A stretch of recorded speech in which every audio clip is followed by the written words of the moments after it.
to Space Jam because mine went to like Kuroko. It was definitely basketball focused. I don't know what it was. Yeah. But yeah, definitely, you know, the aura is going to be strong with team. I mean, both teams obviously for Reject Fight Night, but whoever their first seed is going to be different level. Yeah, and I don't know if you saw it, but I popped it up on stream.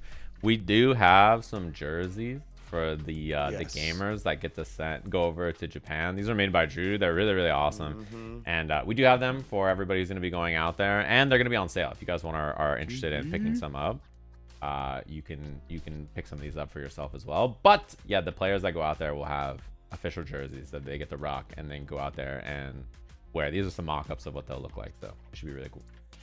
Yeah, super hyped for the jerseys. Glad to see that. Some uniformity, bringing the aura. Oh, I'm excited, man. It's gonna be a great one. And yeah, I love the jerseys. I'm glad y'all are putting them on sale too. Yeah, they're really, really cool. I hope everybody enjoys them. We also have lots of cool prizes to give away. Of course, you can see the logo down there. Victrix, they're giving away first and second place prizes. They're giving away the new Pro KO, their brand new controller, which is a really awesome controller. It's what I've been using lately. And then we have Punk Workshop actually giving away controllers as well. Those are the two main leverlesses I've been using. I've been using the Punk Workshop, and then I just got the Victrix one, so I've been using that. So those are the two primary controllers that I use. I would recommend both of them. They're awesome. And so those will be giving away to our teams as well. So we've got goodies for everybody here. So even if your team is not the winning team, you have some stuff to get. And the teams that go to Japan for the Victrix one, they can also get their controllers engraved in Japan. They'll do the engraving for you if you want to get something custom on them. So that's actually sick. Yeah, Reject will announce their teams after the slam. They'll have their teams out there. So you just have to keep an eye on social. I'll retweet all of that. You can see all of it. And for the games, let me set up a stream for you. I think we're about to start our first match here between the teams. So I'll boot up the stream and they're ready to go, I think. Gonna be Team Neff, or excuse me, Team Sham versus Team Brian F. And yeah, so you said Shumi 5-0 first day, 3-2 second day, and close matches with Bricky, Mogu and Stans, Curious Joy and Coney, Huntress and All Sham No Wow. Huntress is one of the ones that impressed me the most last slam. So I want to see if she can get her look back on All Sham No Wow from these 2 days. Yeah, and her record the first day was really good, and I think a lot of people prepped for her hard the second day. So I'm not really surprised. That happened the last slam too. It's like her first day record was like really solid, and then second day a lot of people were like, we got to beat this Huntress character. Like what am I doing here about Chun-Li? Like what's going on? And so that kind of like prep work always happens. I think it's almost always the case that if you do really well Wednesday, your Friday will be worse because everybody in your division's prepping for you, and usually you prep for the one that you didn't do well against. So like usually it's like you can flip one of your matches, but then the other 4 matches it's hard to be prepped as well. But this one, like, you know that from Wednesday, these teams, or from Friday, these teams knew they were going to be fighting each other today. So all the prep work is like super focused on the match in front of you, right? And that's what I was just going to bring up, how I really like this event because it really focuses, even the round robin events, right? Like it still narrows down the character list on who you have to study for and whatnot. And instead of spreading and trying to spread yourself too thin, like you definitely learn, I think, a lot more, and then learn how to apply what you learned about these characters to the rest of the cast. And I think it makes learning everybody else much quicker. Yeah, and like if you're a new player, there's so much that you can gain with having a dedicated coach and then prepping for specific matchups. Like I think making improvements broadly as a player is one thing that you can always do, right? But like specifically, it's like, okay, you are this character versus this character and this specific person. These are their habits. Let's like work on this. So you can see improvement that you normally can't make in this kind of a time period happen because of like the circumstances of the slam. Yeah, there's so much that's usually before that, right? Like if you're just doing it yourself as a fighting game player, like picking it up and trying to learn the genre, like there's so much that comes before. And sometimes certain parts of this will never come, right? Like you might never get hands-on coaching from somebody of the likes of Nephew, Shine, Diaphone, etc. So yeah, I think it's like such a cool way to like speed up the process. And like in addition to that, obviously it's all very fun because I heard nothing but shit talk the whole time during the orientation. Yeah, everybody was, they had words, that's for sure. Yeah, they had things to say. And we have our first match of the slam here. So this is winner's side of the bracket. It's VTubers versus adult men, which is probably the most common matchup you'll have in real life these days, I think, on the internet. Definitely the one that's been popular since social media platforms brought up, for sure. The two natural combatants for each other, that's for sure. And one thing about this is this zoning game for Shumimi has really been solid, but Bricky found a lot of good solutions in their second match. he was kind of doing a lot more of just like walk forward and like reactionary air throws when JP jumped, which is something that we saw a ton of last time.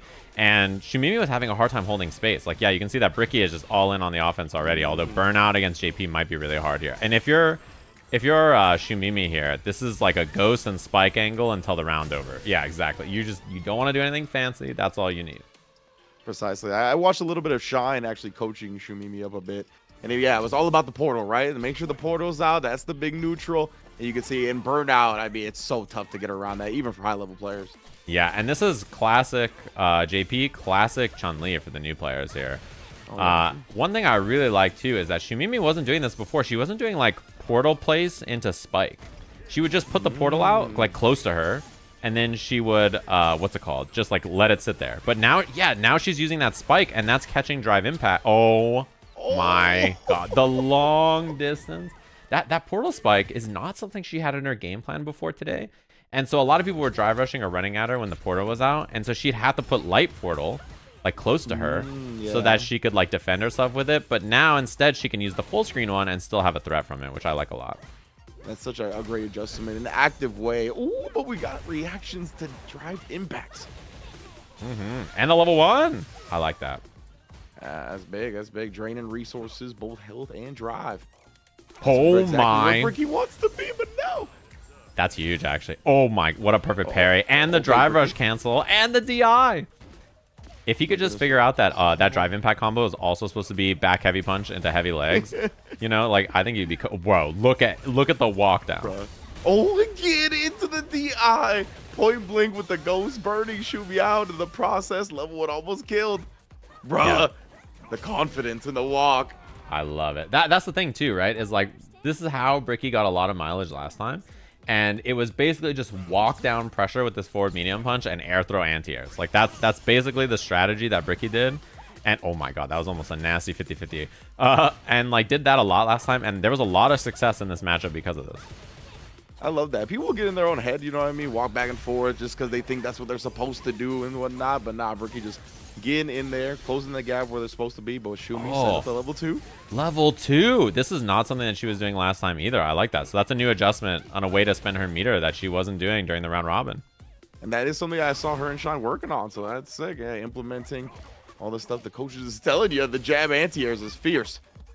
Yeah, we've seen it a couple of times. She's pretty consistent on defense about doing like light into spin so that she can get out of situations like that. Dude, Bricky's got, this is his combo. This is my combo. Oh, the walk-up throw. Bruh. Bricky on the verge, closing this one, and the DI in the corner. Shumi tried to escape through the air, but couldn't in time.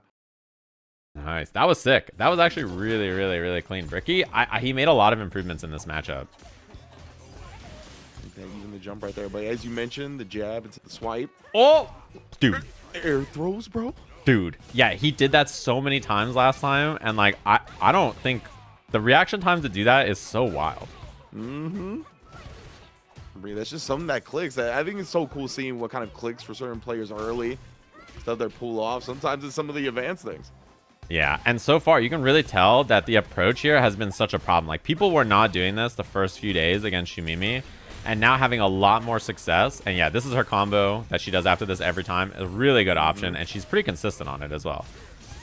You can see that life deficit already made up. Got a big lead, and yeah, Bricky trying to find his way. Maybe try to input a level 2 or something. Saw a kick come out. Yeah, and I love that we're seeing some new adjustments from Shumimi as well. Like, she's doing these portal spikes a lot more. She did EX portal for the first time. I've never seen her do that. Oh, okay. Key tool right there and getting the throw. Space game all day into the DI as soon as he gets close. Shumi trying to close this. Yeah, and I love the adjustments that you clearly see from both of them in their game plans so far. Like, Ricky's offense is a lot better. His walk down pressure is really good. His air throws have been great. Like, he just represented a lot of new things. And then same thing from Shumimi. She's got new ideas as well. The DI. That's burnout, but that's a really important counter DI. And he does get the combo this time. Beautiful stuff all the way into the level 3. This is huge. He did level 3. I haven't even seen him do this before. That's new too. The progress that can be made so quickly as well. Oh, the fears actually cut it off. Oh, and now she's burnt out. Chip is a big factor. And now he could DI her. She's in such a bad spot here, but she can land something into level 3, which is very scary as well. Oh my. Dude. The trade. Dude. If she did jump back heavy kick, we could have been seeing some fat damage. But now, final game, final round between these two. Oh, man. Love seeing the others from the same again. So we talked about the focused gameplay. You can see both players coming in with a big game plan. Ricky, I like the pairing on the Ghost as well, not surrendering the drive meter for anything. Nice. I love these walk-up forward medium punches over and over, just representing in that space. Although this is a big deficit here for Bricky. Level 2 comes out, and like if you're a Coach Brian F, I think maybe you... Oh my god, what an escape! Show me. Ricky actually threaded the needle. Yeah, that's huge. I cannot believe he just jumped and got through like that. Like that is such a hard thing to navigate, but the spikes and overhead, man, that was such a close set between these two. And you could tell that Bricky put in a lot of work here to try to get this done. But in this specific matchup, this is one you can tell that he put in a lot of work for. That was sick stuff. Definitely big ups to Bricky right there. Progressing through, giving no space to Shumi. It's not an easy matchup. Like I can only imagine the difficulty in teaching a brand new player like the JP matchup. Yeah. It's a pretty tough one to navigate, and he got real good at dealing with a lot of the zoning that she was doing pretty fast. I saw 15-year Street Fighter veterans cry about learning to fight against JP. So, you know, I can imagine somebody being brand new to the genre, picking it up for the first time. Yeah, that was very impressive. That was a sick, what's it called, adjustment from both of them.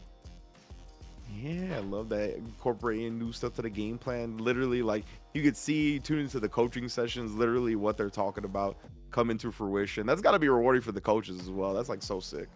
Yeah, exactly. And Shine, you know, he's been the VTuber caretaker, like the shepherd for both of the slams. And like he's just at it here again. That's his job. It's just the VTubers making fun of him. And he's had a good time, I think, coaching all of them. He just has like a really, really good understanding of how to teach people stuff that like makes sense. And he's done a good job of finding that, I think, with each of his players so far. So this is going to be Stans versus Mogu. And these matches have been really close between these two every time they played. The other thing is that Stans went 5-0. After he went 3-2 day 1, 5-0 day 2. This matchup was the one that I think he was most like, all right, this one's going to be a problem. I think this is the one he put most of his prep time into. So I wouldn't be surprised if, you know, this one is even scrappier. Look at the whip punish. I was clean already. And following up big at the modern ed as well. Oh, and that's exactly why we got the modern ed reacting to the Superman punch.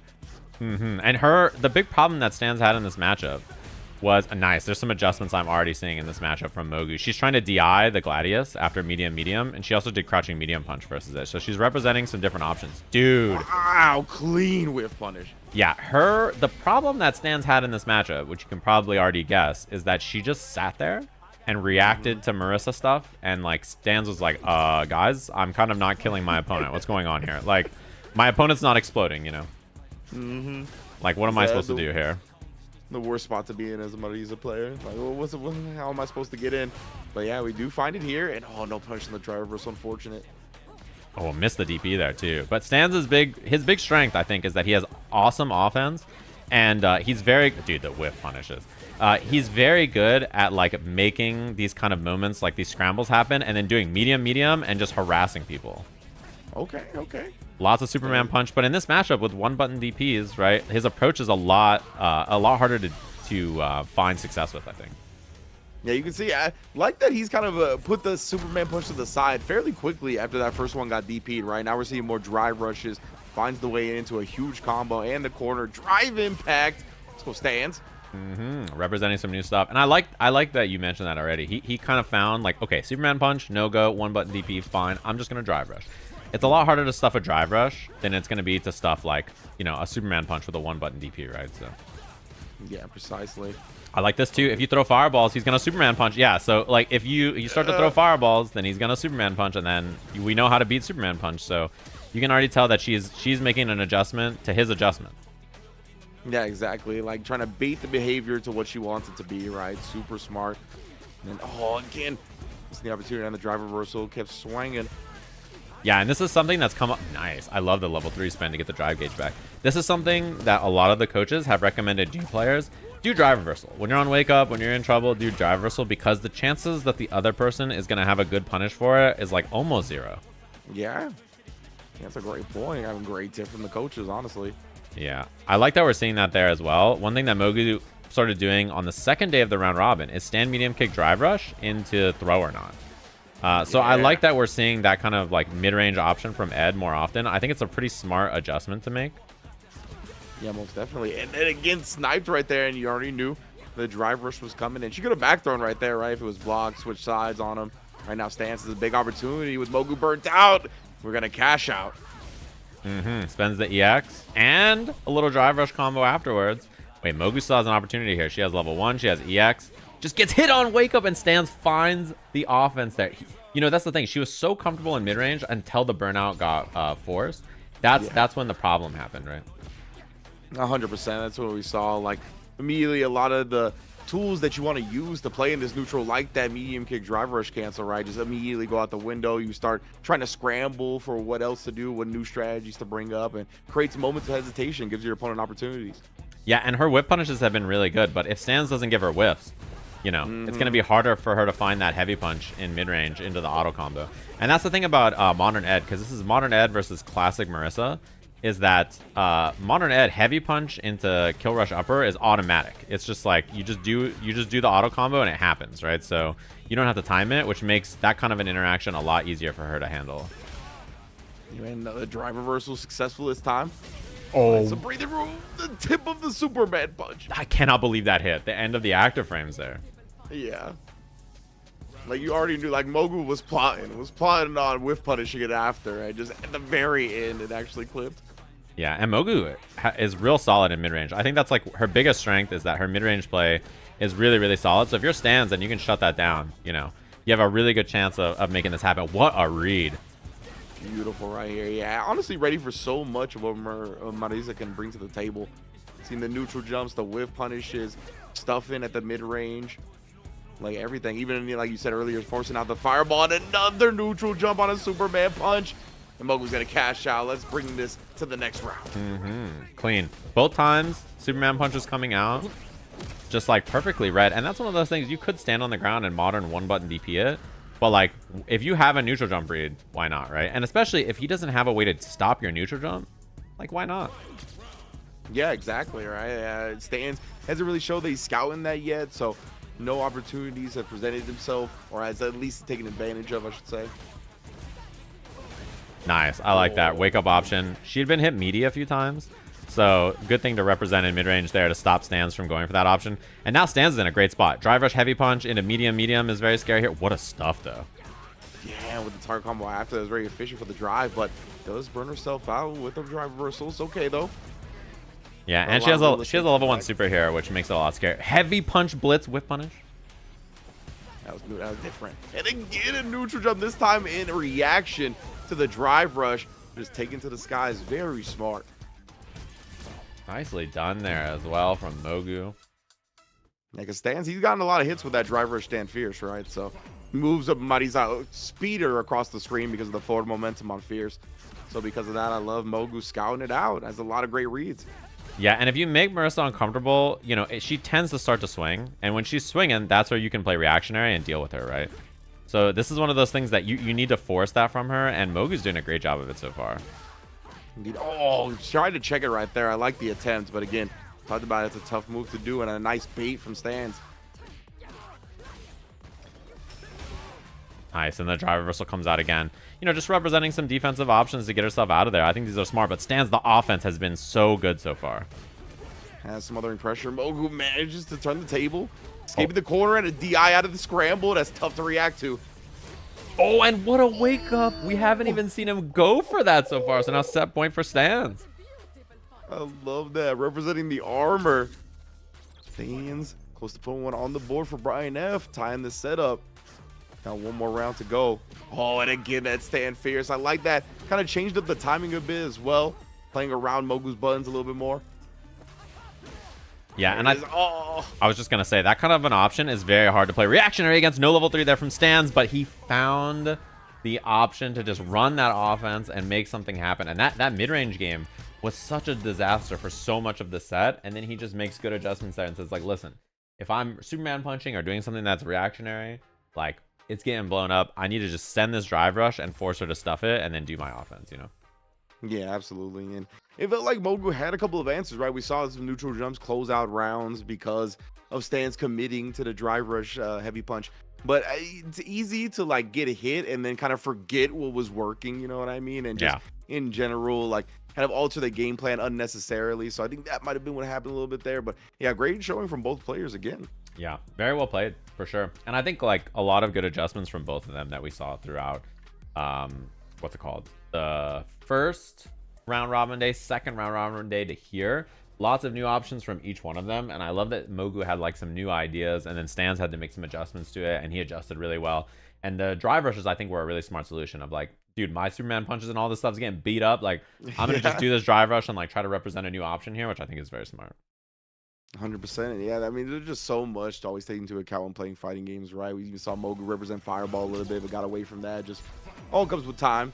Now we got our next match, which is Curious Joy and Coney. Yeah, and Joy went 5-0 on the second round robin day. The first round robin day, she went 4-1. I think she's the most patient player in the slam by like a lot. Like, I think she's more patient than the coaches. Like, she's just the most patient player I've seen like play the game. Basically, she's just really chill, like a really slow paced game plan.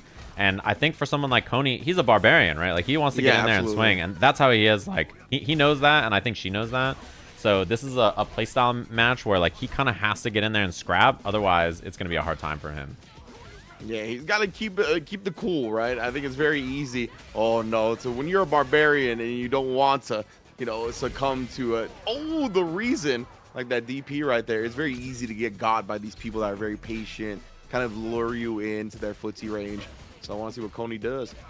Yeah, and one thing about Coney too is that the beginning of the slam, you know, he was playing in a Marvel Rivals event for Twitch Rivals, right? So he was busy doing all that, and then he had time to start playing more and more Street Fighter throughout the week. So you can really tell that like on Wednesday, he did not look that prepped, but by Friday he looked a lot better. And same thing today, he looks even better today than what we saw.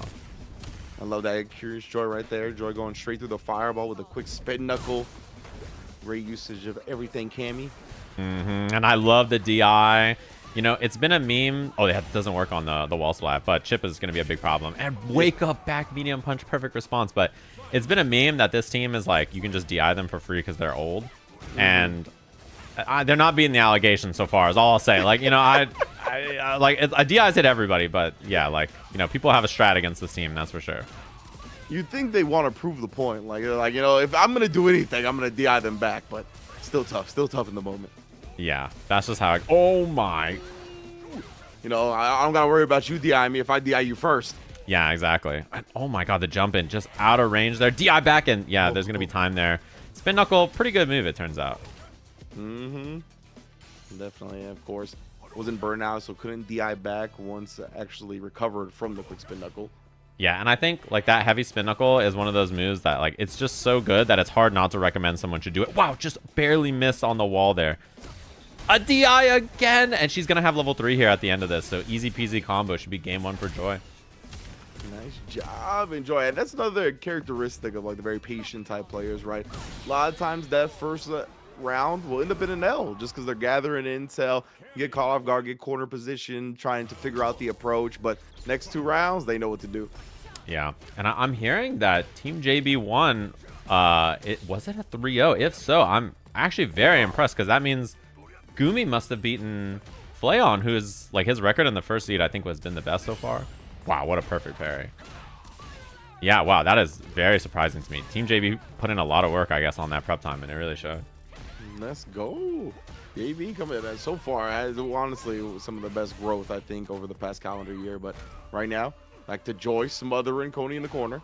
Yeah, wow. Is that Punk? For real though? Was that Punk? Just the sweep? No, for no reason, just ready. Oh, man, me too, Coney. Don't worry. Yeah, that's the classic. Everybody get got by a dive kick during a crouching medium kick. Yeah, I hit crouching medium kick. I'm like, this game, I've been told crouching medium kick drive rush is good. I'm gonna do that, and then just kind of try. I'm like, I hate this game, bro. Like, what did I do wrong? What I tried, man. Legitimately, like for that reason alone, I think Cammy just remains forever good in this game. Yeah. Wow, what a perfect parry too. And now Coney in a pretty bad spot here. Stuck in burnout, mid screen against Cammy, the loop, the level 3. Oh. And this is huge damage from CA. Definitely hit the infinite. The buttons into the spin knuckle plus frames all day due to the burnout. But Coney, got a CA, bro. Fight back. Don't get the eye all the way into the corner. Ooh, it didn't reach. Spin knuckle again. Throws the DI. One more round, or one more guess on the round here. And just the old faithful drive impact. Curious Joy 2-0. Setting up Huntress to bring the team home. And I love that. Joy was honestly so smart about the way she layered that. Because, like, she did the DI first, didn't quite reach the corner, right? And she got the knockdown. And, you know, Coney's, like, the alarm is going off in his head. Like, the DI is coming. And then she throws his DI. And then Coney's like, well, obviously, I can't DI now. Yeah, he's, like, scratching his chin like, okay, I guess the DI is not coming. Like, yeah, that's perfect point about the layering of it. Because she didn't do the DI right away. She DI'd, it didn't work. And then she went for a throw. And Coney's like, oh, perhaps you're, you know, an intellectual like myself, and a DI is not coming. And then she did DI immediately, right? Like, she just immediately brought it back on the table. And, like, if you want to do something in a fighting game, you should not do it. So that way, they're thinking about the other options you're representing, and then you get to do the thing you want to do, right? Like, that's how you sneak stuff like that in. So, yeah, that was super sick. Very impressed from Joy. Always enjoy watching Coney's play. You know what I'm saying? He's I have a bit of a barbarian in me, so I see the vision. It's just, you know, not quite there yet. Yeah, I've been really impressed watching his improvement. He got a lot better from, I think, the first few days of round robin till now. He's made some big improvements, and I think his play there was a lot better. He's too busy getting target banned by Shroud and Marvel Rivals. So, you know, he had to get a delayed start on prepping for the tournament. That's what I'm saying. That Shroud's out here is like, who's Coney? I'm banning Rocket Raccoon. Like, they're out there, you know, he's just struggling dealing with Coney. So I'm not surprised. He's kind of a beast. He's kind of a gamer. He's good at basically everything.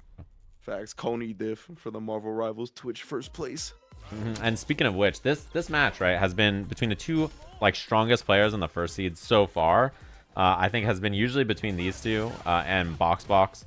Generally, BoxBox went 5-0 on Friday, but this has been the matchup I think Huntress has kind of struggled to deal with the most.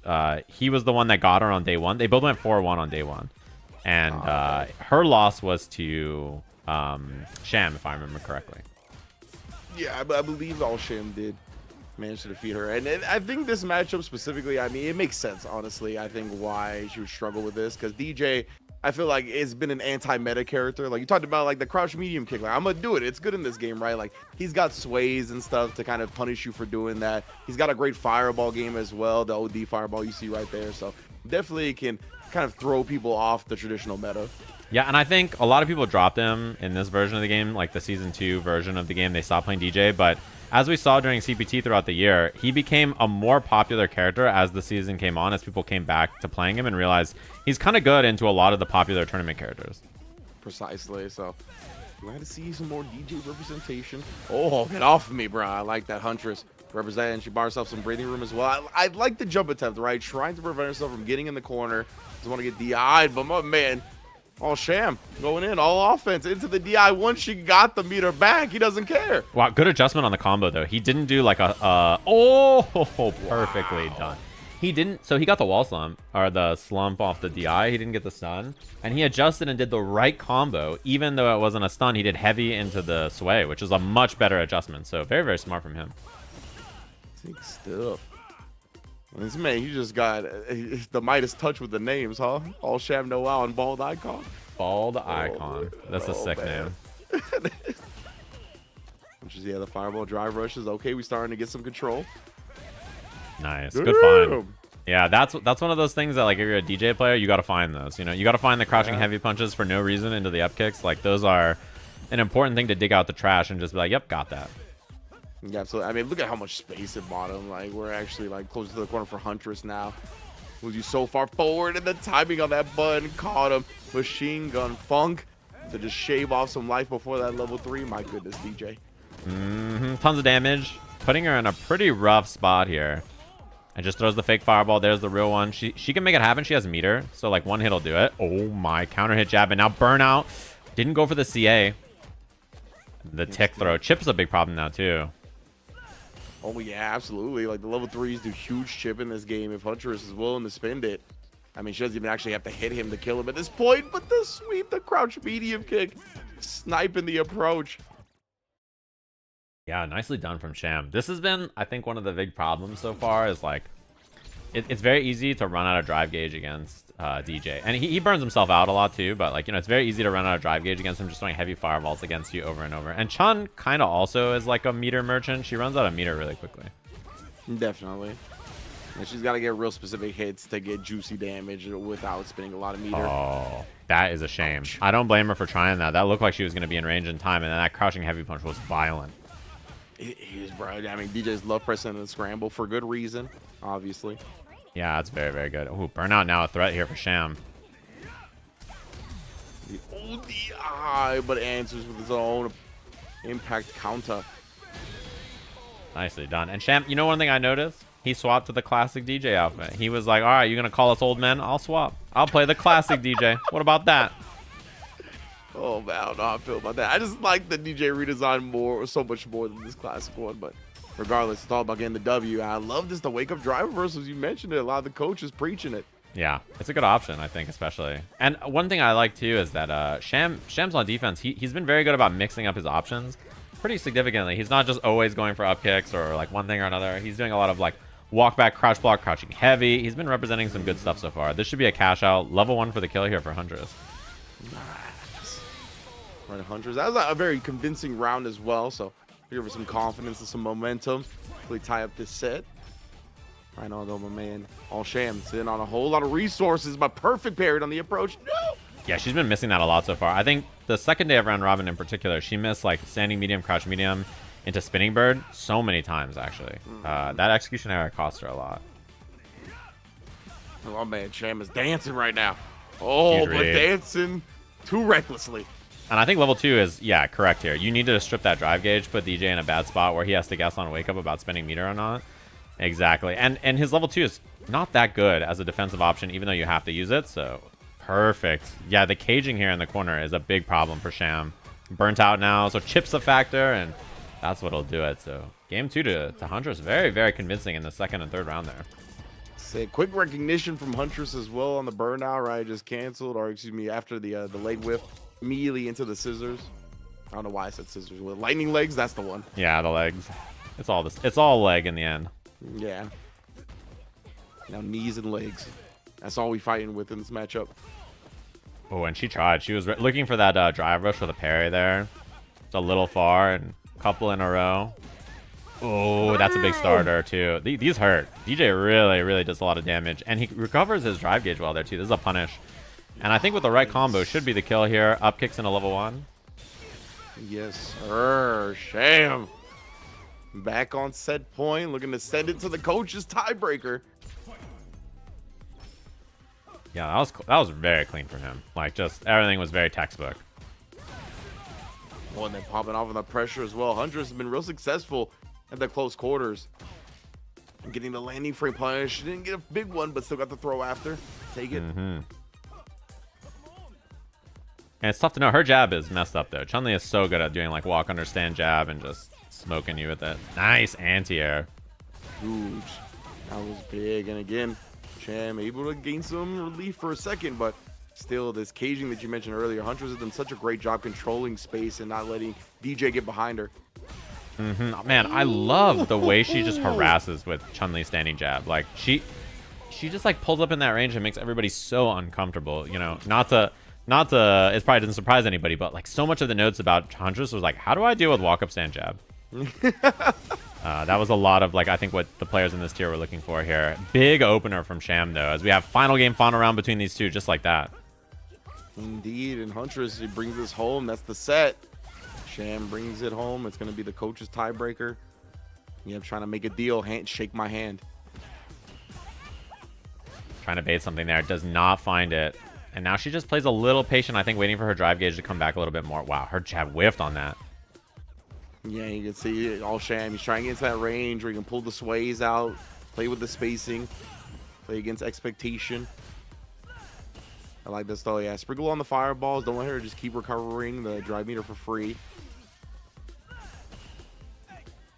Ooh, and she's playing right outside that range. Neither want to cancel just yet. Her drive gauge is good enough now that she can probably go for it, but driver's canceling with just that amount is a little scary. And no anti-air, no completion, though. Sham finds the up kicks. He's one hit away now.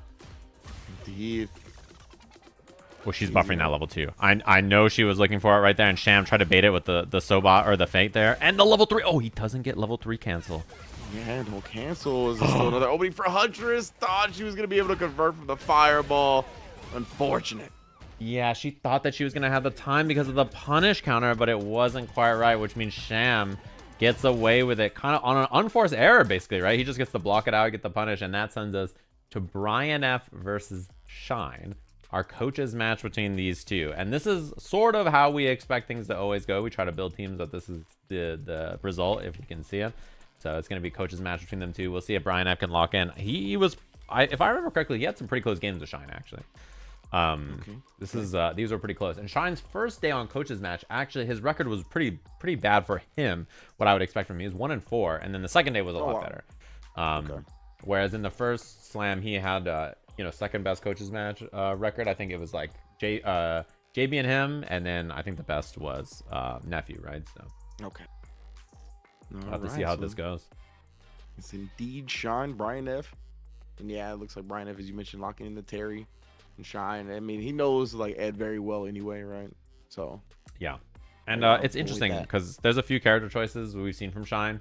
We've seen him play all 3 of his characters in this. He's played Chun-Li, he's playing Ed, he's played Kimberly, and this patch I think it's good for him to play Kimberly probably. She's like a lot better in this patch, and I think it's a character that he's put a lot of time in, and he did well on in the last patch anyway. So yeah, there's the Kim from him. Kind of not surprising to me, to be honest. Like saying, yeah, I think this character's a menace. You know what I'm saying? So yeah, she's messed up, bro. In this version of the game, Kimberly is really, really good.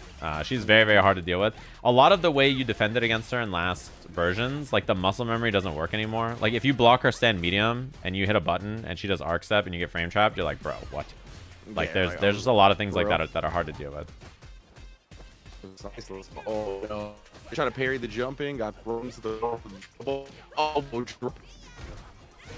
Oh, and the EXDP out of there. This is scary. This is a scary spot for Brian. His drive gauge, not in a good spot here. Although neither Shines now either. And no anti-air. Good check, knowing that he was going to try to get away with something. Yeah, stand medium kick. Yeah, it's almost robotic in the way that he was ready for it. Oh my goodness. Okay. Am I still robotic? Oh, now you're good. Now you're good. Because you were a robot for me, and I was like, I'm sure this is my issue. I don't know if I'm not going to sound robotic now. This should be... I think he can kill level 2 here, right? Oh, he spent it. Wow. Okay. I guess either's fine, to be honest. Yeah, obviously you get the install, right? Personally, I like saving the meter a bit, level 2, and then level 1, maybe you close it out with the level 3, but the install is really good for her. And Shine is a menace in the footsies and ground game, and this makes it even more difficult to deal with. Yeah, I think her mid-range game is so good. And like a lot of, I think Kimberly players who are like not as experienced, like don't take advantage of it. But really, she is one of the best like mid-range characters in the game. Oh yeah. Because her walk speed and buttons are actually very, very good for counter poking. Absolutely. Yeah, Shine is super good at that with all of her great tools, honestly. The stand medium kick, he's got great stand fierce placement. Oh, the burn knuckle, though. Okay. This might be burnout here, too. Unfortunate there for Brian. Now, her pressure in burnout is also so good, although there's the level 1, and he looks pretty okay to me. Unfortunate it didn't work out there. Got a guess on the mix now. Oh, he had the hit. Didn't believe. Brian's got a chance here. Bleed into the corner. Oh, and the quick neck hunter overhead from my man. $3. Yeah, that's so hard to deal with in burnout. She has, the run stop pressure in burnout is really hard to deal with. The overhead is the regular one off the run is plus. Also, like there's just a lot of annoying things to deal with from this character that become like even more obnoxious when you're in burnout. Yeah, stuff like that is also really wow. What a bait. Yeah, he's known exactly when Brian F is gonna pop off every time right now. Shine's reads out of control, and then obviously the spray can Oki. Good block on the overhead. Nice, and good spacing on that, Brian. Big opportunity here. So you're just gonna play it patient, has walked Kimberly to the corner at the very least. But man, yeah, this button placement from Shine has been so good. Bird knuckle, but didn't look plus to me. And spaced out there in the corner too. I like it. He did jab, jab, jab, and just kind of spaced himself. Okay, so Shine's committed. He's double committed here. Spent the meter on something that is not going to be enough, and is now in burnout here. And Terry in burnout is a menace, by the way. Like he's really hard to deal with. Oh, and he does commit. The crack shoot and like pressure from this character in burnout is so good, but he just surprising. He just jump scares him. Yeah, exactly. I mean, you don't expect the Kimberly like caliber of Shine to do that.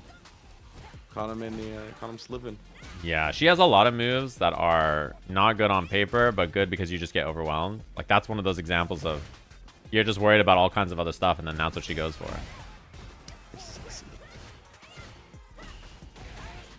No, yeah, just walking on up, tried to check. I think it was the stand medium punch into it.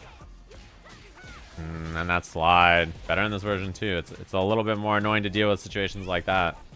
One guess away is Shine here from putting his team in winner's side of the bracket, and that's an unfortunate read and whiff from Brian F. Should be the completion. Shine moving his team forward in a winner's side of the bracket, just like that. Yeah, Brian trying to upkick the follow-up that may have potentially came, but again, the Shine's reads were just out of control. Like legitimately, like almost made it every invincible wake up. Knew what Brian F was gonna respond with right there. Like, and as credit to Shine, right, putting in a lot of time with Kimberly from the beginning. So the fact now, obviously, that she's gotten some love on the patch side of things, this is his time. Yeah, and I think Shine, I think that's like his best character, to be honest with you. Like I always, every time I watch this Kimberly, I tend to think like, man, he should play this character more. And I think this version of the game, she's so much better that I expect we will see more Kimberly from him as well. You always seem like he had so much fun. Like that was like the initial character he played a lot that I recall. So now that, yeah, she's in definitely competitively viable form, even more so than before, I can see him putting a whole lot of time. Yeah, so that moves them on in winner's side of the bracket. They're going to be playing up against Team Diaphone. And then we are going to have on our stream Chakotay versus JB. JB's team 3-0'd in winner's side of the bracket against Team Nephew, which is a pretty surprising result to me because like Nephew's first seed Flayon, his results, I think in the first spot have been incredibly consistent, right? He's been really, really good. But Gumi put in a lot of work, 2-0ing Flayon to start, and then the rest of her teammates followed up and played really well there. So nicely done to them, of course.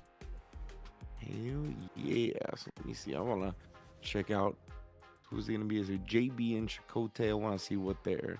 Oh, and JB and Chakotay, actually, JB on day one, they went 4-1 over against Team Chakotay, huh? Okay. Yeah. And then day two, like Chakotay's team finished the first day really like solid. They were in like a good spot, I think. But day two, they played phenomenal. Okay. So I'm not surprised to see that their team is here. They 5-0 Team JB on day two. That's wild. They went from 1-4 to 5-0. That's wild. Yeah, so this is, I think it's anybody's game. That's what makes this such an interesting one. Is like I think that these two went pretty like back and forth in the round robin portion, and they both made adjustments since then. So it's cool to see like the difference between it as we like get them to play a third time. Yeah, that's definitely picking some good matches on stream. Yeah, and I think the other cool thing about this is day one, Shumimi was undefeated, right? But her closest match was Gumi, actually. And I think the second time they played, Gumi was also really close. And she was just like, she didn't know what JP did. She said, I hate this wizard man. I want him to die. I don't like him. He's scary. So she didn't know what he was doing. And then, you know, as the match went on, she learned more and more how to deal with that. And I think zoning Blanca as JP is not easy. No. That is definitely like a difficult thing to do because Blanca Ball is like inherently you have to watch for it, and that's not something JP normally has to. There's not a lot of other things in the game like that, right? So yeah, not full screen jump scares like that where all of a sudden there's a hitbox flying at you. So yeah, we're just learning JP. That's definitely something that's gonna catch you off guard early. Something you gotta get used to. Yeah, Gumi, one of my favorite players to watch too with the Blanca. So looking forward to it. Yeah, he like Blanca. He's one of those characters too where he's really hard to deal with when you're new. Like when you're new to the game, I can only imagine coaching anti-Blanca strats like I don't even know how you do that. You're like, all right, let's start with it, right? Like it's like there's so much to worry about. So I think a lot of people will probably be struggling against that. And Gumi to beat Flayon is very impressive considering his record so far in the round robin was really, really good. I actually am surprised about that because his overall record was one of the best in his what's it called, in his group. So very impressive stuff to Gumi there. Yeah, that's what I'm talking about. It'll be interesting. Now we're gonna be on the verge of finding out people that are potentially gonna be going to Japan. All right, Yeah. the winner of this match will get to be playing for a potential trip. It's gonna be sick. Yeah, and that winners finals match is gonna be a big one, right? Because someone's guaranteeing it, and someone else is gonna be like, "All right, guys, we just need to win one and losers, no problem, right? Everything's gonna be fine, right, guys? Like, we just gotta win one." Like that feeling is a little spooky. So we'll have to see how this is. And as a reminder, the first 3 matches of the tournament, there's 2 matches happening at the same time. We'll be watching one of the 2. So the other match will be occurring on their own streams. Lots of them are streaming. Almost everybody, I assume everybody basically is streaming. So you can check it out there as well. But yeah, we'll be watching them on here, and then we'll be watching one of the losers side. After the first 3 matches we play, all the rest of it will be on my stream. There will be no, like, you know, a match is happening off stream at the same time. So. Soup. Cote, JB, Diaphone, Sean, and Chicote and JB, man. Definitely, yeah. I'm loving the way just in general JB has grown over the course of the year. You know, he's talked about the sports psychologist aspect, you know, talking to different people through C9, and just in general kind of shifting his mindset in terms of how to get better, the expectations he has for himself. And you could see, like, it's really paid off. Like, he's a captain in SFL now. He's obviously doing a great job coaching up here as well. Yeah, and qualify for Capcom Cup, right? So qualify for Capcom Cup in SFL finals with the squad. Like, he's a really, really solid player, and he's really good at teaching new players as well. I've been very impressed with what he's been showing up. I mean, speaking of which, Capcom Cup tickets are available now if you guys haven't purchased them. They're at a very famous sumo ring in Tokyo, Japan, March 5th through the 9th. It's that whole week. You guys can check it out on Capcom Fighters, which is the place that's streaming this event right now, by the way, if you guys want to go watch it on there. But it's going to be a sick time. Can't wait to watch Capcom Cup. It should be an awesome event this year. And I think a lot of people are looking forward to it. So excited to check it out. I'm excited to watch it. And I think the matches should be awesome. Speaking of which, Capcom Cup level matches coming at you now. Fairlight versus Gumi. Oh, bring it home. Yeah, and Gumi, one thing about her that I really like is her results in the slam in the first seed in both events have been pretty good. And she doesn't play any ranked. So last slam she was iron. This slam right now you can see she's bronze. And she's beaten players who are like plat or diamond. And people are like, wow, how's a bronze beating these players? She doesn't like ranked. She said, I don't like playing ranked because on the other end there's a scary random person. And I don't like that. So I won't fight them. So she doesn't play ranked. I'm a big fan, honestly, of the mentality. Like, I think ranked is it's a weird thing, and it can be healthier not to play it if you prefer that type of thing. And I personally do as well, so I get it, Gumi. I get it. Yeah, she's like, I'll play people I know. I'm not trying to fight some random stranger on the internet. You don't know what strangers are going on. Yeah, wow, she had no business just whip punishing with heavy kick right there. What the? Yeah, one thing that's interesting too about Fairlight, you guys may remember, but he did not play Ken before today. He was playing Luke, and we love the slam because he said, you know, this Ken player feels like he's just doing everything Luke does, but better and easier. I'm just going to play Ken. And I noticed he's a higher rank on Ken already. He's like, you know, this character is just like better and easier and cheap. And like, I'm just going to play Ken, I think, guys. Yeah, I respect it. I respect it. Drive rushing into the waiting arms of Gumi. Yeah, he's like, why is his heavy punch like that? I mean, you know, that's a sentiment that a lot of people have echoed. And his patience has been really solid so far. It's very clear that he understands Gumi's got like a rotation of options. Like she's got Blanca Ball, she's got Slide, she's got the command grab, she's got jump, and you know, he's kind of just waiting for which of those options it's going to be and then handling it. Yeah, she's got the triangle offense. Yeah, exactly. They can attack from every angle. This has been good. Good patience for Fairlight. Obviously, the modern control scheme as well, lending itself to that. Just press the panic button, DP. Oh no, the DI response throws her out of hers, though. I do like that she tried to do her own DI. That's going to be level 3 or, yeah, level 1 at the end here. One thing that oh my, that's big. Big bet right there. And now Gumi back to full screen, just chilling here, parrying these fireballs. Blanca balling in. Get punished, no anti-airs. Fairlight's giving up some space, but does crouch medium kick before she can get too close. Yeah, and Gumi, she has some tech of her own too. She's like, you know, I realize if the character's just sitting at full screen throwing fireballs at me, like she was talking about Luke, she's like, I can just throw my children. And then the sandblast doesn't reach me, so I just throw my children, and then I have them go fight him. That was her strategy for Luke. I was gonna have an issue with that until I realized she plays the Blanca-chan costume. Yeah. So you know that's fair. Those are your kids. Yeah, she was like, I just throw my kids and then I light them up and then they go beat them up. And I was like, that's a great strat. Talking about child's play. Fairlight. Yeah. When you put it like that, it makes a lot of sense, right? Yeah, definitely.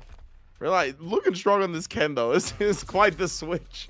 Go from Luke to Ken and looking this convincing on it, honestly. Yeah, and Fairlight's someone who he has some fighting game practice. He played in our slams before, so he's had some experience. He just didn't play in a Street Fighter slam, so this is his first time playing some Street Fighter. Sick. And he's looked really solid on it. Look at that right there. Throws the child, jumps in. There you go. Sacrifice the kid. That's how we get the opening. That was her strategy. And up ball and wake up. She does know up ball and wake up too, and wake up level 1. Those are both things that she'll represent.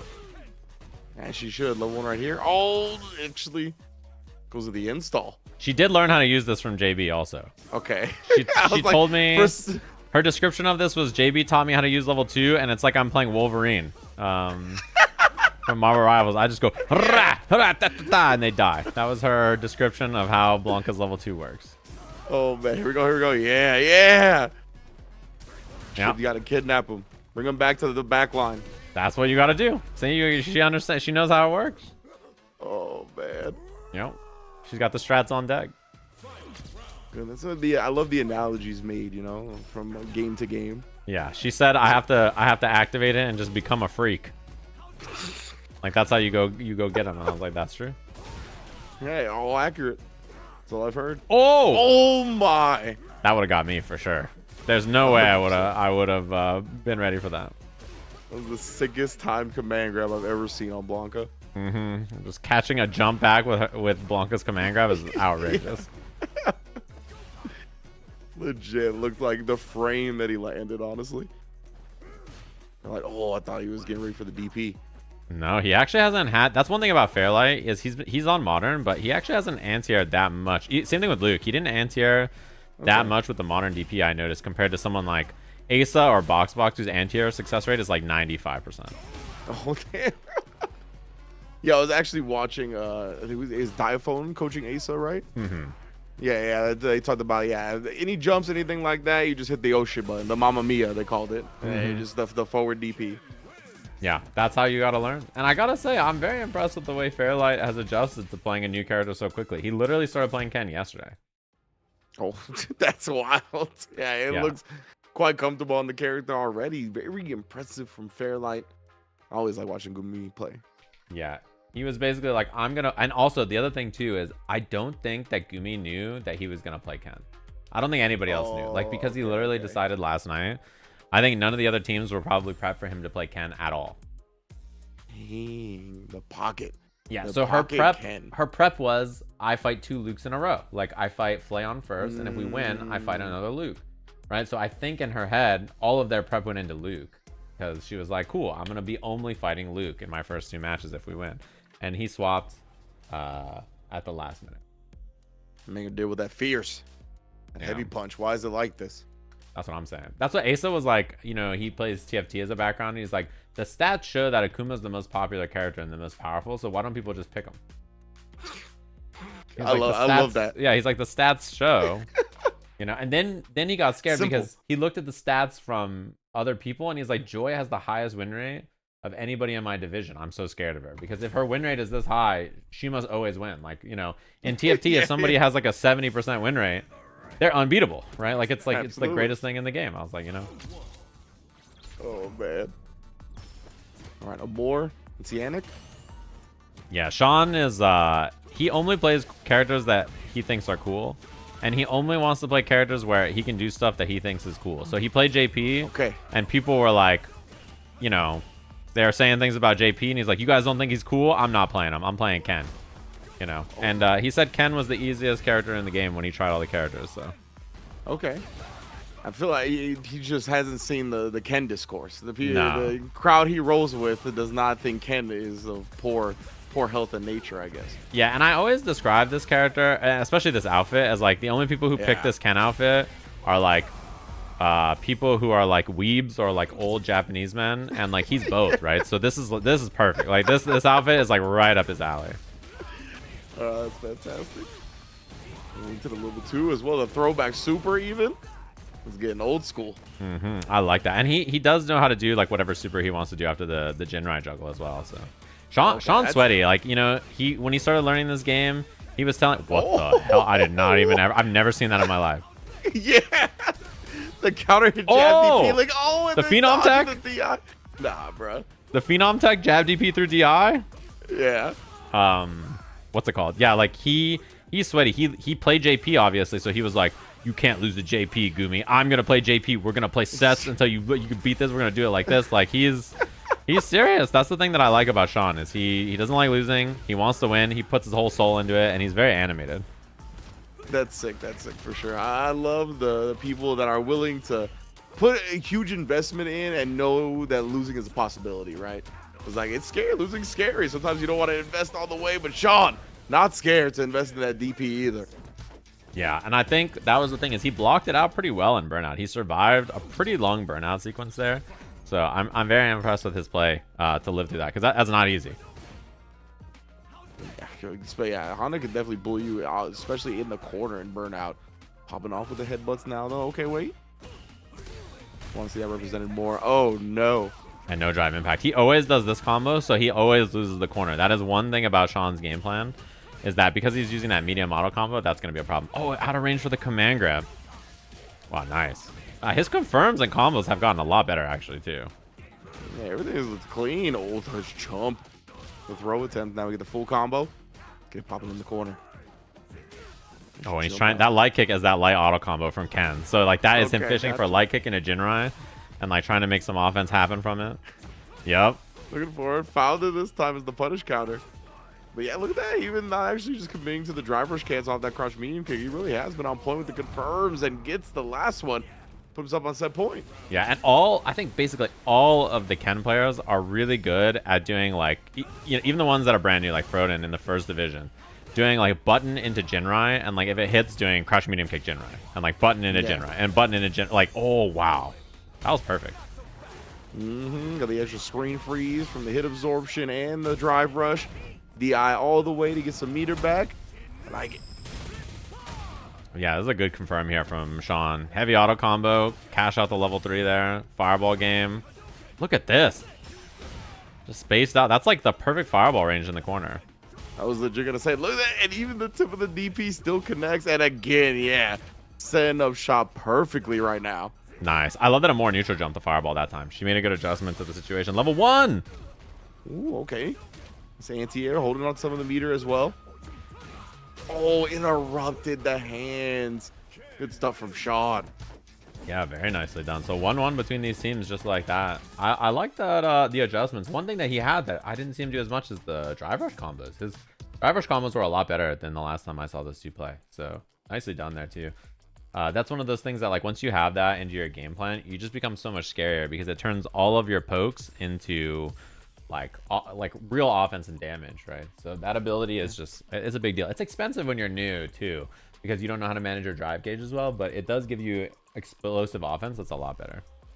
Yeah, 100%. That's what we saw on display. Well done from Sean, man. The cans are out here showing out. Yeah, and one thing that we didn't see much of from Amor there is butt slam either, to like try to like deal with the cross up butt slams and stuff like that. We didn't see Sean have to deal with that, but his anti-airs and like just general approach to everything was really smart, I think. Yeah, definitely. Like a great spacing in the corner when it came to the fireball trap. Obviously gave him perfect space to DP after, and anti-airs in general were always on point. And he didn't fall into the trap of throwing too many fireballs, too little fireballs. Like I really like the amount that he threw. It was a good way to keep you thinking about it and then keep you adjusting and then being aware of the adjustment to beat the fireball and kind of making sure you stayed one step ahead. Right, exactly. Oh, yes, that's right. I can update the score for everybody at home who's watching. The exclamation point score I'll update with the new bracket for today. Let me grab that real quick. Somebody mentioned it in chat. So you guys can see the results for each match on the bracket stage as well. Good.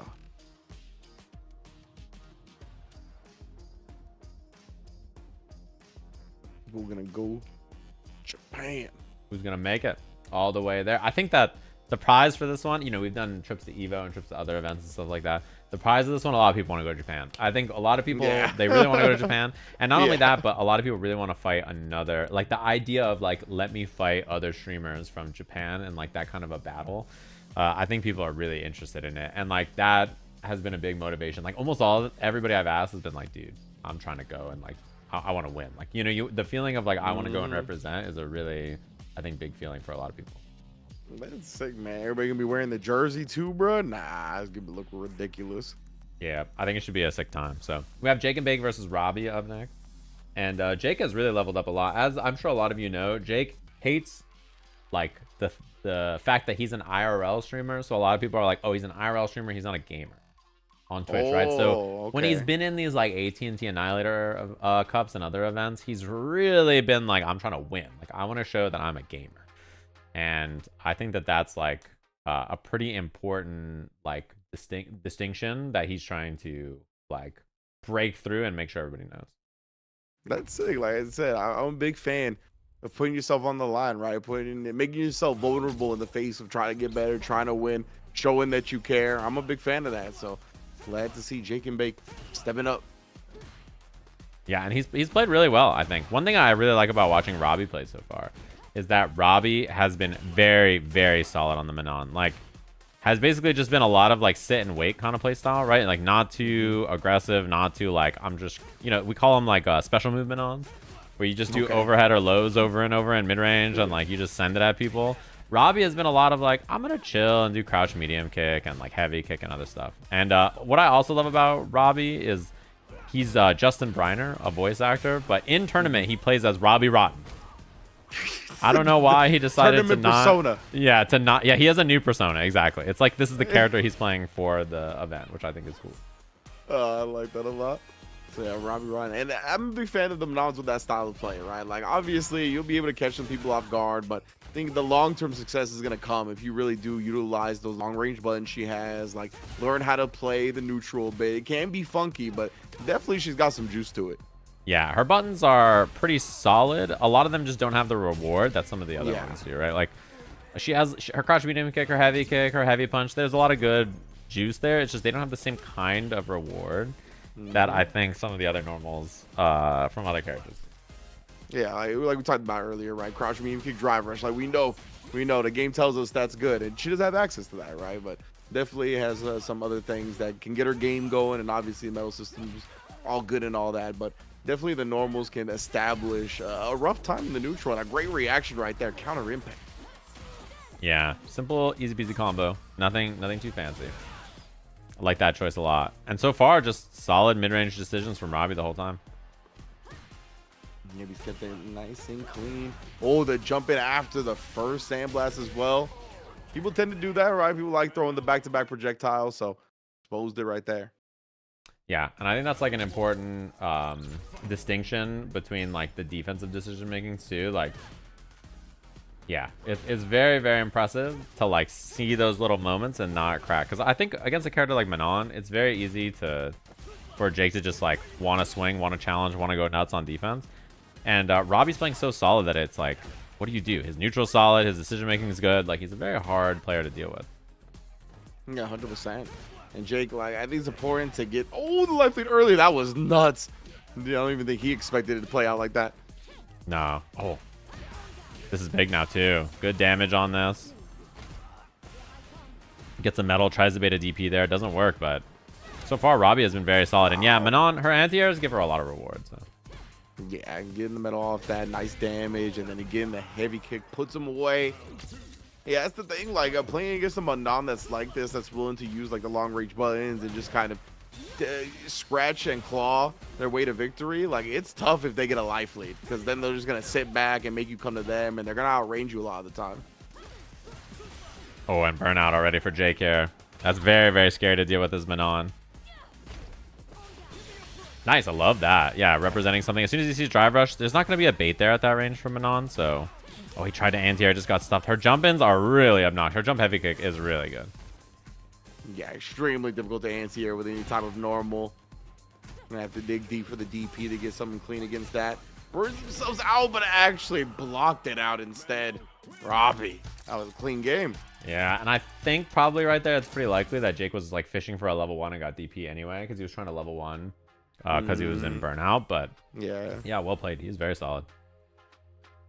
Yeah, man, I like that a lot. I think it's real easy to get caught with a shiny red ball syndrome of like the medals with Manon and whatnot, and trying to just stack those up and just focus your game plan around that. But nah, when you take it slow, focus on the ground game, that's where I think she really can have success. So that was a great showing. Yeah, and then up next we have FDX versus Coefficient. And one thing about FDX that I thought is so interesting is because his background is from another fighting game, right? Like his background is playing Tekken. Like he is a patient reactionary player, which I think most players are at a high level, right? Like when you start to get good at fighting games, you start to play a little bit more reactionary. What happens is in this game, one thing I've noticed is he doesn't know how to play the game to the same level, right? So because he's so reactionary, he doesn't know how to play reactionary in Street Fighter, and so because of that, he has a lot of problems because he's just so patient and he just waits a lot of time. So he asked me for coaching a couple of times, and I told him, dude, you gotta go kill the other guy. Like, like you gotta go get him. Like, you can't just be sitting there waiting, because like so much of the game is like you gotta go get the other guy and make something happen. Particularly in this matchup, he was asking what to do and how to play it, and I was like, bro, you're sitting at full screen blocking as Cammy against Aki, right?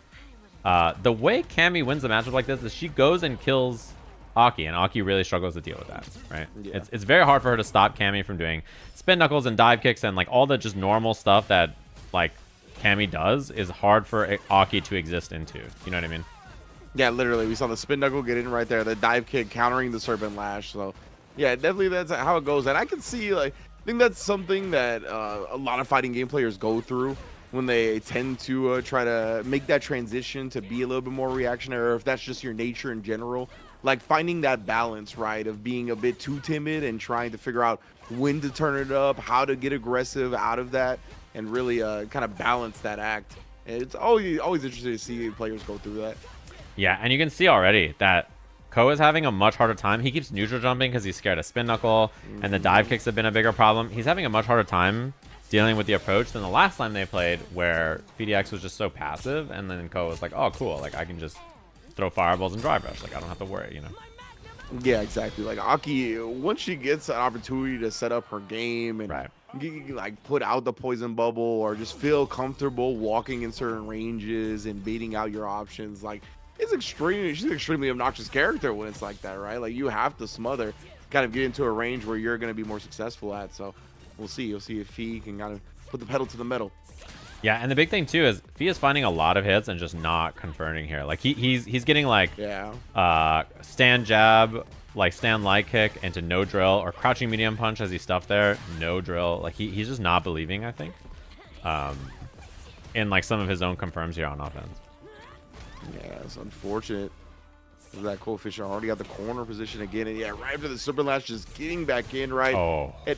Man, and it's tough, man. It's tough when you aren't like, when you haven't put a whole lot of hours into Street Fighter 6 to play reactionary, because there's just so much to get used to reacting to in this game. The drive rushes, the drive impacts, the character specific options. Like there's just a lot. So before that point, you kind of have to get in your opponent's face to find a lot of success. I love that he just keeps jumping though, by the way. Like it's like a simple thing, but Fee just jumping more and more and more like this has clearly given Coefficient way more to think about. Like he's struggling to deal with this kind of air approach a lot more than just sitting from full screen doing nothing. And like a heavy spin knuckle, like that kind of a thing is gonna throw him off as well. Like you gotta put some stuff in his brain that's gonna make life suck.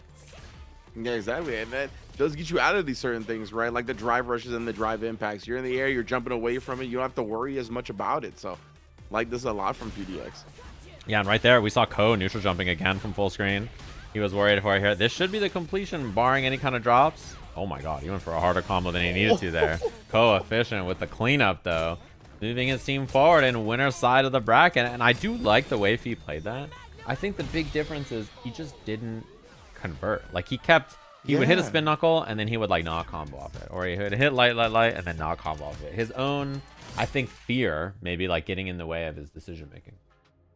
Yeah, definitely there was just moments where plenty of damage could be had. I definitely saw him get a good amount of hits, but just dropped the ball a little bit, unfortunate. But I'm sure, again, another thing that just comes with time, getting used to everything, and that visual recognition, right? Like that's so much of like getting good at any type of game is like being able to recognize everything quicker and quicker, and just comes with grinding it out.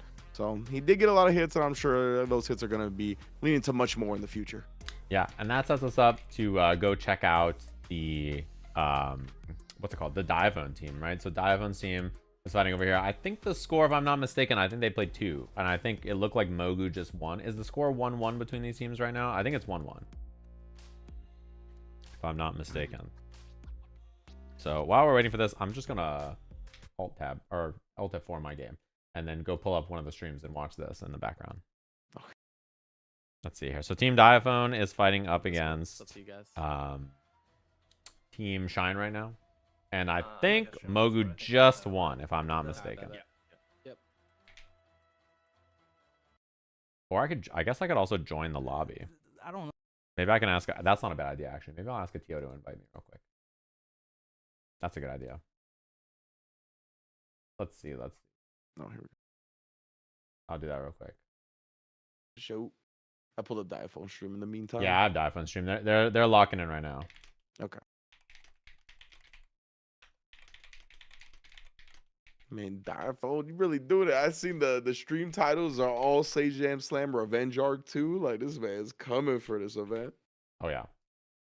He's been putting in a lot of prep work, and I think that's an important thing to do. They're 1-1 right now. And what's it called? Chakotay's team is sitting very comfortably in winners finals, which is 1 game away, right, from being the team that's in grand finals and feeling pretty good about yourselves. It's not locking in that trip to Japan, but we'll have to see who's going to be their opponents, whether it's Team Diaphone or it's going to be Team Shine. And I'm very surprised at some of these results, actually. You know, some of our favorites from the last slam who made it really, really far, not making it as much. And these teams are really solid from top to bottom. So, and yeah, Mogu beat Scara. I think the score of the set was close, right? Was it 2-1? But yeah, I really like the way all the teams have been constructed throughout the Sajam Slams. Like always end up getting good sets. A lot of time coming down to that coach's tiebreaker. My man Diaphone is living and dying with every move. This is sick. I know. Let me turn on. I'll pull up the stream while I wait for an invite here. Oh man, he looks stressed. He looks quite stressed here. Asa just won a round and he's still looking like his hair's getting gray by the second. Yeah, look at his dude. Look at Diaphone's poor face. Look at how stressed poor Diaphone is. I'm so sorry to do this to you, bro. He's up around though. That's a big sign. His set with Joy, I think, was very winnable last time. And again, it's just a testament to, right, like the investment, like you said, like they've been doing a lot of prep, right? And I mean, his face scrunched up when that happened. Oh yeah, he just held the button too long. That would crack me You got up. the right idea. She's over 2. The multiple hand movements, like he doesn't know like where to touch his face, try to touch all of his face at once. Like, oh man. Yeah. Yeah, give her the spin knuckle virus and then try jumping or drive rush. Oh.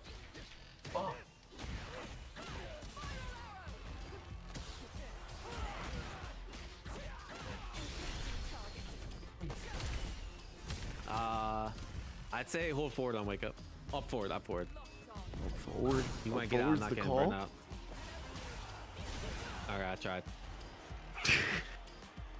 I tried. I know. I like the idea, but not getting burnt out. You know. Nice. It's so funny because their team is so quiet. You can react to spin knuckle level 3. Oh. Yes! Oh my god, what a call out. What a call out from the coach. He told him exactly what was going to happen. That was sick. Burnout, then crouch for me and kick drive rush. You're going to have it. You're going to have it. You're going to have it. Nice! Oh, he didn't complete. No! That was so good, though. It's so close. Oh, that was so sick. Oh, he had the right idea and everything. He just did slightly the wrong thing. Yeah. Now, Asa is so close, too. Also, one thing that's interesting about these two is, like, you can see their LP is, like, basically the same. Asa started playing Street Fighter when the Slam started. Oh, wow. So he's Diamond 4, starting to play Street Fighter, like, you know, 10 days ago or whatever. He's had a really, really, really, like, absurd climb. Yeah, very, very fast. Like, first time playing Street Fighter is ridiculous. Yeah, and Asa 5-0 day one. We actually, this is the first time this has happened mid-slam. We actually moved him up a seed because he climbed so fast. I mean, he's almost master already, which is, you know, pretty astounding for how little time he's put into the game. Not quite the burnout, old man. Yeah, it's a rough spot. And the thing about Joy is that she's just so solid. Like, she's a hard player to beat because she's patient, defensive. She's big chilling. Like, she's a really, really tough, like, person to crack because she just chills. And I think this reactionary defensive playstyle really works out well for her, you know? Yeah, she's one of those players that makes you earn every hit, right? So because of that, like, you never get free damage. It always feels tough to open her up in the first place. So it's just like mentally taxing and exhausting playing her. Yeah, and like her defense is good. Like, she confirms well. She doesn't steal a lot of turns or anything. She like does what she does her strings, and she's like, oh cool, okay, I'm done. Yeah, when you gotta like pull teeth to get damage or get close and whatnot, like it feels bad. That's what she's good at doing. Nice. And I love that he's throwing fireballs. One thing I talked to Asa about, because he asked me for help, and he's basically like, when I throw fireballs and Joy just sits there, like, I'm so scared that she's gonna like, you know, jump or spin knuckle or whatever, right? And I'm like, yeah, that's what fireballs are for, right? You want to use them as a tool to create some kind of like disruption. You want your opponent to feel like, this is annoying, I need to do something about this. And if she doesn't do anything, we'll just keep throwing sandblast until the end of time, right? And like, if she does, then, you know, she starts to do something else. That's when you respond, right? So understanding the purpose of the fireball, I think, is very important. Yeah, exactly. It's like you're kind of building up the projectile game for her to do exactly what you're afraid of, right? So like, once you kind of realize that, then you're like, oh, okay, like that's actually like a tool I can use to my advantage. Yeah, and her reactions and just patient play have been so good. Her anti-airs have been good. She doesn't overcommit on her pressure. Like, even right there, like jab, crouch, stand heavy, and then a little safe spin knuckle action, back it up, keep it safe. Look at this walk and block, just patient. Nice. Like, dude, her gameplay is so... Oh, this might even be safe. Oh, damn. It is indeed. Oh, dropped it. Oh, this is a chance. I mean... Oh, this is huge. Oh, my God. It didn't chip out. Oh my god, the lack of chip damage, just a pixel away. Oh my, this is so winnable. DP reaction, a throw. I cannot believe. Oh my she god. Finally busted out, and Asa was ready. Dude, can she stay solid is the question. That is brutal. That is such a tough loss. It was a pixel away from chip. Oh, you're him. Oh my god. Oh, that is brutal. That is a brutal round to lose for Joy there. And I wonder if it's going to affect the kind of like patience and solid decision making, right? Because she's played so slow and steady so far. When you lose a match like that, it's so easy to be like, God damn it, and then just like run in, you know? Yeah, you want to get your lick back. You want to get that dub. You know, you were so close. It feels like you were robbed of it, right? So sometimes you can get a little over aggressive, just get reckless. But right now, still staying strong. Already got the corner carry going as well. Yeah, patience though. She's chilling. I'm actually... Oh, that actually beat her anti-air, but unlucky. He was a little early on the throw because of it. Stuff, and then the target combo commitment. Okay, we busted. Yeah, and scary here. He does have reactionary level 1 from Modern, so that definitely helps in this sequence. And he was right. Now he's got to get out of the corner, because if he doesn't create space, he's going to eat a drive impact here very quickly. Yeah, now... Oh, he got out. Nice. He scrambled. Somehow, some way, bro. Asa has been surviving in these corners. He's got to survive one more time. Albert special. Oh, the triple. Oh, and he hit a button a little late. Man, these rounds have been so close. Look at Diaphone's face. Yeah, he, dude is literally... Yes, I'm more stressed watching my kids than myself. Oh man, perfect timing, brother. He's stressed, bro. He's just going through it. Let's investment all this time and teach these kids how to play some Street Fighter. Oh no. And just the spacing too. I love what we've seen from Asa so far, and just spaced out sandblast, and then either drive rushing or jumping, trying to crack the defense, right? Trying to find like some kind of error in her ways, and she's been really solid so far of stuffing each of the approaches. Yeah, we've seen the consistent drive rush checks. That's fine. You're That getting crouch drive back. jab, She's she's not. been very on point with those. Oh. Oh, and she baited him out with the drive rush jab. All right, you know. That worked Just out. to get That worked closer. out. Yeah. It was a whiff setup. The heavy punch put her in range. Yeah. That was a sick bait. The fact that she should drive rush jab to bait a level 3 there was, you know, exploiting the weakness of Modern, right? Like, Oh, nice. Yeah. that was actually really, really smart from Joy right there. Wow, such a winnable round for Asa, though.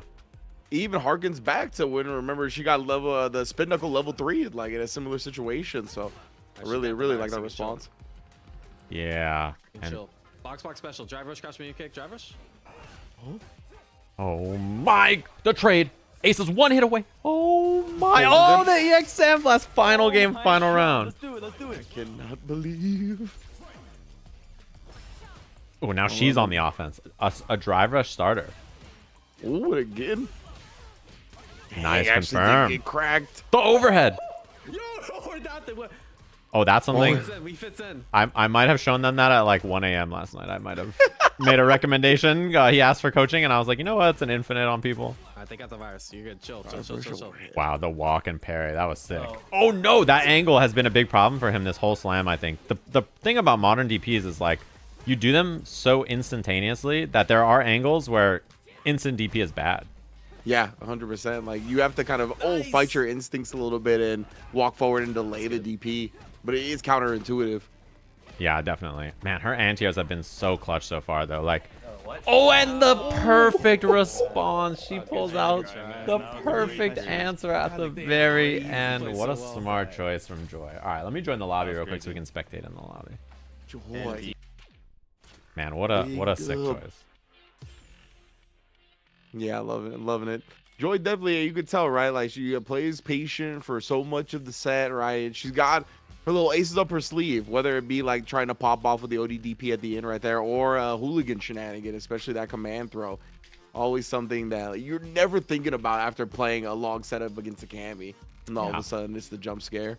It's tricky, right? Like when you have an option like that in your back pocket, it's so hard to do it. And like the snap reaction parry, perfectly reasonable response, right? Like I think a lot of people would probably do something. So makes a lot of sense. And that must mean Frodan beat Shumimi in this, and then Joy just won. So it's 2-1 in favor of Team Shine here. It sets up Box versus Huntress, and a big win in here for Box. He needs to send this to a coach's match. And they are the higher seed. Team Diaphone is second seed after this. Yeah. Yeah, after very nice 2 days of the round robin. Team Diaphone, man. Ooh, boy, Box and Huntress is going to be a good one. Yeah, this is always a sweaty one. Yeah. And Diaphone himself has been playing awesome. Like, he's really been overwhelming a lot of people. That's really sick to hear. I'm glad Diaphone doing work as a coach as well. Obviously, you know, just because he spreads himself so thin, he plays like damn near everything under the sun. So for him to hang with a lot of these Street Fighter specialists, that's really sick to hear. Yeah, and I know Boxbox been having some issues with his game recently. I don't know what it is, but like he's been having some issues, so he's restarting real quick before he plays. But Okay. I recently fell down the rabbit hole of like optimizing your PC for gaming, and changing a bunch of NVIDIA settings and whatnot. So yeah, I think that's like a lot of people. They want to, because you know, so much of the tour for Street Fighter now is played online at home. Yeah. So having an optimized setup is like, yeah, a big deal. Glad to hear it. Yeah, Huntress very strong in her set earlier, so obviously gonna be ready for this one as well. Yeah, Who's Box play again? He plays Modern Luke. Modern Luke. Okay. Mook. Mook. Mook. He's got a little Mook. We've had some Monda, some Med, some Mook, some Ben. Mook. Yeah, we've had a lot of them. There's not everybody plays on Modern, but it's a pretty, like, it's probably 50-50 between the new players, whether they play Modern or Classic. Quite a lot of them have liked playing Modern, though. Yeah, mine's got a lot of stuff to like about it, honestly. Yeah, there's a lot of goods there for sure. Locked and loaded here. Box versus Huntress, and Box went 5-0, by the way, yesterday or on Wednesday. So he played very, very well, and he's looking really solid. He was over 1,700 MR just last night, and you know how it happens. MR merchants out in the streets. He's down to 1638, but you know. Are you in the lobby now? Yes, I am. Oh, I can drop you the stream. Let me get that for Yes, you. yes, thank you. Let's see. And a big lead already for Box. And Huntress has had a lot of drops. We just saw one right there, actually. She's had a lot of combo drops. More than I would, like, typically associate with her, actually. Yeah, I feel like even last slam, like, she was, well, one of the things that impressed me was, like, the consistency. Like, how much she was just able to cash out almost every time she connected with it. Yeah, But, definitely. you know, Box cornered up. Oh, we're trying to pop off early, brother. He's like, I got easy access to this. But again, yeah, uncharacteristic drop. Yeah, she's had a lot of those so far. Almost in burnout as well. I like that stand jab throw after, too. Just taking advantage of the minus frames to trick and then go for the throw is a big deal. Establishing the coking. Oh, you see buffering. Nice. Oh, at the last second. Yeah, and she has a lot of bar here as well. She can level 2. Oh, she missed the level 2. Oh, yeah, she wanted it. Oh, and this chip is very scary here as well. Nice. Wow, she actually won with no meter, so it's even better for her there. Mm-hmm. She's going into this one just a couple of pixels away from a level 3. It's a very dominant position to be in. Obviously, Box has his own. With that mind control scheme, very threatening in the neutral as well. Yeah, and his biggest strength, I think, has been overwhelming her. It's definitely been very hard for her to deal with, like, the offense. That's how she wins primarily against him. It's just, like, overwhelming, or that's how he wins, rather. He just overwhelms, and, like, it's very annoying to deal with his approach because, you know, he just sends it at you with very strong, respectable options back to back, and you have to deal with it. Yeah, my Huntress burned herself out, but has put herself in a good position offensively doing so. Backed up position with great DP, like we said, the modern and the overhead off the drive rush. So much damage from that. Yeah, and the patience from Box as well. I love that he didn't spend meter too early right there. And he can kill here if he wants to spend a level 3. It's expensive, but I think it's probably what you're supposed to do. Yeah, I definitely respect that right there. Gives her the meter advantage, but I think this round was looking kind of hopeless for a while there, and then that's a big win. Yeah, and like it's just too close for comfort when it comes to like if you choose to not spin the drive rush and super meter there, like the combo damage, it could be anybody's game. It'd be real confident in what your corner situation is going to be after that. Yeah. To not spin the meter. Oh, that's a big one. Oh, the up kicks dropped.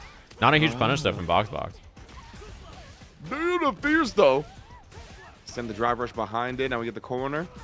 Oh, that's big. Straight up Huntress though with the read on the shimmy. Yeah, it fixes her drive gauge, and it makes not only the game even, but it gives her a lot more drive meter to work with. She has drive with shabs or whatever here. Like, she has pressure that matters. She has EX Fireball, and like Box a little behind on drive, although he's regained a lot of it there from that anti-air and then the pressure after. Big jump! Not a completion though, and now she's burned. It feels so rare to actually land a jump on Box as well. The anti-airs have been so ready and just DI and show me what you got. Had no response. Actually just couldn't. No super meter on deck in burnout. Sorry. Yeah, and that's one of those jumps too where like when you land it, you're like, oh god. You know, you're just like, I actually landed a jump. You're like, oh god. And that is you're just not ready for the completion afterwards. Oh, the whiff punish on the crouch strong with the jab. My goodness. Yeah, her walk-up jab usage is like so good. Like it is very impressive how consistent she is at just like doing walk-in, jab, walk out, like finding clean baits. Like she's really good at that. Reactions as well. Yeah, she wants to get some space to build back this drive. Both very low on it now. Oh, thought they would keep throwing sandblast. Box says, yeah, he's been throwing them pretty frequently, so I don't blame her for jumping. Yeah, try to find that jump in again there. And maybe it's even just like, oh, my jump worked last time. I didn't get the combo. Maybe I should jump again. Sneaky DI and a level 1 might kill. Oh, an EXDP, even smarter. Very nice optimization from Box right there. 1 round away. Sends to the corner again, and Huntress, yeah, tried to clip that walk back again with the crouch medium kick. He's had an eye for that, but oh, the sandblast recovers in time. Counter impact yet again. And I like drive rush there from Box just to try to threaten plus frames, overhead, low, whatever. Good ideas there. No interruption on forward heavy too. You can 4-frame that and get a counter hit. Reversal to buy some breathing room. Ooh, and almost finds that walk-in jab there in the corner. Box with the big hit. He should be able to close this out here, barring a drop. Boy, he did that really early. Okay, it's still hit all the way up there. even with modern level 3, should be the kill. Box sending us to the coaches match, continuing his hot streak after yesterday. Very sick stuff. Box, yeah, definitely looked like he's figured it out. Very clean anti-airs throughout the entirety of the Sajam Slam. He told me he solved Street Fighter. I don't know how many times he said that. Oh, word? Before every slam, he's like, I've solved Street Fighter. And I'm like, okay. And then he like loses and he's like, wait, I suck. And then he like comes back and he's like, I have solved Street Fighter. I'm like, okay. Oh man, he's like the lethal shooter of the Sajam Slams. I understand now. I get it now. I understand now.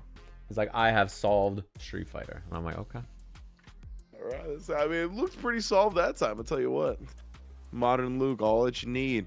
So now we're gonna get the coaches match on and see who else is gonna be in winners finals. Oh, boy.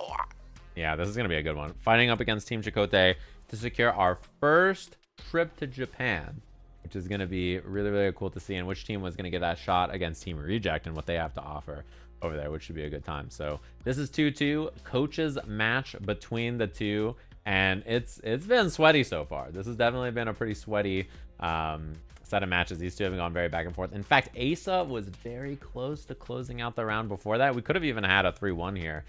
His match with Joy was like neck and neck. I mean, if those two play again, you know, it's a coin flip, I think, either way. Yeah, man. Yeah, 3-2 on the first day for Team Shine and Team Diaphone. Yeah, they've been quite close. And I think, if I remember right, I think the records between these two coaches have been pretty close too. Shine had a pretty slow first day. He went 1-4, I think, if I remember right. And they did much better on day 2. I think his losses were like Nephew and I'm not sure who else. Who's the second loss? Maybe JB? Maybe Diaphone? Not sure. But yeah, man. So coming down to the coaches and Diaphone. Yeah, he did beat Shine day 1 with the Kim versus the Ed of Shine, huh? Okay. Yeah. And he's looked, I can't lie, Diaphone has looked really prepped for this event in a way that I sort of didn't expect. Even though I knew that he was playing a lot of Street Fighter, he's played the best Street Fighter I've basically ever seen him play. And like, I think the thing about him is like, you know, we have Capcom Cup qualified players in here, but I think Diaphone is one of the best tournament players in this event. Like maybe the best tournament player. Like he's very good in tournament environments, even though Street Fighter is not his main game.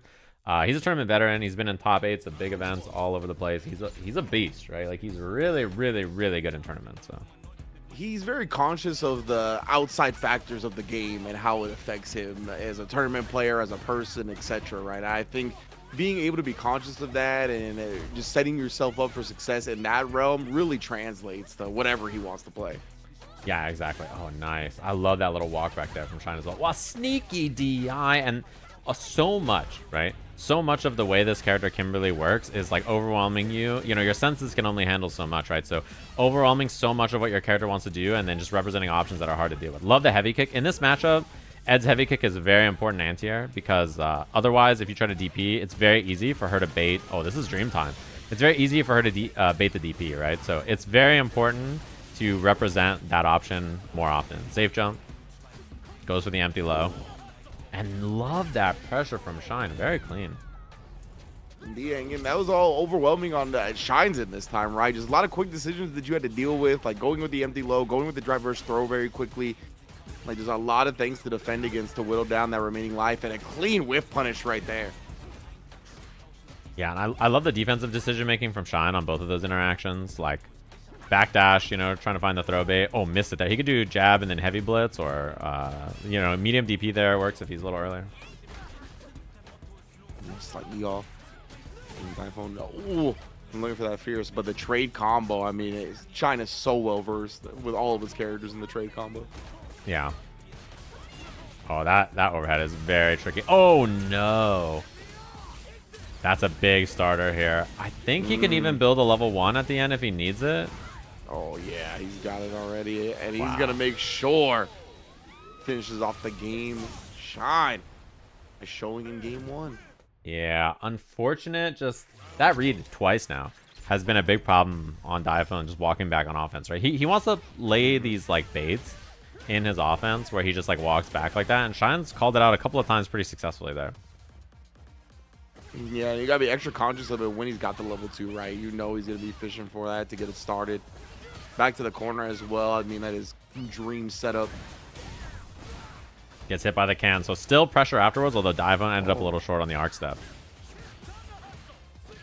Plus frames on that because of the drive rush. Normally it's minus on block, -1. A little anti at that time. And a button after. Shine finding quite a lot of these moments where Diaphone's trying to be a little snappy. I think he's playing kind of like really... He's trying to be first a lot, right? He's just trying to go, go, go, go, go. And Shine, you know, he's holding space and holding these interactions really well. Trade combo. Again, yeah, Shine's trade combo game is one of the best in the business. It just feels Diaphone's playing a little tight to loosen up a little bit. Now it does get the level 1. Some breathing room going. Like that. Oh, no. Just outside the slide space, though. Again, Shine. Well versed in the Kimberly as well. He's going to know the ranges.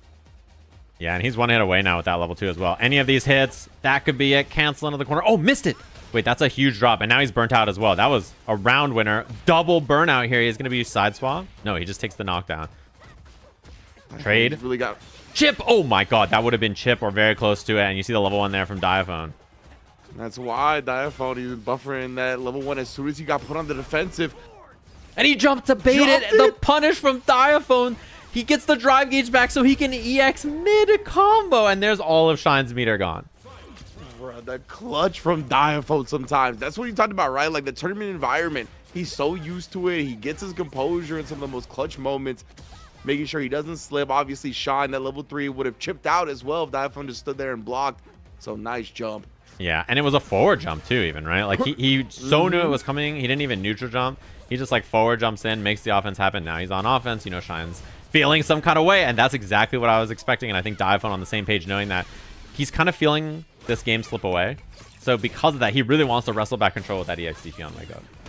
Precisely, right? You want to halt the momentum, but it just instead gets so out of hand, and Diaphone back-to-back baits it. Of course, that's a symptom of the slower DP from Ed. You can bait him with the lights as well, but man, incredible stuff from Diaphone. Yeah, and just too clean, honestly. Like, Diaphone's situational awareness there was incredibly impressive, right? Like, just so aware of what was happening. And this is what we mean. These options from Kimberly, you know, notoriously, they're all counterable. Like, you can beat X with this and this and that, but like when she just starts doing stuff and she overwhelms your senses, what can you do? You're only a human being. You know, try to backdash the throw and a perfect. Yeah, 100%. Like, is completely frazzled when it comes to having to deal with so much pressure. And now Diaphone, the one dabbling in the art of the trade combo. And making stuff up right there. Heavy punch, crouch jab, the can explosion afterwards. Almost out of drive gauge, but can Shine survive this interaction so far? Like, it doesn't, he has no space. Punish counter, knockdown, new buff that Kimberly has in this version. And this is huge right here. This is exactly what Shine needs to hold the momentum. There's been Diaphone just out of control, wall to wall. Oh, and he tried to walk back and bait that. He gets backdoor into the corner. Nice check. Shades of Mogu right there, using the light kick target combo. Yeah. And he knows, right? Diaphone has been extremely aggressive in certain areas, and he actually busts out with the DI. He risked it. Burned himself out in the process, though. Set him up for safe jump. Oh, and he got the hit. The DI punished the jab. He whiffed. Oh, no. Oh, that is so unfortunate for Diaphone there. And meter available for Shine as well. If he gets space, he's going to level 2. The level 1 on wake up. He was trying to find the chip. Yeah, exactly. Diaphone, he saw that Shine's meter was about to come back. Tried to get close and get the chip out before it did. Shine knew it as well. And it was going to be... Oh, what a level 3 drive rush OS. Beautiful stuff from Diaphone there. And yeah, he was going to do immediate elbow level 3 because of the instantaneous chip. So very smart awareness from Shine right there. His poor drive gauge just absolutely battered in this. It's such a tough interaction to deal with. Meaty overhead. Catches the backdash. He can go for the dunk. He's close to building a level 1 here. Not quite enough, but one last guess will do it for Shine. Oh, and Shine actually put himself in burnout with that drive rush. I mean, he's got to stay offensive right now. And Diaphone pops off to move on to winners finals of the Sajam Slam over Shine. And that sets up Team Chakotay versus Team Diaphone to see which one of those two coaches is gonna make it. Impressive stuff. Someone brand new to the slam with Chakotay, and then Diaphone on the other end, who the last slam, I think he felt that the difference was him. You know, he really felt like, you know, I was not ready for the last slam. Like, if I locked in there could have been a chance that we could have made it all the way, right? So, and you can see the improvement in his gameplay. Like, this guy Daifun's ready. That was sick, man. Yeah, taking over Shine like that is ridiculous. Daifun really pulling his weight, only as a coach, but as a player, as a captain of a team.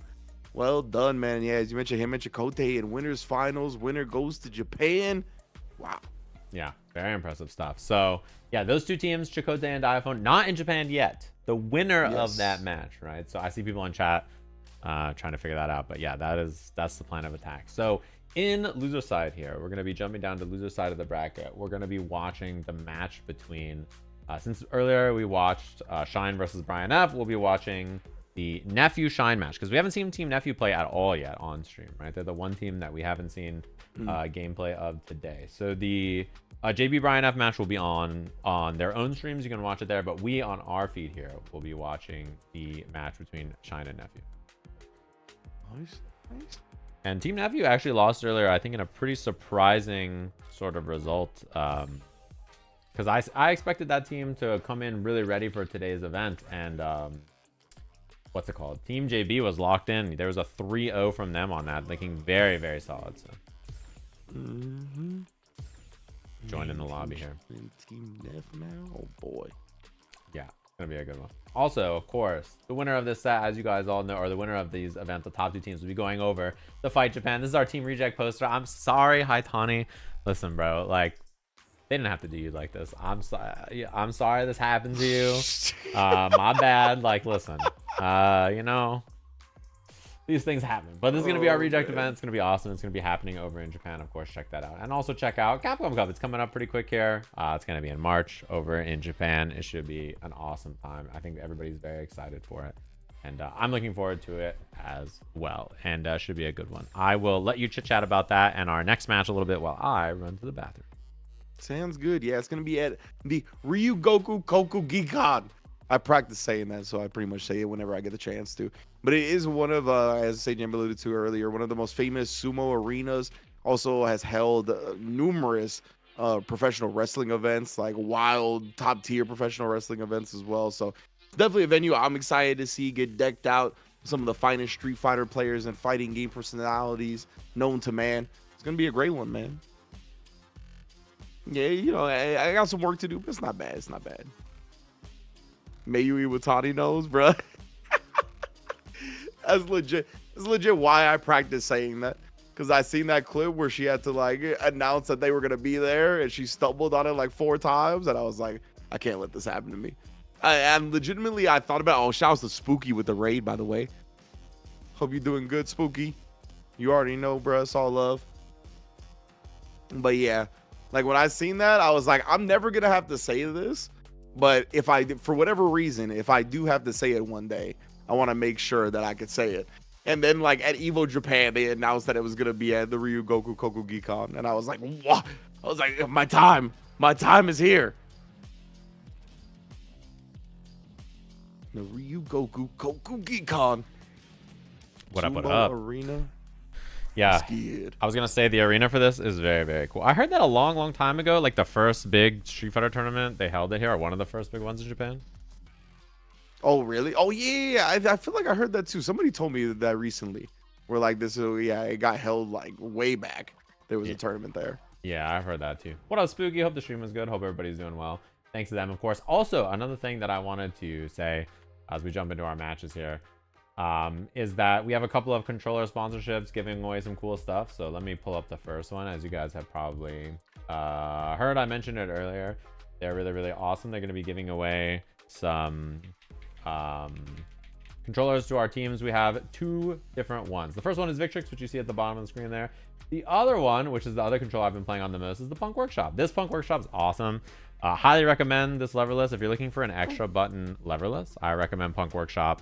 As an example, I know that both Nephew and JB from the Slam play on them. They use them, and I think Nephew's actually partnered with them. Like he has a sponsorship with them, Punk Workshop and him. So highly recommend it. This is the leverless I was using before my current leverless, which a lot of you probably know. I can pull it out right now. It's the leverless I've been using a lot. Highly recommend. As Teo jumped in the basket. What up, Teo? You can hold it, Teo. Here, you can have the leverless. I'll let you hold it. He'll be the model. So he can be our leverless model. There we go. Teo's our leverless model. This is the Victrix Pro KO, brand new, extra button leverless. And as Teo is demonstrating here, you can see that this is like an extra button slot. There's an extra button slot here, and then there's some that you can like put in automatically. So I think those are really, really cool. I've been using this as the primary leverless that I use, and it's awesome. He's got his bow tie on because it's game day. Oh, nice. He's So ready. a little bow tie on. Finals day. Yeah, he knows what's going on. Thank you, Teo. I'll take that. As it looks like we're jumping into our match. Man, I love the baskets on the desk. Oh, yeah. You got to have a spot for the cats to chill, you know? Mm-hmm. And I'll get these teams and names fixed for everybody up here. This is our loser side of the bracket, of course. It's Team Nephew up against Team Shine. This is going to be a good one. Shumimi and Flayon. These two have been quite close, I think, in their matches so far from my memory. And the big thing is Flayon has really impressed me with his play. He's playing classic Luke. And this is classic... Oh, my God. This is classic JP as well. So I think the gameplay from both of them has been very, very impressive so far. And the adjustments they both had to make to each other. Because a lot of people kind of locked in on, I think, prepped some counter strategies for Shumimi after her very impressive first day. Yeah, to me, it feels like Shumimi and Flayon are two of the players that have grinded the most, especially at this slot. So the skill level has been very, very strong. Glad to see them already advancing so far so quickly. Yeah, and I think the big thing, too, is, like, it's very difficult to deal with JP zoning when you're a brand new player. And it's very difficult to deal with approaches when you're playing a zoner as, like, a brand new player. So, like, if someone is overwhelming you, like we're seeing here, it can be hard for her to, like, hold space against a character like Luke, where you're just like, dude, he's just running at me, and, like, bad things are happening to me. I don't know how to stop this, right? And in the same way, if you're getting zoned, it's like, man... This character's just sitting at full screen throwing stuff at me. I don't know how to get in. Yeah, exactly. It's definitely a common struggle that everybody goes through when it comes to fighting games on both sides. So it's interesting to see who's going to be able to kind of figure it out. Oh my goodness, the command grab full screen style. Yeah, and something that she's been doing a lot is that command grab in her zoning patterns. And people have started to try to like come up with some adjustments to it. But I think that's something that I like about her play. Wait, there should be a jump in here. Oh, I think he was too scared. He got so scared of the level 2 that he didn't know what to do. And a level 3 reversal's gonna hit. All right. Fear, caution to the wind. Setting to level 3. Still got the corner. Oh! Justice almost broke the armor. Got 2 hits in. Couldn't quite get the 3rd. Yeah, he was actually really close to winning that round. Despite committing the meter and being down a lot. It was very, very close. Nice. And that's exactly what Shumimi wants. Sets up the departure afterwards. Zoning patterns. Wow, what a dash up through the zoning, knowing that it was going to hit there. Missed the combo, but I do like that he had the right idea. And drive rush forward heavy punch is a pretty good response, I think, in neutral against JP zoning. Like, that's one of those things that she has to know it's coming to beat it. Yeah, exactly. That's why you see the manual portal spikes start coming out more and more. It feels like the primary usage of that is to protect from the drive rush approaches. Like she'll just spin it in general. Yeah, see, exactly like that. And that's a hard thing to stop. I think even if you played the game for a while, that situation from JP is very annoying to deal with. And then that approach from Luke, if you're a JP player, you know, unless you've been playing for a long time, you're not going to be ready with like crouching medium punch, disjointed drive rush check, you know, into like that. When you're new, a character going through your zoning with drive rush is like, what the? Like, this is busted. You can't drive rush through Sonic Boom. Yeah. Why am I subjected to this? Yeah, JP's like, why doesn't my projectile just hit like Sonic Boom does, you know? Gotta get better ghosts. That's what I'm saying. Maybe Psycho Power's not that good after all. Shumimi, despite the burnout, yeah, this is still a decent spot for her until that happened.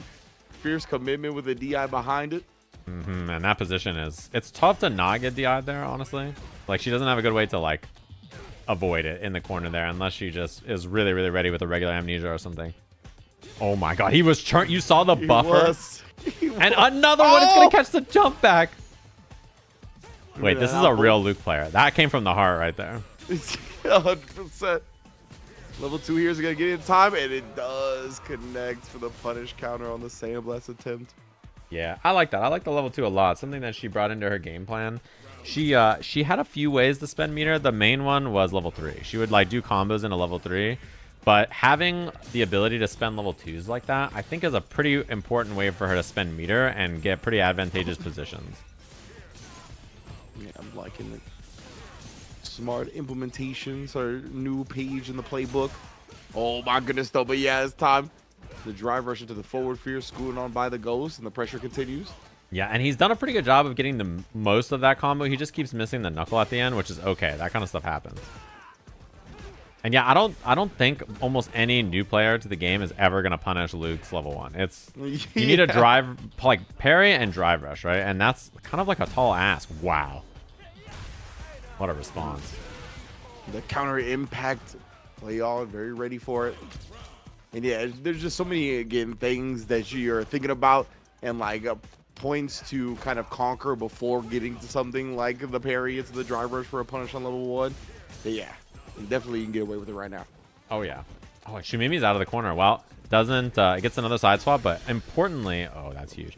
Importantly, this drive gauge for Flayon is going to be a big problem here. Level 2 hits and now a pixel of drive gauge left. So not much to be done here. He tries to parry, and now he's burnt out full screen against JP. This is rough. Yeah, Shumimi will most likely be able to close this one out, but wait. Starting to find his way. Shumi doesn't want to commit to a ghost preemptively. No anti-airs, though. Yeah, so scared of that Luke jump, and has not anti-air to just gets backed onto the corner, and now out of burnout. Immediately spends it. Oh, man, Flayon got a big chance here with CA looming. Got it now. Nice. Oh, that was prioritized. Yeah, that was very, very good. Immediately throws the EX Ghost, gets the combo off it with the heavy spike. Nicely done. The OD projectiles always being the regular projectiles in this game. So good recognition from Shumimi. Yeah, that's something that like is the way the projectiles clash in this game is so different than before. So. Just walk down. Flayon, yeah, look into. Since he got close quarters at the beginning, it's like, I'm not trying to get full screen. Like, let's just stay in there now. Yeah, she's waiting here. I'm sure DI is on the mind, right? Like, I'm sure that that's something that we're looking for here. Oh, punish time. Nice. It was just supposed to be a fireball. It happens. Oh, no anti-air, but the spike is there, and that was actually really useful for her, but she didn't have a plan afterwards. Yeah. And Flayon, like, the plan is just all gas, no brakes here, but slightly mistimed the meaty. Ends up getting back thrown for it. This could lead to the L, honestly, but close quarters again. When you see the patience, she's just waiting. She knows that she doesn't want to do anything that's going to get her in trouble, and now has the burnout. Back to this space where we've seen her have so much success, and set point now for Shumimi, just like that. Oh my, the 99-second drive rush overhead, but couldn't get a big combo off of it. Mimi again now, getting that full screen game going, putting up the spike. The zoning patterns are here. Drive rush right behind it. Yeah, and I like that. I like to see a little bit more offense in Flayon's gameplay like that because, you know, it's one of those things that's like, it's tricky to deal with, and she's clearly been struggling with the drive rush approach. Yeah. Like that he's recognized when the time the drive rush is, right? He's not getting caught by air projectiles. He's like waiting out the sequence. Hitting in behind it. Oh, she escapes the corner too. That's big. And out of range of the drive rush. He just wants in there so bad. He's like trying to get in, doesn't want to deal with the zoning because that's where all the damage is coming from. And, you know, he's really having a tough time deal with it because it's tough to stop. Indeed, and Shumi. Wow. Buy some space. Perfect parry the first out of the ghost. Oh, that's huge. You're going to spin. Oh, and level 2 here. Spike. Oh, that is so bad here. Burnt out now, too. Oh, she's in a good spot, though. She whiffed a heavy. Oh, no. Flayon laying it out on the line. Yeah, and he loves that level 1. I mean, it's also, like, if your opponent can't punish it, it's, like, a safe thing to do, and you just, like, don't have to worry about getting punished ever, so why not just take the damage? Oh, jump back. She's trying to get out of there. She has... Yeah. She has... Oh, wow, that's a big amnesia as well. Just block it out here. Let the spikes hit. Almost got the full combo on that, and that's all of his meter gone. Dean's trying to get that space. Oh, man, and Flayon is just looking to smother. Oh, she tried to spin there, and she got level 1 on accident. Actually, a very good punish from Flayon. Didn't get the completion, though. Yeah, left a little bit of damage on the table again, getting in quickly. It's whiffing the DP, but into the crouch medium punch again. Play on. Just again, like you said, trying to overwhelm and does it successfully. Yeah, and I think that's one of those things too where like the fear of her opponent's approach kind of got to her, and we saw her anti-air a lot in the round robins, but like his approach was just so relentless that it feels like she just wasn't, she couldn't be convinced almost, right? She was just like, oh god, like, you know, there's just so much happening here, I'm like so scared, right? So yeah, that actually worked out in favor of Flayon there, because he just overwhelmed. Yeah, that's pretty much like kind of what I wanted to talk about, was that I was a real big fan of Shumimi's decisions whenever she felt comfortable. Like whenever it was like composed, comfortable, like she made good decisions. But you could tell that like, yeah, the relentless pressure just kind of got to her a bit, and like she got real timid, didn't start checking any of the advances. There wasn't the anti-airs. Like she could just like get used to those scenarios, calm down a bit in them. Like I think she's got great decision making.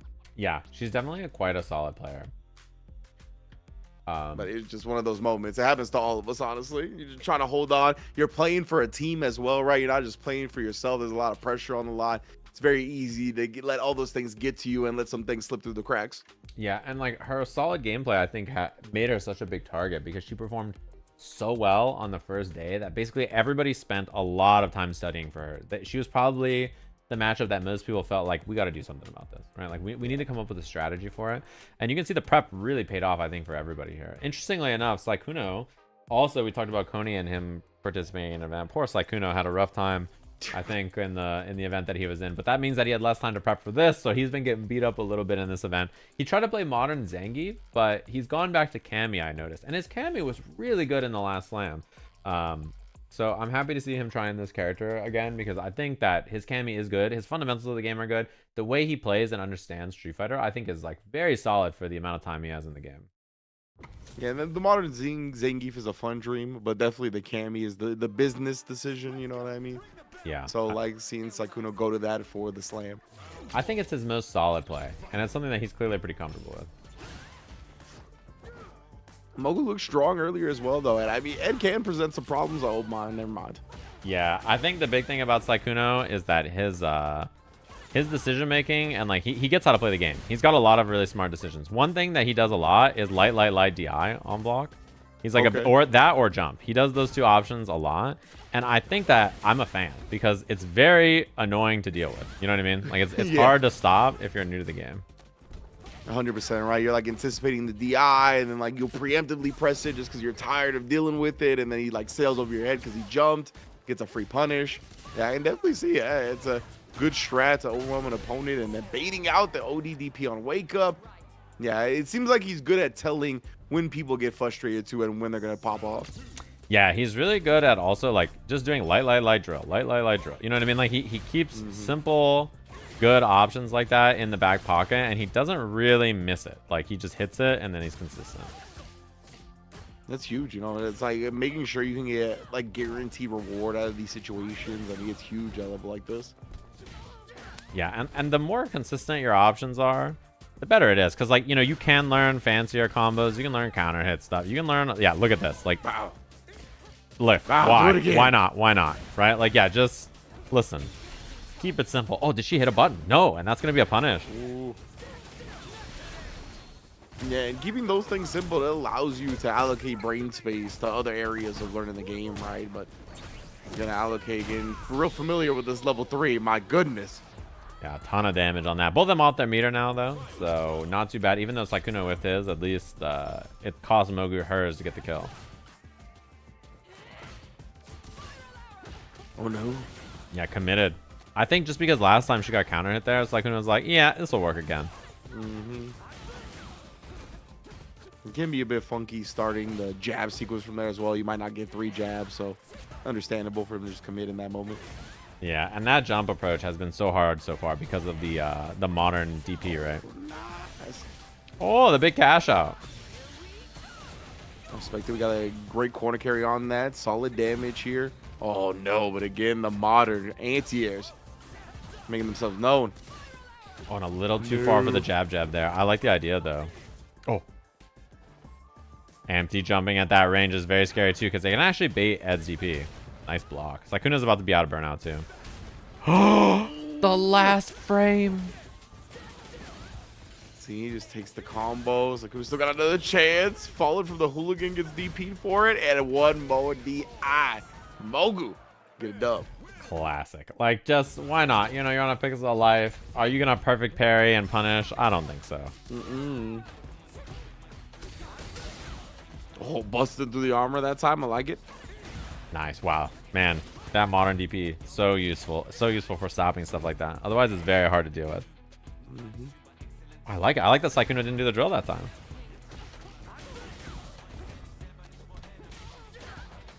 Established the throw. Sykkuno, oh, hey, he actually faked him out a little bit, right? He didn't actually commit to the fireball right there because Sykkuno had been quick spin knuckling it, but wasn't quite ready for the spin knuckle regardless. Yeah, and I love the way Mogu plays this corner sequence. She's really good at that. She does a lot of like, cool, I get that knockdown, meaty flicker into throw or light blitz, right? Like just simple, good, solid stuff. Like none of it is ever gonna be bad. None of it is ever gonna put her in a bad spot. Like it's this really effective, good gamery. I'm a fan. It feels like that's what both of these players have in common, right? Is that like they know how to keep it simple. They're not trying to overexert themselves or try to learn too much too quickly. Like they get rewards out of the hits they get because they stick to what they know. Yeah, and I think that's the way to do it. You just understand the fundamentals of the game and do that stuff, and it's good. It's like her biggest strength, I think, as a player. She just does good stuff and like doesn't ever like try to overcommit and do weird stuff. And Ash trying to teach her the dream combo for like, you know, 10 hours. Yeah. Wake up at the level 1. And then again, right, just knowing what's necessary, knowing what you need to do to get yourself out of the situation, how to find your win conditions. Well, we're trying to get close, but oh my goodness, one more light would have done it, and the light kick is the light that was needed. Yeah, big fan, because, you know, you just tap it in. Don't do anything fancy, right? Just like keep it very simple, solid options, good stuff. Gotta watch that movie. Tap it in. Ooh, I like these hooligan baits, actually. I think trying to probably bait DP is my guess. Sykkuno starting to sprinkle in some spice, but gets thrown out of the DI attempt. Around the corner. Oh, no. Then committed to a dive kick at one of the worst times. Yeah, and this cash out is very consistent. We know Mogu's going to go for it. Yeah. Smart stuff here. Put him low on life and drive meter. Again, just trying to look for the flicker afterwards. DI as soon as he lands. Almost. Shoulder blade almost touched the wall. Very close there. Sykkuno, though, on a lot of bar. And these heavy spin knuckles haven't been answered that much. Yeah, so I think it's something that we're going to see more and more. Because, like, if you can't deal with it, I'm going to keep doing it. Well, thanks for doing that. That's why Mogu was just trying to preemptively deal with it with the OD. Doesn't get the punish, but still gets the wall splat. And that's enough. Mogu taking it over Sykkuno. Yeah, and one of my favorite things about this is that so much of her game plan is like, do heavy auto combo, heavy punch, kill rush upper, heavy blitz, right? And like, that's one of those things that's like, it's good when you wall splat them because it works on DI. It's good when you have a punish. It's good as a whip punish. Like, it's good for every scenario. It's like, you can't go wrong. It's always good. It lets you level 3 cash out. Like, nothing bad about that. It's just a solid, good option she can do in every scenario. She doesn't have to worry about altering it, which makes it like it's like the perfect thing. You know, it's like the perfect solution to all that stuff. It's like really just excellent for solving all of her problems. Yes, indeed. Impressive stuff. Loving the way these players have been game planning. You can see the gears and the way they're turning. Yeah. And not only that, but like these matchups are very interesting because one thing about SK is her results in the round robin were not that good, but her win was against Huntress, which is potentially the opponent she'll have here. So like this is an important time to think about like maybe running into that because the score is 1-1 right now. We're guaranteed to be playing that 4th seed match, which means Huntress versus SK is definitely happening no matter what. It's just whether that match is going to put us at a 2-2 or send us home with a 3-1 with one of these teams. So our next match will be Karki versus Joy, and Karki is probably the other most patient player. He plays Honda in parentheses, not derogatory. Like it's the most chill Honda you'll ever see. It makes like no sense. He's just vibing out here playing the big man on campus, just like hanging out. It's just he's chilling. He does not have anywhere to be. His bathhouse. My bad. Honda. My fault. Wow. That, you know, I said that. That's my fault. He just does a butt slam, 99 second. My fault. I gotta remove those parentheses, I think. Back to derogatory Honda. You don't get that title quite yet. Yeah, and that was actually my biggest feedback for him was like, you should actually do some of this stuff more. Well, you know, looks like he listened to you, man. Yeah, he needed a little bit more, you know, because I think his plan was like to play the most solid thing ever. But and I think you should, but you do gotta do some jerkery sometimes. You gotta be a little like, you gotta be a gremlin sometimes, you know. 100%. Yeah, throw your opponent off, make them think about other aspects and approaches that you're willing to use. Right now, Joy relieving some of that pressure, but that was the only meter she's got. And man, this gets ran down into an oicho. Yeah, what are you supposed to do about that? I mean, even if you're a good, like, let's say you're the coach. If you're burnt out against Honda and they do butt slam, stand, medium punch, drive rush, command grab, like, you're getting hit. Like, I don't care if that was Nephew, right? Like, it doesn't matter. Like, at least something that's just going to continuously happen. Actually broke the DI armor before she reacted with her own DI. Yeah. And that's something that, I know that was Nephew's advice to Karku was like, hey, if you burn out your opponent, do butt slam until it's over, basically. Because, like, it's so hard to stop. Nephew's one of the best at just, like, the tidbits of info. He has really good coaching. Yeah. He knows the strats to abuse. Exactly. Double KO means that neither player wins and they play again. Somebody asked. I'm guessing there's a double KO on the other set. Yeah, double KO is you play again. You do not lose on double KO, no. DI. Wow, that actually did a lot of damage. They a big chunk. Went to level 1 very quickly, and it paid off. Not having a lot of scaling beforehand. Yeah. Crouch medium kick, super. Classic. Does a lot of damage.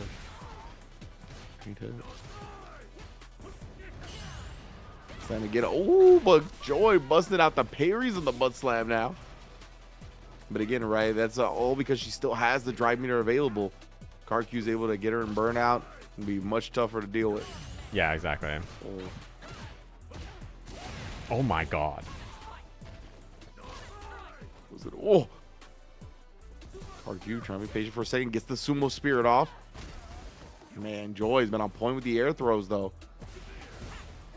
I'm going to get by her for free. And then again, the counter hit. Karku me winding up with something that took a little bit too long after blocking the jab. Drive reversal punish, but doesn't get anything afterwards. She did have the right punish too. That was the correct punish for drive reversal as Cammy. Oh, and that's gonna be a big punish error. Her crouch medium punch 7 frames, so you need the 6-frame stand medium punch. Exactly, yeah. And her stand medium punch is 6 frames, but not cancelable. So she has to do it and then combo after, right? And she had the right idea, so that was very clever. Oh no, he had it and he slightly mistimed it. Barely got it out of there. It would have been extremely scary if it was timed in a way or it caught the pre-jump or caught as she just got off the ground. Cancel into it. Yeah, recognize the counter hit on the hand, so you got a link after. Wow, that crouch heavy punch whip punish on the dive kick was wild. Yeah. Why is that character naked? Bro, Honda's got a hat. We got some shorts on. Got a lay. Yeah, I turned off my nude Honda mod before the set started, so we're good. Nice. Doing the due diligence. Yeah, I gotta make sure. Professional. Capcom's watching, bro. You know, I can't have them see that kind of stuff. Wow, what an air throw. That was sick. Enjoy. God, the drive meter back after that as well. Been in such control, honestly, all throughout the day. Dude, she's Bro, so solid, man. pixel. That is gonna hit though. It's a winnable, very winnable round for Karku. With all this drive meter, we can just find one opening, really start putting the pressure on, but DI turned it up.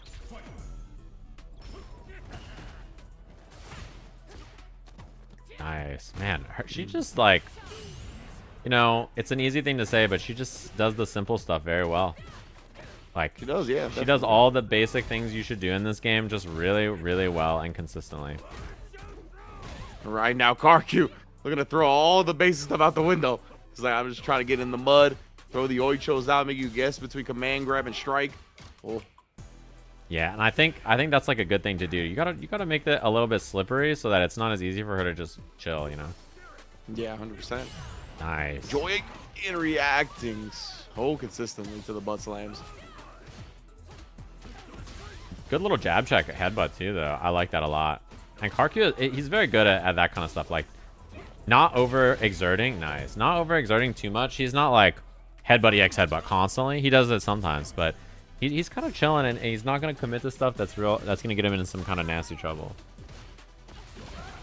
Oh, actually did get God right there. This is plus frames, so I'm mistaken, off the crouch fears. Look at him chilling. These two are definitely the most chill players we have in this bracket, I think, too. They're about to play some dominoes, play some cards. Oh, wow. Actually beat her to the punch in the air.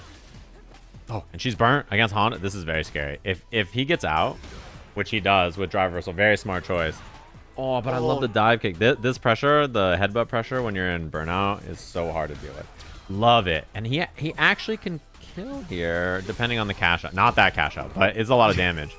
Yeah, they're going to do good damage for sure. He's got the Sumo Spirit installed still as well, so he's going to try to bully a bit with that one. She got to have her drive meter back as well as the stun DI. Yeah. Oh, man, it's so scary. We'll throw out the headbutt.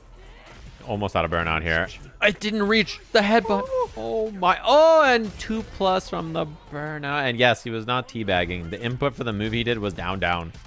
Yeah. It's down, down, and punch or kick or something to get the hands buff. Oh, man, bro. Karkyu would tie up this set very close between these two. That was a command grab. He likes stand medium punch, drive rush, command grab a lot. And I know a lot of people have scouted it. I know that's something that the coaches have also talked about a lot because they know that he likes to do it. So, yeah, you see it quite a lot. Yeah, just like that. Yeah, we got the Tokyo Extreme Racer crouch sweep. Yeah. Instead. Oh, man, I'm on Pow Pow Cafe. This is my favorite stage in the game. I think it's the best stage. Wow, round up. Set point Karkyu. Karkyu? Yeah, and Joy has not lost to him so far. She beat him in both of the round robins, although, you know, the close games, and like this one is even closer. Most definitely. Already got Joy in the corner as well. Oh, the butt slam. I thought it was actually going to hit on the way up. Just barely missed Cammy. Dude, his spacing here in the corner has been excellent, by the way. Big fan of everything we're seeing from Karkyu here. Drive impact. That should seal the deal here. Oh, he missed it. He missed the hands buff. Oh no, he should have teabagged more apparently. Like he did down down and it didn't work. He should have done it more times. You need the prep, brother. Should have been more toxic in your past. You wouldn't have missed that input. That's what I'm saying. He is an Overwatch player.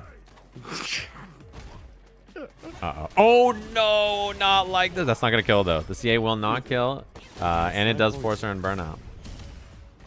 And that means Karkyu, I mean, if he gets an opportunity, he can chip out.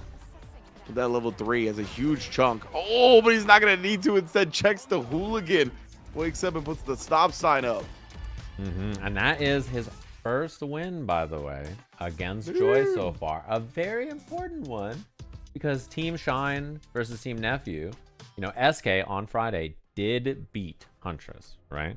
So this is scary. Like, this is a chance here for Team Shine to not even get to go to the coaches matches. And even if they go to the coaches match, they need Shine to beat Nephew, right? So now we're going the distance no matter what here. Ooh, boy. All right. Man, the Huntress SK run back. Gonna be exciting to see. Yeah. Very well played there from Karkyu as well. He's real good. He's a real good gamer. I'm very impressed. It felt like your advice kind of hit home. Like the amount he was willing to throw out the butt slams and the headbutts a bit more, in addition to balancing it with the patience. Like it felt like a real good pace. Like he looked like a comfortable veteran Honda player at some points in that match. Yeah, he played awesome. I thought when I do the power balancing for the slam, I watch everybody play.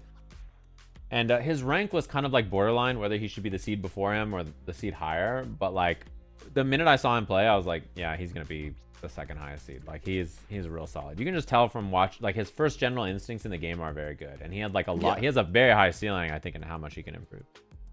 I agree.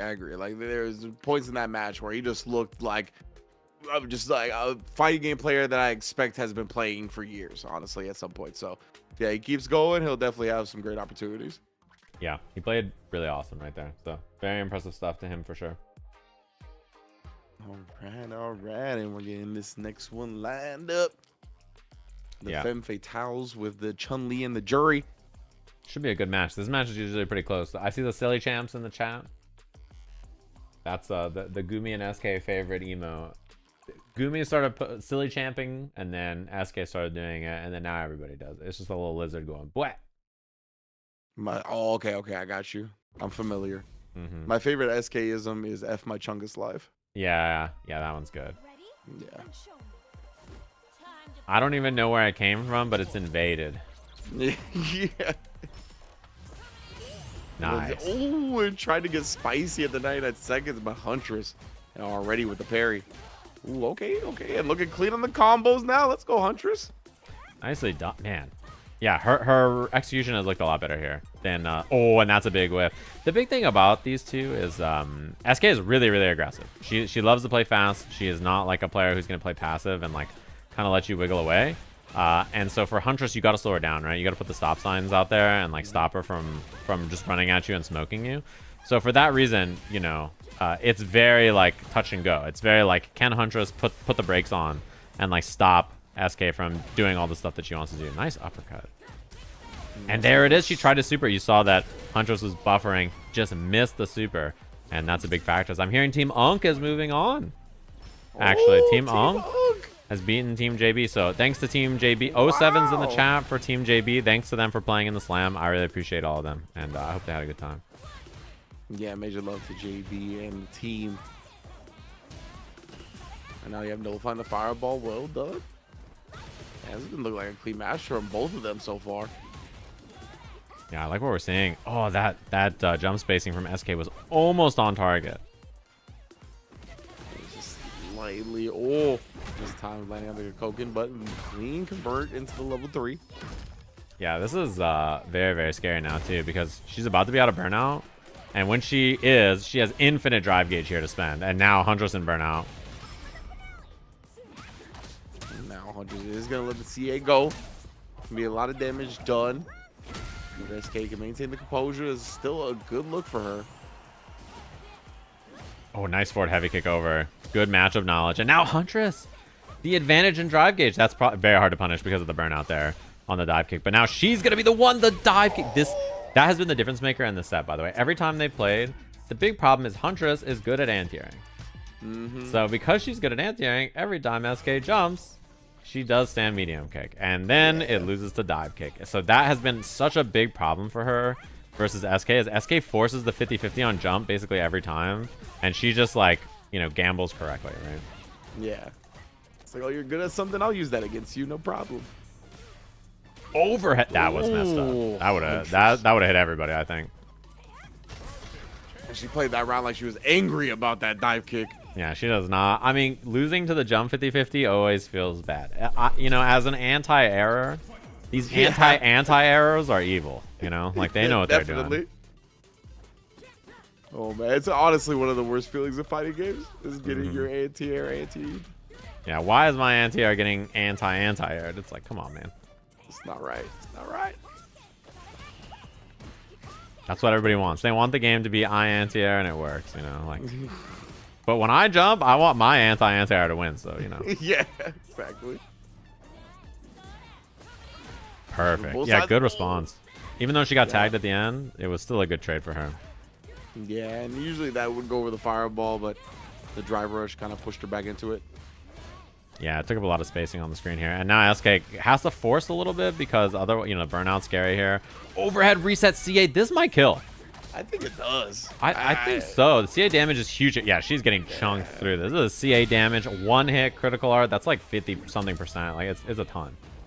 Yeah, massive damage on just overhead directly into CA. Huntress looking clean. All those execution errors we were talking about leading up to this game, nowhere to be found. Yeah, and a lot sharper, I think, in general. She looks a little snappier than I think from the earlier game plan. And this is interesting too, because you know, we have to see a win here from Team Nephew just to stay alive and get that coach's match, right? So like, there's a lot on the line on Huntress's back here. It's not just like the coach playing; it's her fighting to give her coach a chance to play. Yeah, exactly. And team's dreams of going to Japan, represented up against Reject Fight Night alive. Yeah. And the thing is, last time the slam happened, she was fighting for Nephew to get a chance to play, right? And so now she's fighting for her coach to get a chance to fight Nephew, you know? So the roles have been reversed. That's wild. Ooh, good throw tech here. I'm just trying to hold on to that last bit of a drive as well. Yeah, great just move to get over the fireball, make Jury deal with something. Nice escape, too. And she respected the dive kick there. You saw Huntress not coming into an anti-air. Love that response. Really good choice.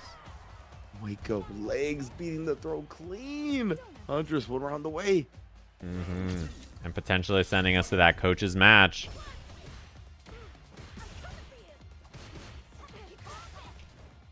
Low early. Just taking what she can get again. This looks so clean. Tried the big anti-air, but got stuffed. Yeah, that heavy kick anti-air has huge reward. It's just like the spacing on it. It's not easy to always land it, you know? Yeah, 100%. Oh, she tried. And she didn't get punished for it. She actually gained drive gauge because she parried the normals. Oh, man, what a jump back. There's the anti-air. Dive kick hard to use at that kind of a spacing. And SK has not been getting throw baited. I like the defensive choices from her so far. Yeah, it's been very disciplined. Just like that. And the overhead, that's where all the mileage has been coming from so far. Had the low hit, missed the confirm. That is huge. This is a punish here from SK. Oh, no, she delayed it a little too much. She did try to walk up and get that stand medium punch. Wanted that as the punish counter starter, but That's a lock. her fingers. Yeah, unfortunate there. It was a lock, so because it's a true block string, it won't DI wall splat.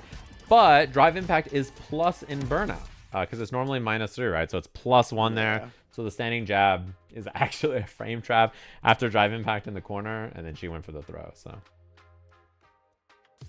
nicely done. Sets up our coaches match. Nephew versus Sean. Oh man, to keep the dreams alive. Yeah, this is gonna be a good one here. And Shine, he looked really strong against Diaphone, and then Diaphone just hit him with the Brain Destroyer. You know, he just hit all kinds of like, he made funky scrambles happen. And like, when you're good at playing an overwhelming style like that, which Diaphone is, that's all you want. You need him to like falter once so that you can put him on the back foot so that you can then overwhelm him as a player. And Diaphone is like world class at doing that. You know, it's one of his biggest strengths. So he really just like forced the issues over a Shine who was looking honestly really sharp. I thought Shine was just going to clean up. So yeah, it's definitely the way the set started. We'll see how Shine feels now coming into this match. Going up against Nephew, obviously. Both of these players play each other a billion times at this point. But I'm going to see who moves on. Still very impressed with Diaphone. Of course, Team Diaphone and Team El Chicote in our winners final side of things. Winner going on to Japan. Get to that in a little while, of course. And this one's interesting too because this Shine versus Nephew set, like, the start of the day was Team Shine versus Team Brian F, and it went to coaches match, and obviously Shine won. So if Shine's team wins, they fight again in loser semis, right, to try to get to top 3. So it's going to be a very good match, I think, either way, and I'm excited to watch this. Oh, yes, indeed. It's going to coaches match, the tiebreaker coach special. One of my favorite parts about the Sajam Slam. Coming down and putting it on the backs of the pros. See who gets it popping. And already sniping with the crouch medium kick. Nephew, one of the best juries in the business. Yeah, and like, you know, that's the thing about Nephew is if you had to pick a coach to fight for you, like if I had to pick someone to go beat the aliens in Street Fighter 6 when they approach, I'm picking Nephew, right? Like he's the guy to pick because he is so solid. He's a world-class player. You know, he qualified in Capcom Cup by playing in a super premier event, the hardest event you can play in the entire year. He's a monster. He's an absolute beast, right? So. Yeah, huge fan. And already cleaned up the first round. See if Shine can try to cut off the approach a little bit. His Nephew really, I mean, just started early, and that's, one of the popular jury strats right there. After the Fuha stock, we just get the parry up.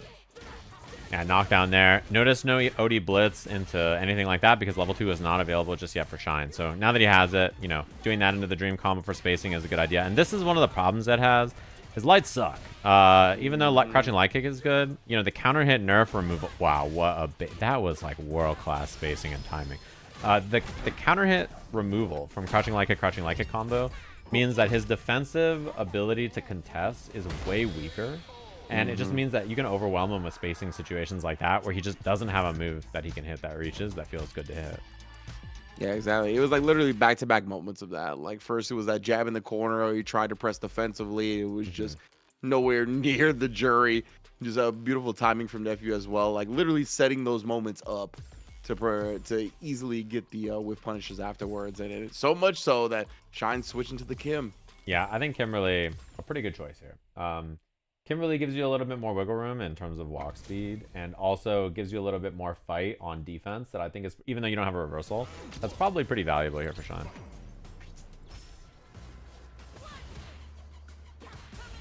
Good discipline from Shine so far. And also, Reaching the out. person Wow. who's beaten Nephew twice in the round robin has been Diaphone on Kim, so. That's true. That's a good point. Oh, I like the attempt. I like that forward heavy kick attempt Yeah. over the fireball a lot. Good idea. Caught Nephew trying to escape. Oh, caught him again. Already in the corner now. Now the crouch medium kick hitting him low. Pain can afterwards. Nephew has been looking. Yeah, I think a lot of up forward helding. Finally got one. Yeah, and so far you can see why maybe this matchup is a better choice, right? Like, you don't give Nephew the time to hold space and then approach with his fireballs and do other stuff. You just pull up, right? You just say, sorry. She just keeps saying it over and over and just pulling up and getting that offense. And I think that he's really solid on this character. Slight nerfs to Ed in this version, buffs to Kimberly. She got great buffs, so she's a much better character, I think. Yeah. As in general, it looks like the walk speed, like Shine just feels so much more comfortable playing up against Nephew on the ground with this character. Like being able to flow in and out of her spacing is much easier than with Ed. Yeah, I think a lot of people don't think about Kimberly as like a neutral character, right? But her, oh, what a punish. Her neutral is really good because of her walk speed, right? Her walk speed is excellent, so it allows her to play neutral in a way that I think is really, really threatening. Agreed. Wow, I love that walk and block from Shine. He's 1 hit away here.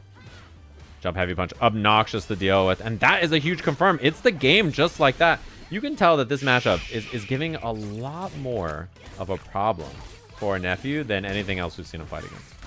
Yeah. Like Nephew, I mean, usually comes across so calculated, right? Like we talked about it in those matches up against Ed, just having these traps to knowing where the block strings are going to end, knowing how much distance the opponent's going to have to actually like press a button and whether it's going to connect or not. And it feels like up against Kim, I don't know if it's just the walk speed or if it's just the fact that he can't really get to those situations in the first place, it feels like that's really causing a lot of trouble. Yeah, and I'm curious, Nephew went back to character select. I don't think he swapped yet. He stayed on Jury, but I wonder if he's just having to think. This matchup has clearly been a problem for him so far in the slam. Like, losing a Diaphone, now, he lost the game here to Shine. Seems like he's not as confident maybe against this character. And I think maybe it's a playstyle thing. Maybe it's buffs in this version kind of thing. I'm not sure. Yeah, it's definitely a pause for him to try to figure out some type of answer. Wow, I love the double parry. Very sick right there. Yeah, regular parrying on the overhead and then parrying afterwards anyway. Nice. Wow, what a whip punish. That crushing medium punch a little shy of its target. Go Shine looking to start the party again. You can see Nephew immediately putting out the fireballs. This might be a strat here. Baits out the level 1 as well. That's huge. Put the first round away. Yeah, and really good spacing too. Nephew keeps throwing these fireballs, and Shine's trying to forward heavy kick, and he's been stuffed out of it like 7 times, it feels like. He just barely can't get in there for it, so something that's been a problem in this neutral so far for sure. And even when he does try to forward heavy kick, Nephew's trying to parry it. So, if he makes it over, he's going to parry and like have something. Ooh, a little out of range, trying to get that punish there. Trade combo. Nephew now 1 hit away. Level 3 is a threat. He had double drive rush there, so very, very spooky. Trying to bait an anti-air. Closing the distance. Cleaning out the OD fireball now because he didn't have a stock. Oh, and outside any follow-up range. Nephew was just ready. Finds the whiff punish, has the level 3 to combo. I think this should be enough, right, to move his team forward. It is the whiff punish attempt, and he was just ready with the buffer. Clutch as ever. Well played there from Nephew, moving his team forward in losers bracket here for a shot against Team Brian F now in our semi. Yeah, one of my favorite things about that set between real Nephew and Shine was at the end where we saw those fireballs established, like in the previous round before the last, right? We saw a couple of like back-to-back fireballs catching Shine, or at least restricting his movement. in the beginning of the next round when Nephew didn't have any stocks available, he really like sniped Shine's approach so well. Like you could tell, like the he had woken up with the DP, and it put the two characters at a distance where it was like uncomfortable for either of them to commit to anything, especially for Nephew to commit to getting to a stock. So instead, he like walked forward and hit crouch medium kick, catching Shine, trying to get close. Like that was so good. Yeah, and the play was really clean, and his strategy there I think was really effective. Just understanding his own spacing really well like that, and knowing like the limitations of his character to expect things like that, and the limitations of his opponent's characters, right? Which is really, really, really clever. So thanks to Team JB, all of their members, and also Team Shine for participating in the slam. They are tied for 5th place in this event. Appreciate them playing for the last 10, 11 days here in the slam. It is very, very nice of them. And that sets up our winner's bracket. So winner's bracket, we're going to have Chakotay versus Diaphone. That'll be our next set here. Winner of this is guaranteed to be going to Tokyo, Japan for a chance against Team Reject. And then in our loser side, we'll have Nephew versus Brian F. Winner of that will fight the loser of these two. So we're going to get this match here. Chakotay, Diaphone. These two teams were the top 2 seeds after the round robin was over, but they had some close calls back here, honestly. This Diaphone Shine set was especially very, very close. So that'll be our next match here. We'll jump into that. And then afterwards, we'll have our loser side of the bracket. So we're going to be jumping up into winners final. Let's go. Gonna be an exciting one, like you said. Winner goes to Japan. Chakotay and Diaphone had two incredible. Yeah, I mean they were the 2 top seeds coming into today, right? So yeah, obviously both living up to their work that they've done in the round robin. A lot of preparation, a lot of work, and a lot of grind's been happening for both of them, right? Like Diaphone, like you said, had been starting well beforehand. It felt like Chakotay has been, like you said, also helped Lily in the past with learning Lily. So he's kind of been hands-on for the slams for a couple of times now as well. And yeah, both of these guys, it seems like they're cracking the code on what to do and teaching new people. Yeah, exactly. And I think I've been very impressed with the improvement that they've made. And also as coaches, it's very, very difficult, I think, to like prep for this event, because not only are you prepping all 4 players, which is a lot of work, but you have to prep the coaches. You have to prep yourself as a coach against everybody else, and you're locked in. Like, imagine being a coach. It's like, if you're coaching this event, it's not like, oh, I play at the end, so my 4 players can play and I'm chilling. It's like, you have to coach your first player, your second player, your third player, your 4th player, then play a coach's match, right? Which is like a stressful coach match, and then you're like, oh, and then it ends and it's like, okay, restarts, coach your first player, coach your second player, coach your third player. So like the coaches are really getting beat up, right? Like they just have, it's such a tall task for them to do something like this, because they have, their brains are working these long shifts of coaching Street Fighter for 4 matches and then playing a very high level intense set, and then coaching 4 brand new players, right? Or like players of various skills. Like it's just so much work for all of them. So I really appreciate the coaches in particular, because the new players learning the game, like, it's awesome. I really appreciate them, but the coaches have such a hard job for the slam that I'm not envious of them, and I really appreciate giving all their time, you know. Yeah, 100%. Like even in a lot of tournaments, right? Like there's some downtime to where you can let your brain rest for a second, recharge up again before you have to really lock in and focus on your next match. Like for them in this, like it's just constant on. Like your brain is just constantly trying to focus, like trying to be the best you can be. So that is a lot to ask for of the coaches. So yeah, big ups to all of them doing everything that they've done.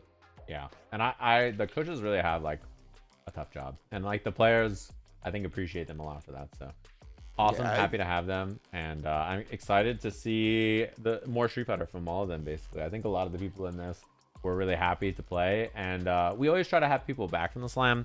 One thing about it is every slam, you know, we have like a mix of new and old faces. We always want to do that on purpose, because it's fun to watch the players that have been here before come back and have improvement, and like see how they do and like how they are after having some time away. But then it's also always cool to have new players show up as well and like show, you know, new player learning experience. So if they've been in the slam, then it would be awesome to like have them back. And the same thing, we're always looking for new players to jump in and join the event.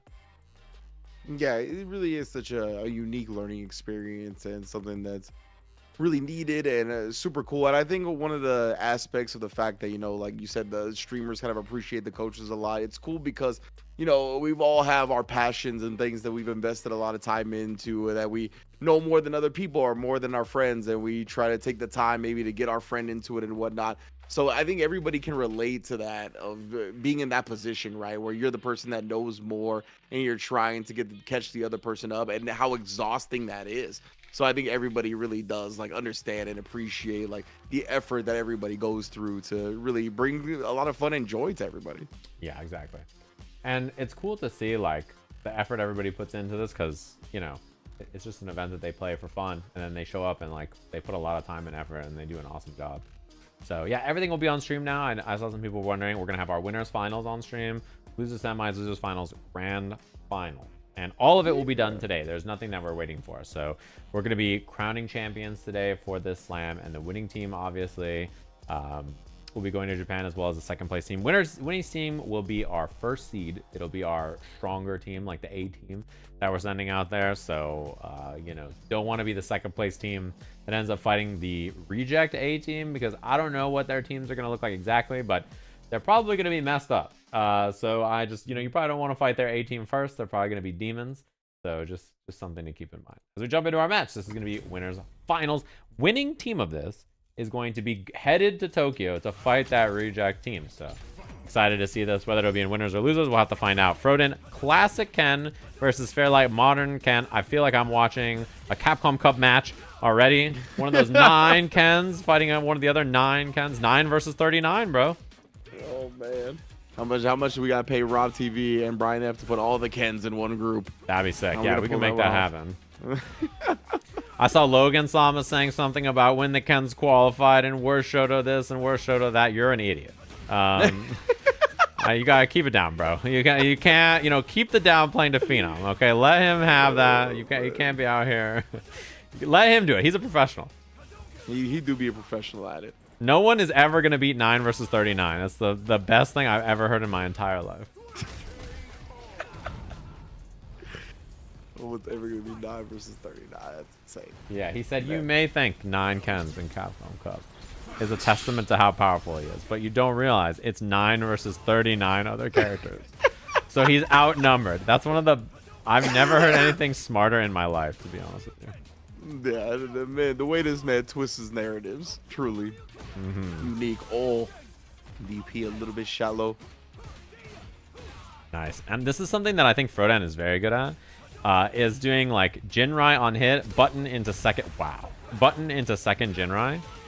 He is very, very good at that. And the other thing is he does button and block sometimes because he knows people like to DI. At a low level, DI is really, really scary because it auto beats Jinrai. And like, yeah, like players will, oh my gosh. Players will just do it all the time, right? Players are just constantly DIing. So. Fair, like committing to the OD. I think he might be dead. Okay, never mind. Modern moment. That's right. Because I'm like, the OD Jinrai starter, it's level 3. Like, oh boy. Well, I love the offense there from Frodan, actually. Crouch medium kick drive rush. And he's just playing patient. He's made so many good adjustments. Like, he's done such a good job of like fine-tuning his game plan over this. You know, his results in the beginning of the round robin were pretty good, but he 5-0'd the second day. And I think it's because he just knows how to like grind out the little things and do the effective stuff well. He doesn't overwhelm himself. He picks simple good options and says, this is what I'm going to do. This is how I play the game. Yeah, and that's one of the things about learning in general, right? Like, recognizing where you do need improvement and like which areas of weakness that you could shore up quickly and will give you the most results going forward, right? That's he tried. He was trying to do jab, jab, jab, DP level 3, and he accidentally missed the last jab. He got a crouching jab there. Doors are open. And earlier we saw that he had a great DI on the full screen Dragon Lash. Not that time. Yeah, getting now the Dragon Lash harassment going both ways. Fairlight, he couldn't get the button out. But this looped Jinrai pressure is very hard to deal with. And now there's no drive impact for him to respond with as well. So he can just take the DP in the corner here. Jumps out. He just blocks it out. Nice discipline from Fairlight. No panicking. And Frodan's pressure has been very solid and safe here. Jinrai is so scary to deal with in this as well. 0 on block. Chip is a problem. The crouching medium kick.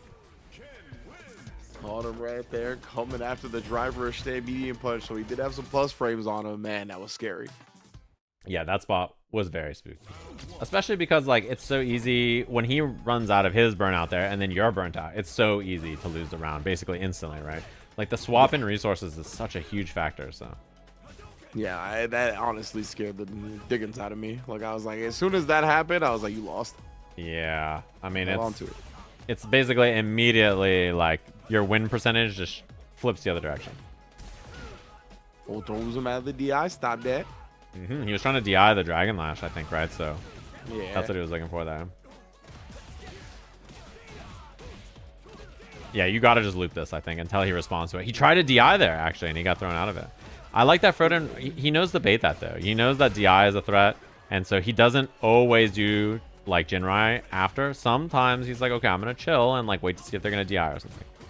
Yeah, it's good stuff. Like, he actually caught him the exact moment he DI'd, too. It's not like he got DI'd first and then adjusted going forward. Like, he was just already keeping that at the forefront of his mind. Yeah. Oh, again, the same problem as last time. He got the crouching jab instead of the standing jab, although he's on the right idea. Yeah. A little heartbreaker, but nonetheless, go in the right direction. The vision is there. Oh, good blocks. Oh, unsafe there. No punish, but still, he takes his turn back. And that's the DI that we were talking about, right? Get a little too Jinrai happy. DIs can't expose it. Fairlight low on drive, though.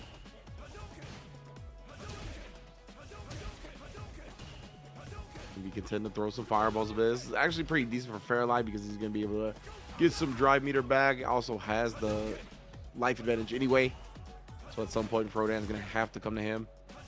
I know, and just like classic fireball game, just like two Shotos throwing fireballs, just dudes being guys, you know, just like throwing fireballs at each other. That's the kind of game plan that you expect when people are a little bit more cautious, right? Like just not overcommitting. Could be that atmosphere, right? The winners finals vibes in the air, knowing that this match definitely determines you going to Tokyo or not. And the nerves got to be sky high, you know, just both of them just walk and block. Oh, he finishes it. He actually did the whole auto combo there. This is going to be a punish. Level 3 right away. Take the damage. He needs this round here. I like that. He hasn't recovered any of the drive meter yet either. Like that punish started. He went into level 3 before he even recovered a pixel of burnout. Oh, and this Jinrai this is hopelessly hard to deal with here in burnout. Like this, it doesn't matter. You can put Tokido on the sticks and like this is going to be hard, you know, like it's not an easy thing to tolerate and nicely done there. Huge comeback. Oh, damn. Would have walk him back down, get that throw. That Fairlight would be respecting the crouch medium kick Jinrai, so he just took advantage of the down back. Yeah, missing those fireballs there, classic. Crouching heavy punches from full screen, we know what those are. Punch in the sky. Why won't my fireball come out? Why? He's reaching. He's reaching for Capcom for help. I'm just patient. Like, I love that it's just patient fireball game, although there's a punish. Yeah, I caught the very end of the recovery, honestly. I thought Ken was going to be safe. Oh, a little early on that throw right there. And now it's Jinrai time. There's the drive impact again. Immediate response, you know, knowing that repeated Jinrai situation is going to come up. Indeed, Frodan has been looking to bait it as much as he did before. We did see one right read on it. But since then, Fairlight's been successful. Oh, and there's that Jinrai again, or the Dragon Lash again. That has been such an important part of this neutral game. Frodan responded to it really well in the very beginning, but since then he's struggled a little bit more to DI it or react to it. Like, oh, Fairlight actually risking the jump forward. He's going to get a throw off of that as well. One more again. Nice bait. Just like the little walk forward, walk back, just call it a day. I was going to say, he literally just gave him just enough time of the walk forward animation for him to register that he was walking forward. By that time, he was already walking back. Nicely done. One up here to start it. When you come to expect both of these teams in top form. Yeah, and it's interesting too because I again, Fairlight decided to play Ken today or like last night. So I don't think anybody had prep for the mirror match here. You know what I mean? Like this is definitely a matchup where the problem I think is that oh man, what a round. Wow. The problem is that nobody was expecting this. They're expecting him to be on Luke, which is what he was playing for the 2 days of the round robin, and then he swapped over to Ken. Yeah. And this Ken has been doing massive work here. With decision for Fairlight coming into the finals day, the bracket day. She does get a successful jump in afterwards. Just harassing him with a different Jin rise, overheads, lows, and all of that. Drive reversal, but it burns Fairlight out. And that burnout situation, unfortunate. He was a little early on the throw. No anti-airs from Frodan, but his position in this round is so good. This is a really hard round for Fairlight to win. Oh, finish the string. Unsafe, but he actually didn't even punish. He just got hit afterwards. Yeah. That third jab has been a nightmare. Legit has been plaguing Frodan. Oh, no whip push of the Dragon Lash. Doesn't commit to the full target combo that time. Fireball does cut off the drive rush. Oh, no attempts at the punish on the sweep. Oh, and DI. Not in time. Heavy Dragon Lash in the corner, plus frames. Final game, final round between these two. Goodness, bro. Both of these players trying to give their team the momentum, the morale boost to start the set. Yeah, definitely the slowest paced match I think we've seen the entire tournament so far. Like, these two have been so patient. Nobody's giving away a lot of free damage, so like they're kind of just blocking and playing passively. Like, yeah, it's definitely, you can tell they're playing with stakes on the line. They know what's up for grabs here. Yeah, Frodan burnt out now. This is very hard to deal with. Still willing to press, even after getting hit by the Dragon Lash. They're like, oh, no, anti-air was there. Modern controls too. I expected him to walk forward and hit that DP. Yeah, we mentioned this earlier, but that's the thing that surprised me the most about him is he plays Modern, but his one-button DPs have not been a big factor. Yeah. Which is not what you expect from this character at all. Yeah. See, maybe he says storing it all up for a surprise anti-air level 3, something like that. Oh my goodness, there was the DP right there. Goes to the level 3 after the Jinrai, but he doesn't come into a follow-up. Frodan with that the is CA huge. damage. That's going to be the clutch out here. Should be more than enough damage to get the kill because of CA. And he's on the board for Team Diaphone. Huge win. That was a hard-fought match. Super hard-fought match right there. I mean, yeah, he had to holster the Jinrai follow-up at the end right there, make sure he didn't get got. Like, you know, they were sweating once that level 3 was being shown. Oh my goodness. And bro. that was great like stuff though. The literal first time he did first hit Jinrai nothing. Yeah, that's what I'm thinking, right? Like, I don't recall him ever not following up the Jinrai until that moment. Like, there's like a 0% chance that you can expect that because he did Jinrai into follow-up, Jinrai into follow-up, Jinrai into follow-up the entire time, and then did Jinrai nothing. Yeah. Oh, he's got the heartbeat monitor on. Dude, they said Frodan hit 150, 160 in that last round. Just, just going, like, yeah. There's a lot of stress on the line here. You know, I can only imagine. I don't know what his heartbeat is when he does a TFT roll down, but probably not going to hit 160, I'm guessing. Yeah, exactly. You can tell, man. You can really tell, like, in that last match, both of them were playing, like, massive stakes on the line. Like, I'm new to this genre. Like, they were trying so hard not to make mistakes, not to give the game away. Yeah, and I'm pretty sure, if I'm not mistaken, this next match is an interesting one because Scar's ran into Amore in ranked, like, many times. Okay. And I'm pretty sure Amore is just the ranked demon. Like, I think she just pulls up in ranked and beats up Scara. So I don't know if what their tournament results have been. My memory is that I think she's done pretty well. And this matchup, like, if you're brand new to the game, Manon versus Honda, that sounds miserable. Like, Manon trying to deal with Honda headbutts and all that stuff when you're new is gonna be, I think, pretty hard. That does sound awful. Because, like, you're just stuck. You're just gonna get burnt out in 10 seconds and then just it's gonna be a bad time. Yeah, exactly. Just get bullied after that. Damn, the MR farming, huh? I like that. Yeah, pulling up and get them crops. Looking ripe. That MR looks ripe. That's the other thing too, is like, you know, seeing everybody's rank go up. My favorite thing is everybody's rank goes up except the 4th seed players, because their master rate always goes down. Like, they're always like 1700 MR, then they show up the next day at like 1500, and you're like, you know. Oh man. No, one of my favorite, like, whole things from the Sajam Slam this time is that SK tweet where it was like, she gave herself the pep talk, you know what I mean? Like, I'm not gonna, like, not invest and be scared to lose. I'm gonna make sure that I get my investment and face my fears. And then the next day was like, I climbed from 1342 to 1323. I was like, oh man. 8 hours of ranked for minus 8 20. hours of ranked. Yeah. Oh man. You know, true ranked grind experience right there. Mucho Man in my chat says losing 200 MR in one day is just light work for a guy like me. I think everybody's that way. MR comes and goes. Yeah. Kumi says, I watched Sean play ranked for an hour straight, and he was so evil, and I don't want to go against thousands of Seans. Yeah, everybody out there is just Sean. Yeah. Just sitting there being an evil doer, just like creeping around, like, you know. Okay, so I'm getting reports that Scara versus Amor, he won on Fridays when they played. Okay. Oh, nice. Okay. Okay. See Scara. See how he's going to deal with Amor dancing all over him. The Honda. Yeah, and Scara, you know, I feel bad for him too because he got sick like 2 or 3 days ago, I think, and I think he's just been sick as hell in bed like every single day, struggling. So I really appreciate him persevering through the slam while sick, just like going to the doctor, and his doctor's like, put the fries in the bag, man, just go play some Street Fighter, and he's trying his best, so you know. Yeah, he's playing Monad on top of it, right? It's like, man, you really just getting it from every angle. Yeah, poor guy. I really feel bad for him. I appreciate him playing through it, though. Like, it's tough to, you know, when you're feeling sick, you're not feeling well, it sucks, man. And he's doing really well despite that, so I appreciate him being a trooper. Yeah, big ups for sure.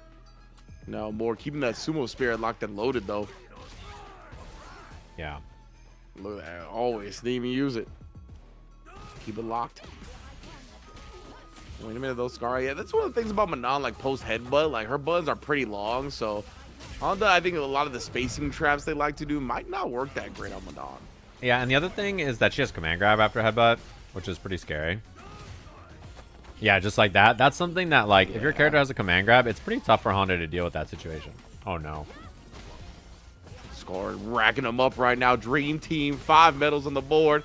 Slide on in. Oh, tried the overhead in there, but it was too early. Oh no. Wow. 5 metal Manon, this game is very hard to win. Yeah, for sure. Even after this interaction here, like, there's a lot of room. Damage here with the chops, bro. The chops were scaring me, but again, yeah, like tried to DI after, didn't have the health to absorb any normal attack. Right there, we've seen Scar very confident post headbutt. Yeah, he's done a good job of mixing between like crouching medium punch or command grab or like button into drive rush. Like just doing a good job of rotating his options well. We're trying to make a business deal. See the chop. Someone said they ordered food today and the fries didn't come. It's because the fries weren't put in the bag, bro. That's what you need. Shh. Did not have a professional handling your meal. I love this walk and block. Just Scar patiently trying to get in. I'm more with the whip punish headbutt though. I was literally gonna say, like, inching forward, walking and blocking, knowing that the headbutt can be busted out any moment.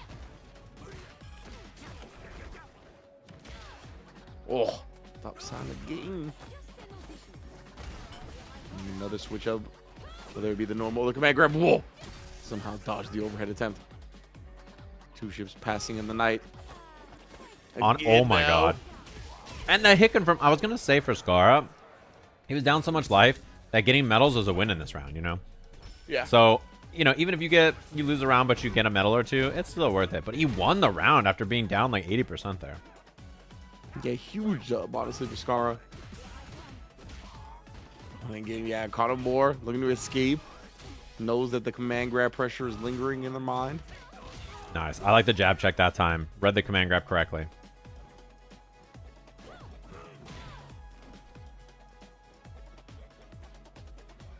And just the dance so far. Just big chilling in this mid-range. Indeed, Scar has found his way in, though. We see the pressure up again, not afraid to commit to the command grab. Oh, and then knew Amor would be scared of it. Commits to the target combo and finds the conversion for the win. Scara win a dub on his team's board. And that is very, very, very big here because that means Team Diaphone needs 1. They have 3 shots, right? They have 3 players left. It's Asa, Boxbox, or Diaphone. They need 1 of them to win. And okay, Robbie versus Asa. Very close last time they played. Like, Pixel last game, last round scenario, right? And same thing with Boxbox. He went 5-0 last time. So he beat Coefficient the last time they played. And then Dive-On Chakotay is like the final straw, right? So we have to see if Team Chakotay can clutch it out back to back to back here. Because they got to do it all the way to make it to the coaches match and then win again. So impressive work, Team Dive-On, looking very solid so far. And Asa and Box were just like sitting in other spots in the lobby with like the Luke profile pictures. Like, we're ready, bro. They're locked in. And that's the cool thing about these two, or this team. This team, Team Dive-On, is Team TFT. It's team fight tactics, because they're all 4 TFT players. And even Dive-On, he knew Box from the last slam because he was his coach. So he participated in the Box bootcamp. So he like played some TFT himself and got some coaching from. So this is Team TFT. They're TFT. And it's cool to see them in the streets. They all know each other. And I think that has worked out well for them. So we'll have to see how this goes here. With Robbie being the first line of defense here. The final one. He needs to get a dub on the board. And we have to see 3 straight wins here from Team Chakotay to keep them alive. Oh my goodness, bro. It all starts with Robbie Rodden coming to the play right here. Asa with the modern Luke. Looking clean. See what happens. Robbie trying to show off with the Manon. Quite like Scara. Yeah, space out overhead from Manon like that. Very useful. It's very hard to punish. Yeah, well, you mentioned earlier, right? Robbie, very patient on the ground as well with the Manon. Likes to use the range R normals, the stand heavy kick, the stay crouch medium kick. Not looking to get too feisty or reckless early. Yeah, and I love the patience from Robbie so far too. Not overcommitting. And I like Asa just not feeling the urge to do anything too wild. Oh, scary. That was a lot of drive gauge spent real quickly. Yeah. Like I said, with that distance on some of our heavy normals, the chip on the drive gauge can come in hot and heavy, but the jump in, the one that reared its head instead. Yeah, you can see Asa trying to hold on to that last bit of drive meter. Yeah, and Robbie's trying to be a drive gauge farmer, right? He's being a drive gauge merchant, just trying to attack with crouching medium kick, get the burnout. Asa forces it himself. I think it's a good call. Yeah, honestly, at that point, it felt like you were just gonna be low forever. Like that. Oh, level 1, perfectly timed for the anti-air. And one more sand blast cuts him off at the pass. I'm not sure what button started up. Could have been that heavy kick that Robbie favors. Either way, Asa on the board already. I love that level 1 anti-air, by the way. I don't think that's something I've seen Asa do much so far. Okay. New things being featured. Oh man, trying to land and go with the immediate jab right there, but Asa with the space. The crouching medium kick off, but quick little side switch. Dang, got caught. Trying to press in between the target combo. Yeah, that back medium kick target combo is definitely a knowledge situation too. If you've never seen it, never had to deal with it, it's pretty annoying. So he might not have known the situation or the interaction.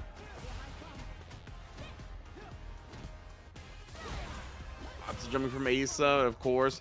Talked about it, Manon. Reward she gets, the OD into the middle.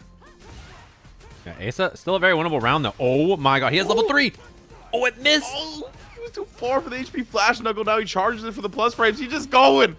Oh man, I thought he was gonna infinite it down. OD sandblast, get the wall splat. Ooh, the drive rush, and Robbie tries to react with a parry, but one step ahead, Asa with the throw to beat it.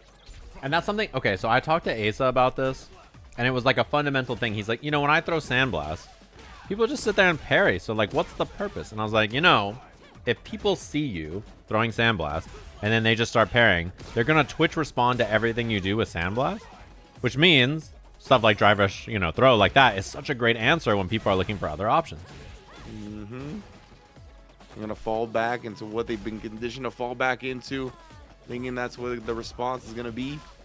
Now Robbie though busting out. Speaking of which, Asa does the exact same thing, does get whiff punish and hit for the round. Yeah, clean whip punish. It actually even forced the burnout, so punish counter there, very, very good. And yeah, the reason I like this game plan too, nice jump. The reason I like this game plan too is that Robbie's done such a good job of kind of like forcing these interactions mid-screen in this round and forcing Asa on the back foot. You know Asa's got to be feeling good after that win, but it's not over yet. Like the nerves are still there, and Robbie forcing the issue, knowing that Asa wants to back off and play slow. Yeah, 100%, right? Like, I mean, the nerves could have even increased, right? Because you're that much closer to guaranteeing a trip to Japan for your team.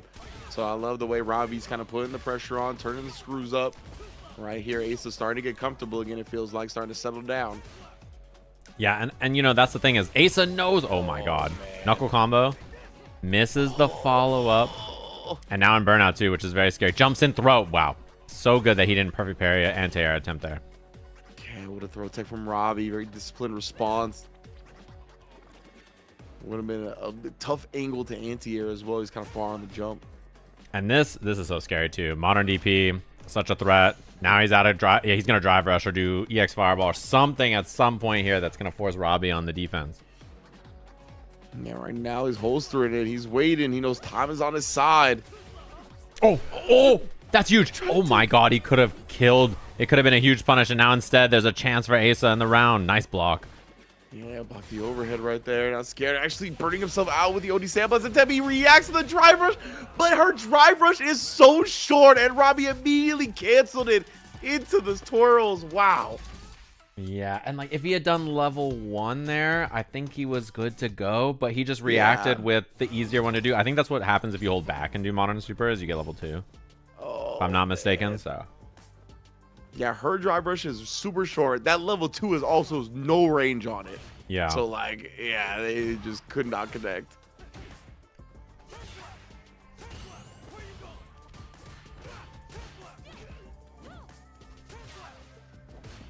Settling back down here, Robbie, the dub on the board, keeping his team alive.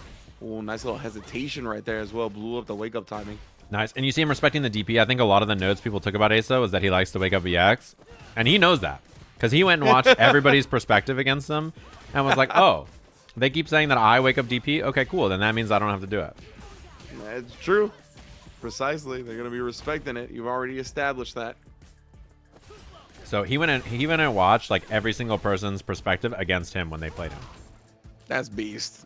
I'm a fan. I'm a fan of that level of work. Oh no! Oh my goodness! Still popping off at the OD. Tried the neutral jump for the win right there, but again, Robbie has been very disciplined, not swinging a lot, not reaching into the cookie jar. Yeah, he hasn't been teching in bad scenarios like that too often. Oh, nice. Drive rush suppressor action, her box manipulation.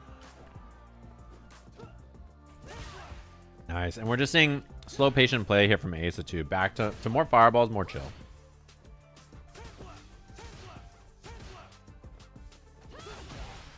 Oh, cut off at the pass though. As soon as he did try to turn the aggression up, end up finding the overhead from Anon. Oh, sweep. Overhead and this. Oh, he misses the combo. That's huge. He said you can split the extra bar right there on the DP. No full conversion because it wasn't OD. Oh, wow. And the super. It has invuln frames, but he was spaced out such that like the beginning of it just whiffed and the heavy punch trades with it. So Robbie beating Asa in another close set and starting what could be the turnaround here, right? Now it's whether box can clutch out, whether dive can clutch out. You need one. You just need one. And this gives the chance. This opens the door. Oh, man.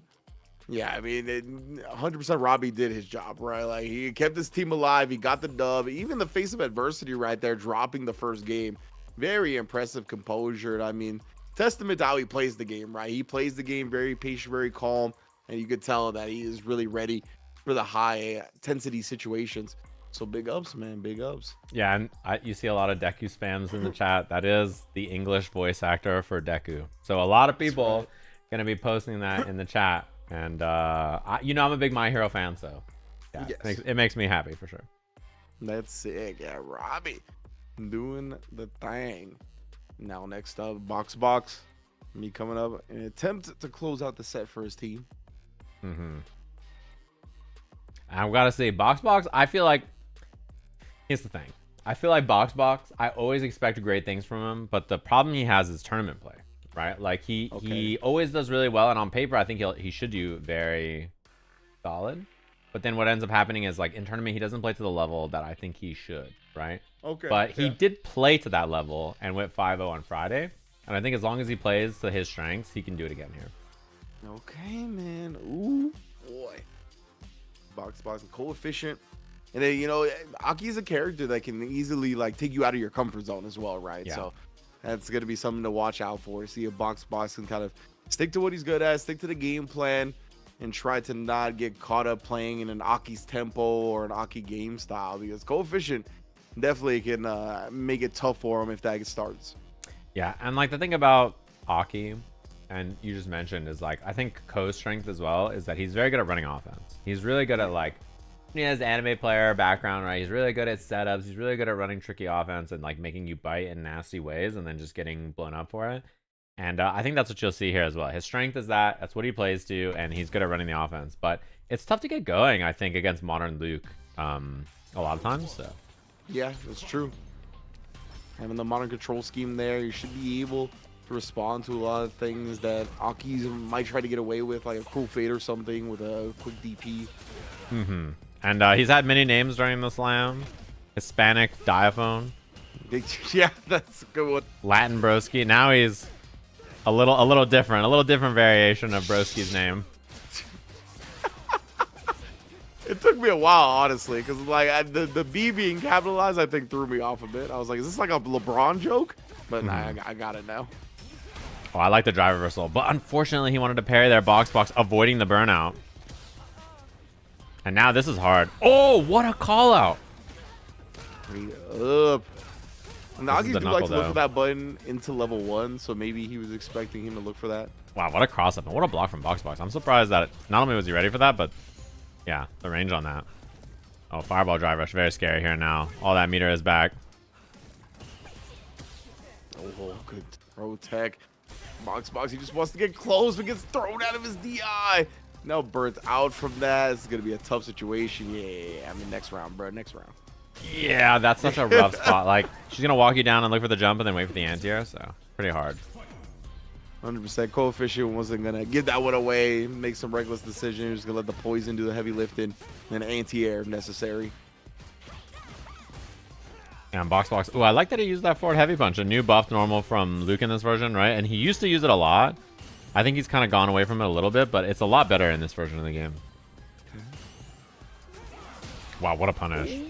That was a good block, too. Gets clipped by the plus frames after, but... yeah. And delayed jab, good response there. That's how you beat the command grab from that that setup there. And almost burnout here, so that's why he didn't want to block. He simply refused the block there because he knew that burnout was too scary.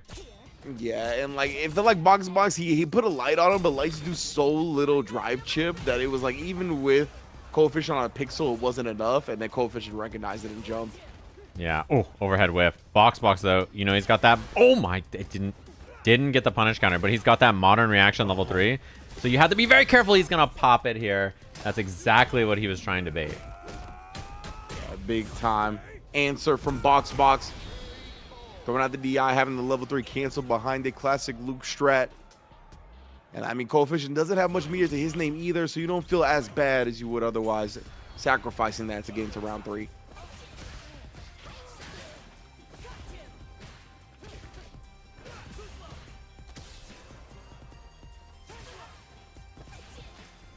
Oh, just actually thrown at it. The check attempt, it looked like. Weird timing, but again, after the throw tech, just trying to stay in that close quarters combat space. Box. Perfect Where the bread is buttered. This is going to be a problem, though. Ko, I mean, he has offense here. But, yeah, now that he's in burnout, he has to guess right on his level 1. Or this is going to be a problem. Trying to find a throw bait there. I like that box recognized that Ko teched last time. Yeah, but then covering the whiff throws on. Wake up, and level 1 was ready, though. After all that, Coefficient still had it on deck. And the throw will kill. Yeah, I'm not sure if it would have killed without that little poison damage ticking down during the animation, but either way. Very good close, look yeah. for Coefficient. I think you're right about that. I don't know if it would have killed without the poison. It was pretty close. Yeah, it was very, very close on that. Man, so that's just 1-0, right? Yeah, and there seems like their box maybe having to think here. Okay. Decide what to do. Oh. Box has been having some game problems, so it looks like he's restarting here. Okay. I'm eating garlic bread. So I was gonna say, I'm gonna go to the bathroom real quick. I'll be right back. All right, go for it. I'll turn your camera off. If you're wondering what's happening, chat, I was taking a bite of garlic bread. That's why I didn't swap it right away. How's the garlic bread? It's great. I'm eating on the job, as one would expect. You know how it's going. Yeah, and the thing, you know, I saw someone mention modern reactions. Heavy knuckle into level 3 there is not, you don't need modern for that. That's like really easy. That's probably the thing about Luke that's the most consistent from both.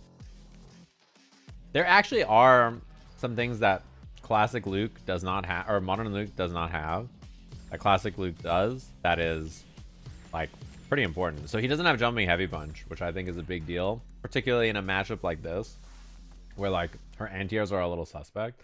So not being able to harass her with that does matter for this matchup. Not having standing light kick, I think, is pretty important. Like, that's also pretty bad.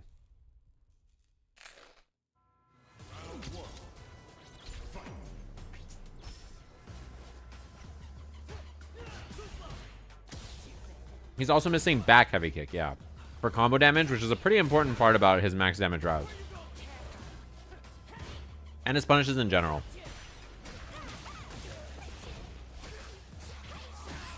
Man, this is a terrible start to the round for Box. Burnout. No super meter. I think he's basically just dead here. Okay. Early DI.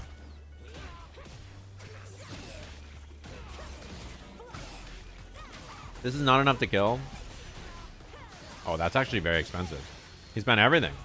And now he's in burnout. And it's definitely not going to kill.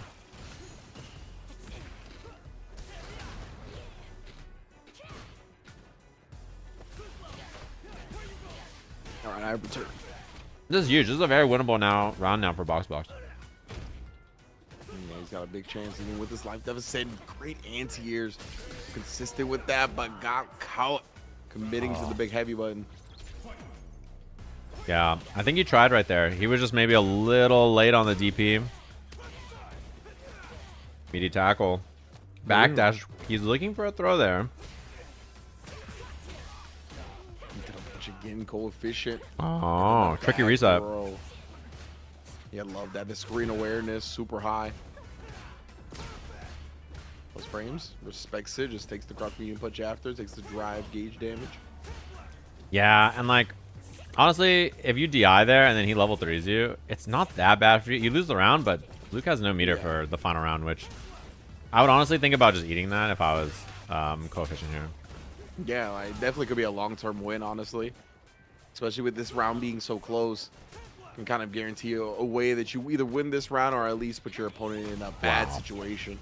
That throw was so scary, too. He just threw a heavy punch that would have definitely killed him if it had hit him. Oh, big jump in. And that's going to do it, sending us to the coaches match. Wow. Just like that. All Chakotay has to do is clutch it out for his team. I'll turn your camera back on to get us into the final one. So, now, Chakotay's art, bro. Chakotay sat down so fast. So ready. Oh, man, instantly locked in. He sat down. I've been waiting for this moment. Fast. Like, he was so ready. Been waiting for this moment. And Diaphone, I mean, yeah, he's got to have to dig deep. Chakotay, the reigning defending combo breaker champion, if I'm not mistaken. Yeah. CB champ, of course. And Diaphone, his record in the coaches matches have been excellent, but I don't think his record against Chakotay has been perfect so far. So this is going to be an interesting one. Winners finals of this, down to the coaches match just like that. Pretty brutal stuff. Yeah, after a 2-0 start, a 2-game comeback by Team Chakotay, put it all on the coaches, man, to go to Japan. This match determines right here. Somebody goes to Japan. Yes, one of these teams is going to go to Japan. And the worst part is, if you lose, you're like, okay, guys, we just got to win one in losers bracket. Everybody calm. Like, you know, we just need one more. And that feeling is very, very scary. So it gives me like flashbacks to like watching the Marvel Rivals Grand Finals, just listening to comms and like the comeback starts and like, we just got to win one, guys. Just got to win one. Calm down. Let's just calm down. We got it. Got it. Oh, yeah, man. Very, very scary. It looks like the last time I saw them play here, it looks like Chakotay won. Okay. So, a little scary. Yeah, Chakotay, man. I mean, a very unique competitor with the Lily, right? Again, this character's just so underrepresented. It's tough to get a lot of very high-level, competitive-level play up against her. So we'll see how ready Diaphone is. Yeah, and this is it. So, Huge chance here. Diaphone versus Chakotay. Winner of this set qualifies their team for Japan against the Reject Fight Night, and also a chance to win Sajam Slam here, which is a big deal. And you see him whipping these buttons. He's trying to... Yes, exactly. He's trying to intercept the approach from Kimberly. And not only that, but he's trying to bait him because Kim has fast options to punish the win stocks, right? So if you're just sitting from full screen trying to get win stocks, Kimberly has different options that she can threaten to get out of that kind of stuff. And that angle that's so good at jumping against so many other characters is not against Lily. Yeah, her crouching heavy punch is ridiculous. Legitimately. It's a really, really, really good button. It's her best poke. It's her best anti-arrow. It's just a good move. It's just so good for so many things. That is an air tech into a punish. Great awareness from Diaphone, immediately picking up on that opportunity. Gets the reset underneath. And this is what he wants. He just wants to overwhelm here. You know, she's not... Oh, what a bait. She's not a character with excellent defense, you know? So this is the kind of stuff that you can get away with against a character like this. Wait, that can's going to hit her, I think, right? Oh, no, it doesn't. Oh, okay. Manages to avoid the can. OD, getting close. Oh, forward heavy kick. Almost made it in time, but not quite. What a reaction. What? Diaphone land a level 2 rip. That is all of his meter, but wow. What an absurd reaction to that. Yeah. And the stand medium kick check, obviously seeing that. Drive rush canceling it real quick. Catching him with the media as well. Chakotay tried to escape. Yeah, and mixed time here. Tatsu, I like that. Trying to catch a delay tech or something like that. Yeah, it's so good that she still gets to take her turn after that, honestly. Yeah, and Diaphone just said, wake up, jump, medium, kick forward. Just like totally like I'm down. Like just why not represent something like this in this situation? Puts himself in burnout against Lily. He does have the corner and the overhead. Diaphone just completely pedaled to the metal. Dropped that first round and then never looked back, bro. He's, I'm gonna hit the NOS and make sure that Chakotay never gets any more breathing room. Such impressive play from Diaphone, man. Yeah, and like that's the thing is, you know, in this matchup, I think the neutral and the defense for Kimberly can be hard, right? But like the minute you're in like this, it's just it's gonna be a problem. Party time, for sure. Yeah, and you see Chakotay very smart about how he's buffering and how he's finding times to get win stocks in this matchup. You know, Kimberly has stuff in neutral that she can do. Wow, what a response! Diaphone just knew the first time he went for that. Baits it out perfectly. Oh, and then goes low with the can follow-up. That was so sick. Oh, he thought he was going to build level 2. That's why he did EX Tatsu. Look at his meter. He's so close, but what a... Dude, the reaction. Udi Tatsu, Diaphone all the way locked in here. 1 round from guaranteeing Team Diaphone goes to Japan. How did he see that? Like, the reaction time to do that is so absurd. This guy... Yeah. He's a real weeb. He wants to go. He legitimately... Unbelievable. Stand tech there. Diaphone not afraid of the command grab. Ooh, staying just outside the stand medium kick range. That was great from Chakotay, but a little something to be desired, perhaps. Trade combo, not quite there. And trades again. Diaphone just puts himself in burnout. He says, I don't care. I'm going to go forward. And that could be to his detriment. Nice block and punish. So the last time on Wake Up, you may have saw that Diaphone did stand light kick. Pretty sure he tried a level 1. And I think Chakotay saw that and was like, he tried a level 1 right there. He's probably going to try it again. Wow, couldn't stop the drive rush. It's too fast. There's something about us fighting game players. Like, when we go for something and it doesn't come out, like, we have to go for it again soon. Like, nice! Just love that. Shuts down the approach. Yeah, it's really good there, too, because even if you drive impact, he has level 3 to cancel into, so he's gonna be a thief on your drive gauge no matter what. Wow, run overhead! Legitimate drive reversal. Again, wants to get some space from this Kimberly. He jabbed just challenged it on the plus frames, showing no fear. He was like, nah, he's gonna get greedy. He's gonna try something else rather than keep it tight. I don't know how Diaphone knew that one. And the burnout. Oh man, that was not plus there. That's huge. Wait, he can guess here for the round. Does it again. He tried to run. That for sure was a run from Diaphone. Drops on both of their sides. This is gonna be burnout now. Double burnout. Man. He air flips out again. Diaphone just been mashing in those scenarios. He's so close to Chip. Oh my god, Chip is such a big factor for both of them. The scrambles and Diaphone just goes ham and puts his team all the way to Japan. He's gonna be in grand finals. Just full sending it against Team Chakotay there. What a choice.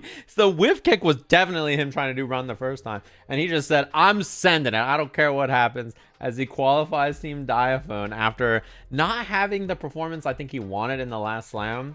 He messaged me in December and said, if you're doing another slam, tell me right now. I'm going to cut everything out of my life to play Street Fighter. And you could tell he meant it. You know, what an incredible set from him, and a really well played from Team Diaphone. Wow, man, full send, no return address on that package, bro. Like overhead, it's an immediate slide. Ridiculous stuff right there from Diaphone. And yeah, I mean, as you mentioned, right, he felt like he might have been one of the weaker links in the part of his team in the last Sajam Slam, right? Because he had to go against all these other coaches who are Street Fighter professionals, you know, Capcom Cup qualifiers, combo breaker champions. And he hadn't put in as much time into the game as the rest of them. And you could see, if he puts this as his focus, he's on the level of anybody else. Yeah, he is. He's an absolute beast. Like, I mean, he's so good at overwhelming people and doing stuff like that. Moss in my chat said, Diaphone yelled so loud he woke up his wife. He should tell his wife that he'll buy her a ticket to Japan to come with for that. You know, this is how you soothe the situation. You know, he was he could fix that very easily. No problem. Man. Yeah, I gotta go back and see the pop off because I know he had to be so excited. Oh yeah, it's gotta be good. And congrats to their team. They played really well. I think that their team fought really hard for that. So what's it called? Well played to them for sure. And Chakotay's team has been so impressive the whole time. I'm shocked at how well that they've been performing. And it really just came down to that coaches match as we saw there. But we're gonna be getting into Brian F versus Nephew, our losers semis. So this should be a good one. We're back in the losers bracket here. As Brian F clutched up earlier, their team played quite well, obviously, right, and made it in. Yes, indeed. Big ups to Brian F, Team Unk in the building representing. Yeah, on Team Nephew, which it was scrappy. It came down to that coaches match, right? The Nephew versus Shine match. So very close between the two of them, and we'll have to see how this goes here. And Team Brian F, I think, has been picking up steam. They're definitely a team where I expect them to continue sort of finding success the longer this goes. Especially Bricky has had a lot of improvements, and so has Coney.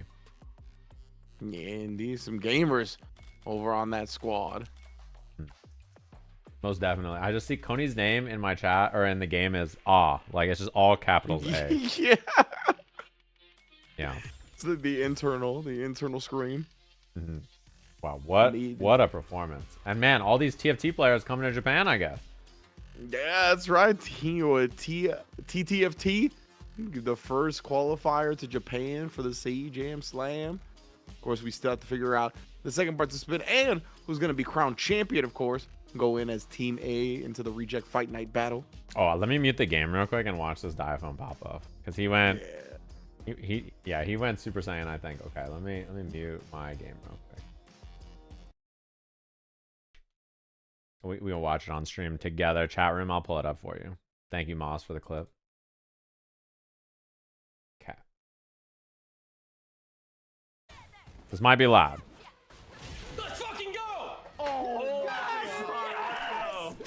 Holy shit! Oh my god, yes! Let's go! My God. Let's go! Dude, that was actually gooded. Yeah! He brought us to Japan! He flushed it every time. He left the lobby so fast. God. I just woke up my wife. I'm so sorry, babe. I'm so sorry. I'm so sorry. I'm so sorry. I'm so sorry. I'm so sorry. I'm so sorry. I'm so sorry. No, you woke her up to tell the good news. You woke her up. That's a man who's like, oh fuck. He got a little hype, that's for sure. He was like, nice job. That was sick. Definitely very well played for sure. Oh my god. Hey, let her know. Hey, tell her he was in the moment, brother. They were like, yeah, just tell her the good news. Everything's good.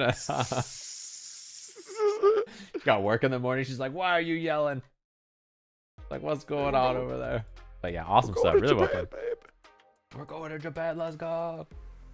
Pack your bags right now, babe. Yeah, right pack your bags, book a flight, get back in there. And yeah, we're good to go. Ready to jump into this match. Bricky versus Leon going to be our first one here. Team Brian F versus Team Nephew. And excited to see what Team Nephew has in the bank here. You know, they've been doing well. And obviously, they have the clutch factor of Nephew in the end. But their team overall, I've been really impressed with how they've been leveling up. Because, you know, a lot of them were quite busy at the start of it. So. Yeah, absolutely. Like Flayon's been again one of the players in this slot that has impressed me the most. So the constant grinder as well. Excited to see how this all plays out as people start inching their way closer to a higher finish, potential Japan tour, potential champion crown here at the Sajam Slam. Yeah, and I'm always interested to see, you know, the first time people play against each other is one thing. The second time people play against each other, you see the adjustment. But then the third time, it's starting to get serious. Like, these people are quite acquainted with each other. They have matchup experience against each other. They have character practice. They spend a lot of time thinking about how to beat the other person. So when you have these like multiple days where you get a chance to fight the other person, it really gives you a chance to improve and show off some new ideas. So excited to see this here. Loser side of the bracket, we're going to try to find out which team is joining Team Diaphone all the way to Japan. Bricky. Bricky. Bricky. Trying to make it Bricky outside for Flayon, but we shall see. Oh, immediately the wake up jab. He didn't like the way that drivers looked. And yeah, that's the thing I like about how Flayon plays is he makes decisions and he commits, right? Like, he's not going to play by like, oh, I'm going to play slow and steady and just blah, blah. Like, he'll throw Sandblast, but he's down to go scrap and get you. And I think that playstyle is, like, you know, it's filled with confidence where a lot of new players will just kind of play passive and be a little scared. He's down to just go get the other person. Yeah, exactly. I like that. He's like testing his limits, right? Pushing the limits, understanding that there's going to be times where he's going to overextend and whatnot, but that's how he finds the optimal point. Yeah, exactly. Oh, wow. Hit confirm, crouch medium kick. That was pretty delayed right there. Oh, it falls out of it, but doesn't take any damage or anything for it. Barely caught with the clip. Crouch medium punish though. Very nice from Flayon. This is a good start for him. Yeah, and I think he's looked consistently good in basically every match that I've watched from him so far. He had, I think, maybe him or Shumimi had the best record overall in that first spot, and you can see why. He just makes good decisions, and I think like he has confidence in what he's doing, and he doesn't always get to the right spot, but he completes in a way that's good enough for his level of play. Yeah, he definitely, like, whether or not he's successful, whatever it may be, like, he believes, right? Like, he believes he's gonna be right, and you can really tell. And just in terms of pace and the way he moves, that really translates. Yeah, exactly. He's making like close to or the right decisions. Wow, even that's a punish that you'll take right there for sure. Just backing it up. He is one hit away now and looking really good. Wow, Bricky walks up and finds the throw. Yeah, I feel like he's gonna throw, but holstered it for a second. Finds the target combo for the first game win. Yeah, and he's definitely someone where like basically every first seed I think had put a lot of time into dealing with Luke. Because there's a couple of Luke's players here, but also Flayon's record has been good against a lot of players. So, and I like to see Bricky challenging more in this mid range. That's something that I really liked. We saw him do against Shumimi, and I wanted to see him do it against other players as well. Yeah, right. It's a scary thing to do, especially when you're new to fighting games, right? Like, especially like if you come off of a round where it feels like you just get hit a lot in that neutral, in that middle range. Like, man, what am I supposed to do? But that experimentation is how you come about the neutral in the first place, how you figure it out. Yeah, it's one of those things where you need to do it a lot and then figure out how much is too much and scale it back, you know? Yeah, exactly. It's better to do that than to do nothing and then never hit the other guy. Oh my, man, his air throws are so good. Impressive from Brick. Oh, man, tried a couple of throws, but Flayon staying elusive. Nice. And this combo, oh, nice. He hit most of it there, too. That's a combo that's been giving him some trouble, but that was a really good confirm, and he got the perfect knuckle at the end there, too, into the DP. Oh, finds another hit here. Doesn't get the super for the completion. Oh, and he was looking for it. This is going to be so hard to punish for Chun-Li here, but he does. He walks up and finds a perfect punish. Nice. That's all you needed, bro. Smart, composed, to just walk forward a little bit, and then knowing that forward medium punch got the rest of the range to make up for it. Yeah, that was really good. That's not an easy thing to punish. Like, Luke's level 1 is pretty hard, especially without drive gauge. It's pretty hard to deal with because he can just do it from far away and it has tons of pushback. So good find. Yeah. Spine buster party begins. Oh, puts an end to it real quick though. Both raw up up wake kicks. ups. And now burnout is very scary here too. No anti-air, but Ricky's in like a pretty good spot. His DIs are pretty threatening. Yeah, that's exactly what we see right there. You know your opponent's in burnout, DIing a pretty good idea. No combo there from Flayon, but I like that he backed up a little bit because he knows that I'm in burnout. I shouldn't probably overcommit. Ooh, level 1 pop off. Again, the drive rush cancel just immediately gets thwarted. I like this. He's trying to get those sandblasts in, but she's backing all the way up to full screen where the fireball is not going to reach. Yeah, it was super smart. And Flayon, he didn't have the meter to do like OD sandblast without burning out, right? So he didn't want to do that. Oh, the DI is not quite on time, but I really like the idea. Oh, and he was out of range for that second one to combo. Yeah, that would have been it. Bricky now trying to let the Koga do the heavy lifting, moving the drive rush after and checked it. Yeah, Bricky, he's so close to making all the right choices here, too. I love how much we've seen him improve over the last, like, few days in this slam. He's so close in so many of these matchups. Yeah, you can see there's going to be a plateau broken through for Blicky. Oh, Bricky. He's got the Blicky. Wait, that was actually a really good combo. The EX, I don't think I've seen him do EX Zanchu into up kicks at all.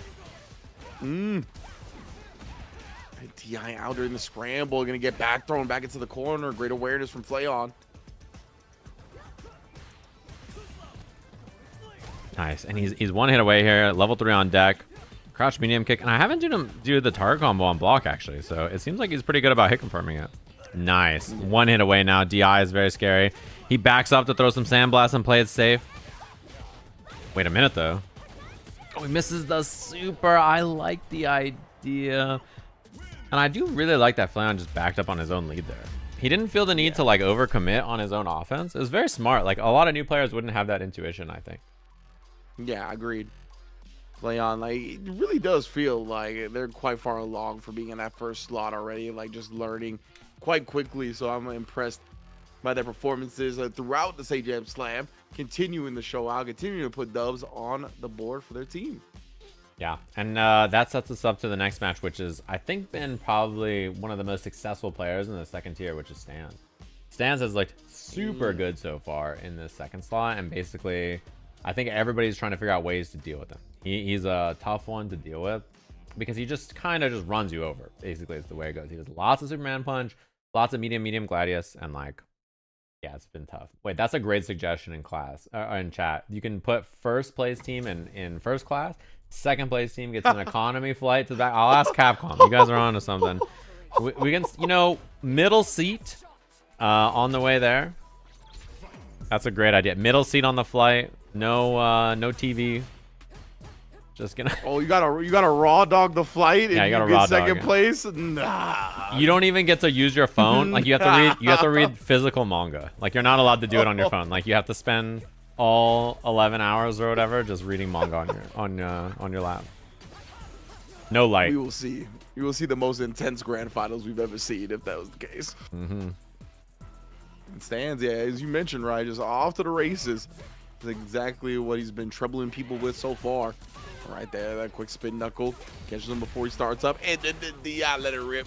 Mm-hmm. Classic whiff throw. We're DIing here. Oh, he spit the EX version. I don't think he knew what to do after. He was like, oh no. He was like, this one's better, right? I'll do this version. And then he wasn't quite prepared for the situation after.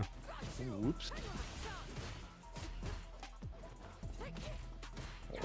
Tapped him with a foot, and then big neutral jump, but find anything after. Oh, Hands doesn't here, quite so- get the whip punish, but I'm a fan. Oh, he's trying. You can see it. Yeah, he tried it. Then react. Likely, I don't know if it was DP or super. I assume super because he was burnt out. Yeah, and just these Superman punches are such a problem. I mean, to sit there and buffer and DP it is not easy to do, you know? No, absolutely not. And dedicating like the brain space to that as well, like at this level, like it hinders you in so many other areas as well. Yeah, for sure. And Stains, man, can see why it's been a problem here. Damage output on the Marisa, just overwhelming, make you deal with big options. CA wake up. I'm gonna provide some quick relief here, but Saikuno's still got a long way to go. Make up this round. Yeah, it's good damage. You also get some pressure after, which is very privileged of her. Yeah. Oh, and oh, dude, that almost worked. Like, it wasn't going to be a perfect anti-air, but, you know, having in his hands, he has, like, the, oh, God, my throw whiff DI habit. Yeah. And that is like, actually very effective at a new level, you know? Oh man. Wow, what a combo. Yeah, both of these players are on classic. That recognition on the counter hit, that was beast. Yeah, he was prepared. Beats the armor, unfortunately, when it's charged up there, so tough spot to deal with. And yeah, this is what I mean. Like, Stans, he's got good, effective game plan on this character. This is a character that I recommended a lot for like the AT&T events and our events, because I think Marissa is straightforward and like very powerful, and her game plan is very easy to understand, you know, and like as a new player in particular. Yeah, 100%. Like, I think what holds her back at like a high competitive level is that she's a little littier. Like, just people new to the game, that's not an issue at all. Yeah, exactly. And this right here, I mean, he's one hit away from winning the round here. It was one medium. Wow, counter DI was perfect right there. He's medium, Gladius, level 3, and then that'll do it. Ooh, even went for a fancier combo that didn't kill instead. Oh. Wait, chance here for Sykkuno. Ah. But nicely done from Stans. He's definitely someone who's put in a lot of time. And his game plan is solid. I'm a big fan of the way he plays. I think that he's got all the right ideas. And he's definitely someone with a little bit more time is a Street Fighter beast, you know? You could just tell. Yeah, most definitely. I'm a big fan. Stans doing the work on the Marisa as well. Always like watching that character. So it was 1-1, right? We got Flayon winning the first game for Team Nephew. Stans winning the second game for Team Brian F. Yeah, and it does set up Coney versus Karku. And Coney's another person. He was busy. He's occupied at the start of the slam, and then got the chance to really start playing around Monday, Tuesday time. Improved a lot since then. I think there's so much about the game that he just didn't know, that he was like, oh my god, this works like that. And he learned more and more of throughout his coaching sessions and stuff. And I think he's way more solid now than he was even at the start of the slam. So he's learned a ton, and he's gotten a lot better. And he got a win earlier today, if I'm not mistaken, and for his team that was pretty important. So we'll have to see how this goes, because so far the back end of his team, I think there's a very strong chance of like Sham winning, if he wins against Karku here, not even going to the Nephew Brian F match, because I think we know how that's probably supposed to go on paper, right? So if we don't make it there, that's I think Team Brian F's biggest hope, because Nephew in particular is just, I don't think any of the coaches want to play him. He's like the hardest person to be in the coach's match, and it's like not that close, right? Like he's just a demon. Unless you're Diaphone, who's beaten him twice. Yeah, sure, 100%. So that's a great point, though. Yeah, Cody also produced one of my favorite pieces of content from the Sajam Slam too, is when he was practicing. I think a lot of people have seen the clip, like where he does the DP and it whiffs at the end and he dies or whatever. But my favorite part of that is when he goes, "I'm starting to think my combos are ass." Like at the beginning, I'm like, he had the Coney cash out. That was him for a while there. He had the Coney cash out was like his thing. He knew one combo and that's all he did. The biggest thing too is if he could break this one habit, like I think he would go so far. And the habit is he does heavy punch, drive rush, light. Instead of doing like a heavy again. If he could just do heavy after, which he just did right there. Okay, that makes me happy seeing that just now. If he could just convince his hands to do a different button than light after all the time, I think he would have so much more success, you know? What is this? 3 jabs of heavenly virtue? Yeah, I don't know why. He just always does light. It's just his thing. Oh my god, bro. Coney is a classic. He's a crack up. Divine Emperor Coney, that's him. That heavy punch too. I would love to see heavy punch into heavy donkey kick from him. I think that those ideas are like so good. But he plays Street Fighter like he was there when it was invented. You know what I mean? Like Yeah, he plays with like real old man like sweeps and fireballs and uppercuts and crouching heavy punches. Oh, so man. what a combo, by the way, from Karku. Little do people know he was there the whole time. Yeah. Wait a minute. Why does he have a dark Emperor one? Divine Emperor versus the Dark Emperor. I didn't realize. Dark Emperor Coney? Oh no. Yeah, that's one of my favorite things about Coney's game plan though, is you can see that he's got a lot of like I played Street Fighter a long time ago ideas. Yeah. And they're not bad ideas. That's the thing that's cool about it. Oh yeah. We all thought that worked in the first week too, don't worry. Everybody was like, you just DI Honda's headbutt. Like it, right? Hey, Surely. Easy. Why else would they put DI in the game? Yeah, why would DI be in the game if not specifically for Honda headbutt? I remember that. Oh man. Oh, the fiercest all day. He loves the button, but I don't know if the button loves him as much as he loves it. Wow, what Oh. a combo, and walk-in confident crouch block from Karki was beast, straight up. I love that Coney still thinks non-EXDPs are invincible. Yeah, yeah. That's all another habit from playing Street That's Fighter for a definitely long time. Exactly, some old school Street Fighter knowledge. He's heavy punching his ass off though. I do like that about it so far. You gotta hit that move. It's a good move. It's one of Ryu's best pokes. It's a huge button. You get a combo off it. Yeah, you can do this. He's been doing that into strike throw a lot too, which I love. I love that he made that adjustment after the second day of round robin. Heavy punch into heavy Hashigeki into throw or not. Yeah, It's such a good idea. sad. Oh, Let you've you been off with a lot trying. of That butt slam is a menace, by the way. It's very hard to deal with. Air to air is not really the idea. I think if you played old Street Fighters, you might think that's kind of what you're supposed to do. And honestly, it just sort of looks like a move you're supposed to air. 100%. You would think you would be more successful, or that air to airing would be more successful against it, just given the animation and whatnot. But no, most of the time not. Demon. There's no I am way. sorry, Coney. I don't know what to tell you. I understand if you never play Street Fighter again.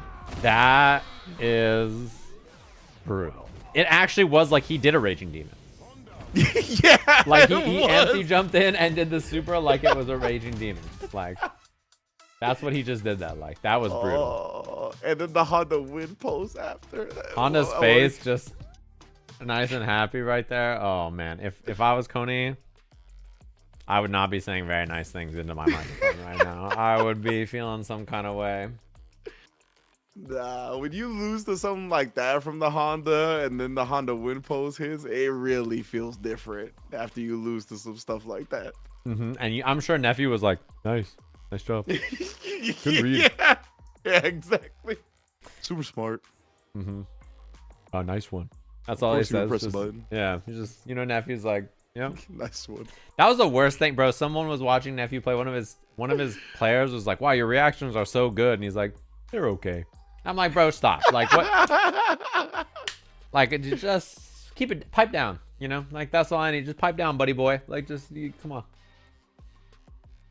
Yeah, I remember one time I asked him about like Jury Ken towards the beginning of the game, and he was like, "Yeah, I used to think it was Ken's favorite, but then I just perfect parried every fireball." And I was like, "Oh, Yeah, got it." that's good. I'll put that in my back Simple. pocket. Yeah, like Whoa, Very easy to SK understand now. Final Form is her name in game now. She is in the Final Oh. Form up against the bald icon. So one thing about these two, there's a pretty large MR disparity, but when they played before the slam, the score was 15-14.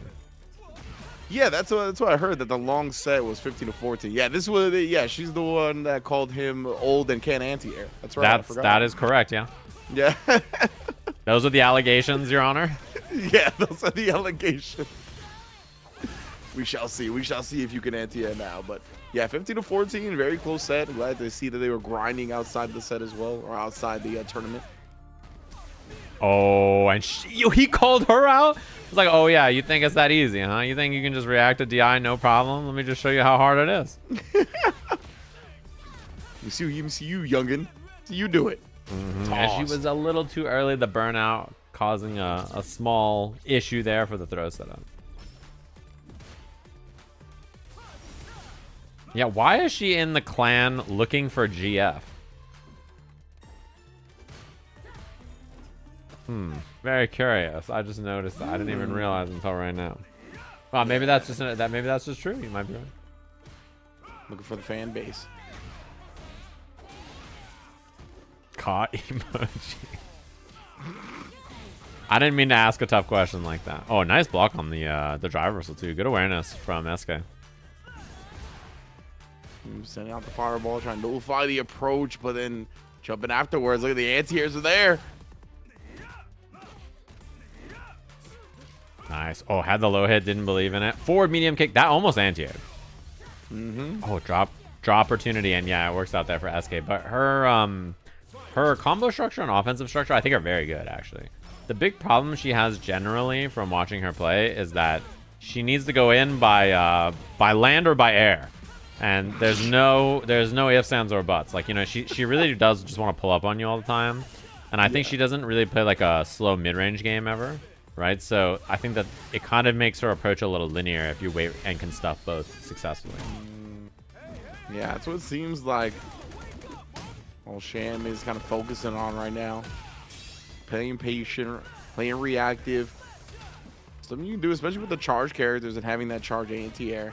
Down, back it out, especially when you got a life lead, making the opponent come to you anyway. Oh, and then clips with the air slasher, full follow-up. You know how he gets down. Well done there from Sham. And SK is really close to winning these games. Like, these rounds are very scrappy and doable. I think the drive gauge situation for her there, which is unfortunate. Oh, wow, that punished. Yeah, on like regular jumps, she probably would have recovered in time to block it right, but that knee drop comes down so quick. Yeah, nice throw bait too. That's something that she's very good at. She's very good at running strike throw offense, and very good at like staggered jury pressure. Like she does like medium punch, walk back, heavy punch to bait the throw, like that kind of stuff. She has a lot of success on her offense. I think her offensive structure is like so good, and her understanding of like how to run strike throw is excellent too. Yeah, 100%. Right now, all Sham. Oh, baited it out right there. Didn't react to the tap parry. Maybe could have walked forward. Throw. Does get the throw there. Ooh, and baits out the pinwheel. Yeah, really, really good. This is something that I expect sort of from Sham, honestly. His results in this first seed slot have been excellent this slam. I think last slam, it was kind of expected for him to be performing well. But, oh, wow, what a bait. He wasn't quite there, but in this slam, he definitely is. I would love to see a level 1 to force burnout. But either way, I mean, DJ's in a pretty bad spot here. Oh, and see the delay timing, stand heavy punch. Yeah, her offense is so good. Yeah, she does have that veteran delay timing. Like, she knows exactly when the opponent is about to crack and what timings you're supposed to do stuff like that at the walk back heavy buttons. Yeah. She just has, like, a really, really good understanding of, like, how the delay timing on offense is supposed to work in this game. And, like, when she should press or not. And, yeah, look at that jump. This is the thing. Is as long as she's going, I think she's, like, impossible to stop almost. You know, as when she's just running at you on the ground with drive rush or jumping or approaching, I think she's really, really hard to deal with. And she's really good at baiting stuff on offense, too. I think finding that timing where you can beat people's, like, natural button timings and whatnot, I think it's very hard to really grasp that concept for the first time. So the fact that she's understood that at this level already is pretty impressive. Slasher pressure. Yeah, the heavy air slasher becomes +1, but flipped out. Provides the punish counter throw opportunity, and SK doesn't let it slip by. Yeah, and that's probably the biggest problem, right? In that specific interaction is like, you want to guarantee the DI and you just get hit by that and you're like, God damn it, you know?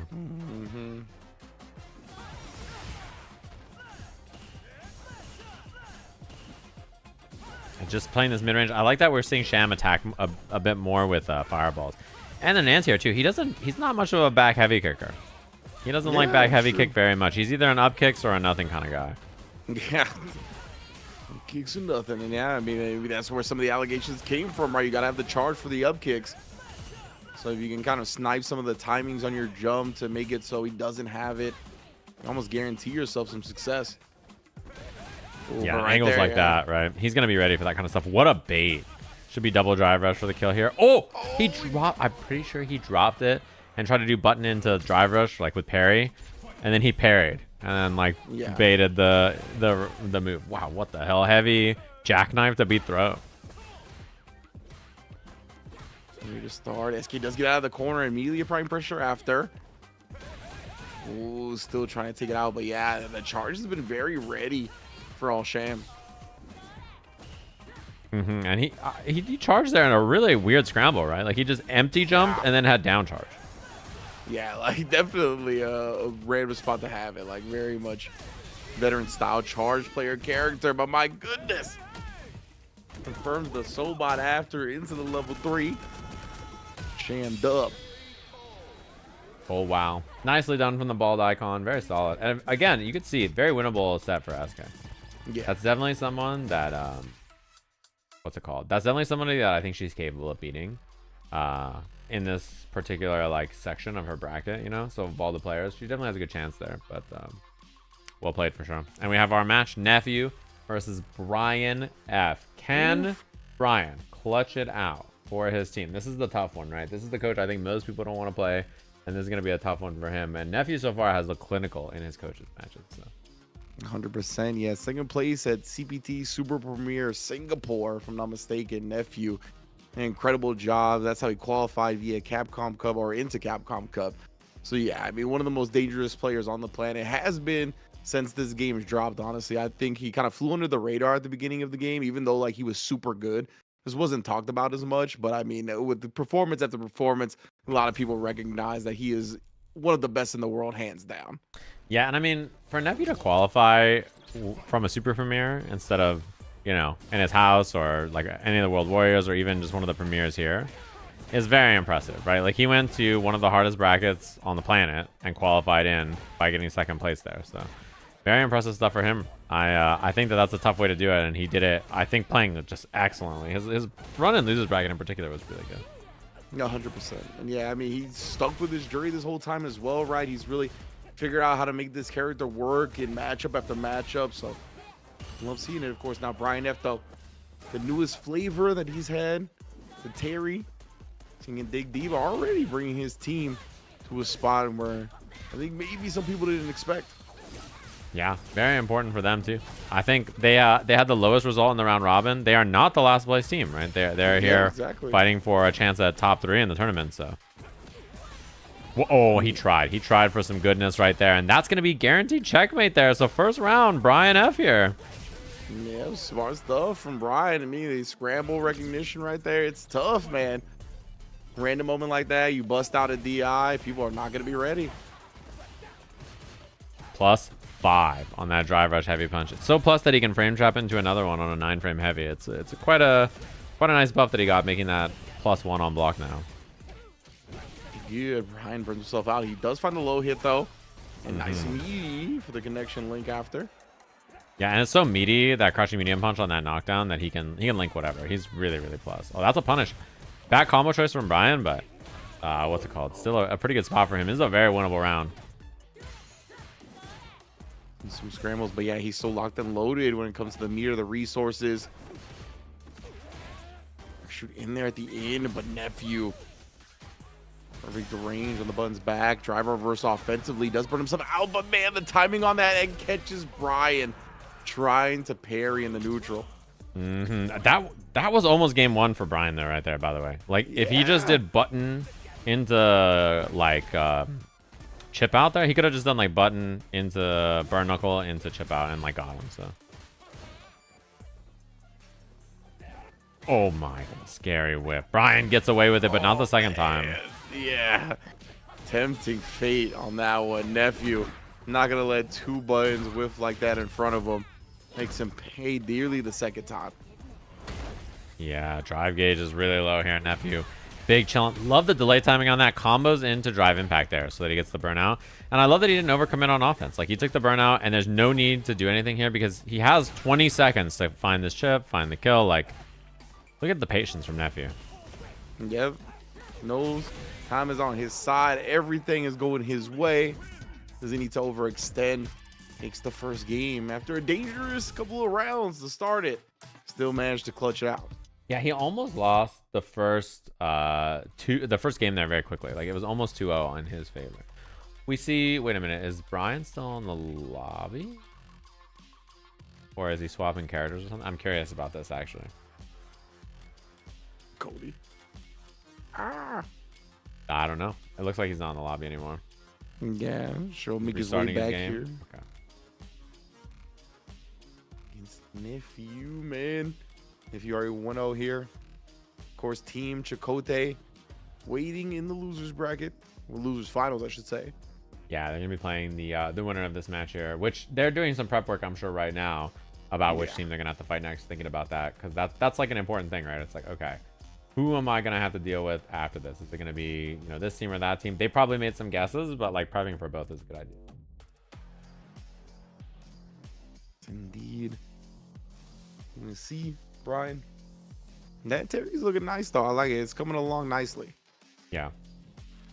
I like seeing the character get explored as well. One of those characters that got shown some love here in this latest patch. Yeah, I think Terry's a lot better now too.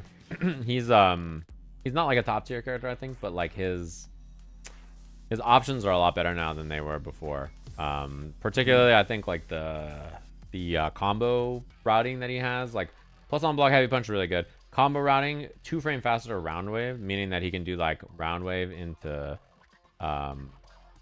what's it called? Medium tackle into like the uppercut after. He gets way more corner damage on all of his hits. Yeah, that's sick. Type joint you need in this game. So glad to see it. And some nice little variety now. Some new characters getting put into the spotlight, like the Kimberlys and whatnot. We've already seen on display as well. Yeah, I've been a fan of the way adjustments have been handled. You know what I mean? Like, obviously, Ed still very potent as well. The grand finals over at the World Warrior Japan. Yeah, definitely a very strong character still. And I think particularly like if you're like a master player, like a true master of the character on Ed, he's a character that has a very high ceiling, right? Like he's one of those characters you can push really far. So 100%. Here we go. Nephew up a game here, trying to move his team into top 3 of the tournament. And he's been playing really well so far. I think the first round robin day, Nephew locked in and played pretty well at the end. And same kind of thing here. Like his only real problem was Diaphone. Diaphone was the person that gave him the most trouble in the coaches' matches. I mean, his Chakotay matches too were very close. Yeah, absolutely. And Brian, yeah, I mean, very expensive character. Has been using a lot of the drive rush. He has to play back a little bit, try to drive rush in there, but Nephew so quick with the checks. Yeah, he recognized that the medium fireball got thrown and it wasn't going to hit him, and then he checked the drive rush like instantaneously. The processing power to see that, this guy's pretty good at the game. Truly. Nice combo here. Yeah, and he gets the medium knuckle afterwards. Oh, unfortunately, though, his one chance at offense just right away, he's ready. And again, Nephew loves wake up level 1 super, by the way, to save drive gauge. He does it a lot. Yeah, and back-to-back invincible wake-ups, too. Using the drive gauge before that one. He's established the friskiness on wake-up. And I love that Nephew did all the pairing and then walk back, like micro walk back into crouch block there, just to get a little bit more space, prevent Brian's offense, pushes them off the EX fireball to get the throw there on the parry. This guy is a bit of a cheater. The chat is trying their best to curse him, but I don't know if you can curse gameplay like this. And you bring up, you know, the micro walk back block. I can't remember who it was that was watching coach. I think it was Diaphone coaching one of his players, and talked about how one of the main problems he saw was the fact that they would give their opponent too much space by walking back just continuously, and told them about the micro walk back block. It's a huge thing for competitive players. Yeah, definitely. Oh, no perfect parry there from Brian, which means he has to deal with the drive rush pressure. Now he's got to guess. Although he's right on the back dash, it's just a little late on the challenge, and Nephew's about to build level 3. That's the kill. And GG's. Team Nephew is going to be moving on here on the back of that impressive performance from him. And thanks again for Team Brian F participating in the event. Ricky, Stans, Coney, Sham, and Brian. I appreciate all of them playing. Very, very, very appreciated. Thanks for the time and effort in the slam. And 07's in the chat, and GG's. Hopefully we can get you back some other time. Yeah, most definitely. Big ups. You guys already know Brian F doing big things out there. Trash talking, whatnot, as well as he's going to be hosting the Capcom Cup group draw. Without even knowing. TV. Oh, he didn't even know? They did not.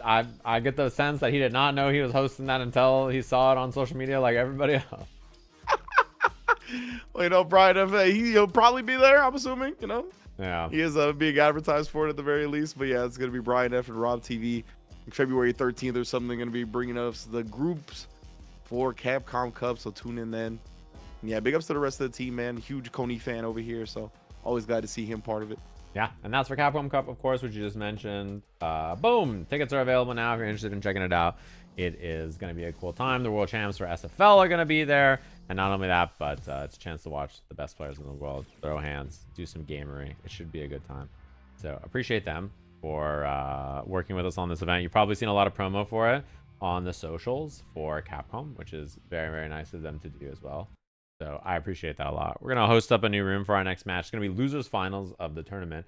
I wanted to say for the top 2 teams, Team Diaphone has already secured this, which is very, very cool, of course. But I also wanted to present you guys with something that's going to be given away, of course, which is one of these Victrix Pro KOs. The ultimate leverless option. These things are really, really awesome. This is the main leverless I've been playing on. Brian plays on this one. I know he's been using it. FDX also is on this thing. Awesome controller. Would recommend if you're looking for something in the market. They're really great. Check them out. They're super, super awesome. Speaking of them, if you're looking for another levelist in the market, these are awesome. The Punk Workshop is also very, very good. They're going to be giving away controllers to our teams as well. So some goodies to give away for the teams that have placed here, of course, and they're awesome. These things are really, really, really sick. So thanks to them, Punk Workshop and Victrix, and all of you for watching at home. Jumping into our losers finals, which is going to be Team Nephew up against Team El Chicote. And impressive stuff, I think, from Team Nephew. They were the 4th seed, and the 3rd seed, Team Shine, actually is out. The last seed was Team Brian F, who qualified. They got 4th instead of going last there. And I think that was a pretty rock solid performance from them, all things considered. They really improved a lot. And then this is going to be up against Chicote's team, which is the 1st seed after our both days of round robins finished. So, oh yeah, that's right. Yeah, Chicote going in here with the #1 seed, barely losing to Team Diaphone. Went down to the last round between the coaches, man. Clutching out Diaphone, waking up his wife, screaming, celebrating, popping off about going to Japan. It's gonna be a good one, man. We're gonna see who's gonna join him there momentarily. Yeah, if you're looking for those controllers, by the way, you can check out the Punk Workshop website. I think that was the Model M, if I'm not mistaken. That's the one I have. It has the extra thumb button. Those are really, really nice, and they have them with Carbon now. And then the Victrix Pro KO is the other levelist. Those are the 2 ones that I use. So the fact that both of them were down to help get some stuff away for the Slam is really awesome, considering they're literally the controllers I use. I was using the Punk Workshop before I got the Victrix, and then the Victrix is brand new. It came out this month, so I've been using it since then to give it a try. I really like both. The Victrix has lots of cool features and stuff about it that I think is really good. It just has smaller buttons than the Punk Workshop.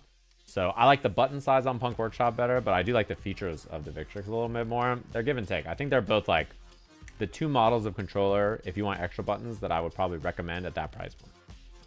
Yeah, boy. Yeah, I mean, the extra buttons nowadays is quite handy. Yeah, are you an extra button gamer at all?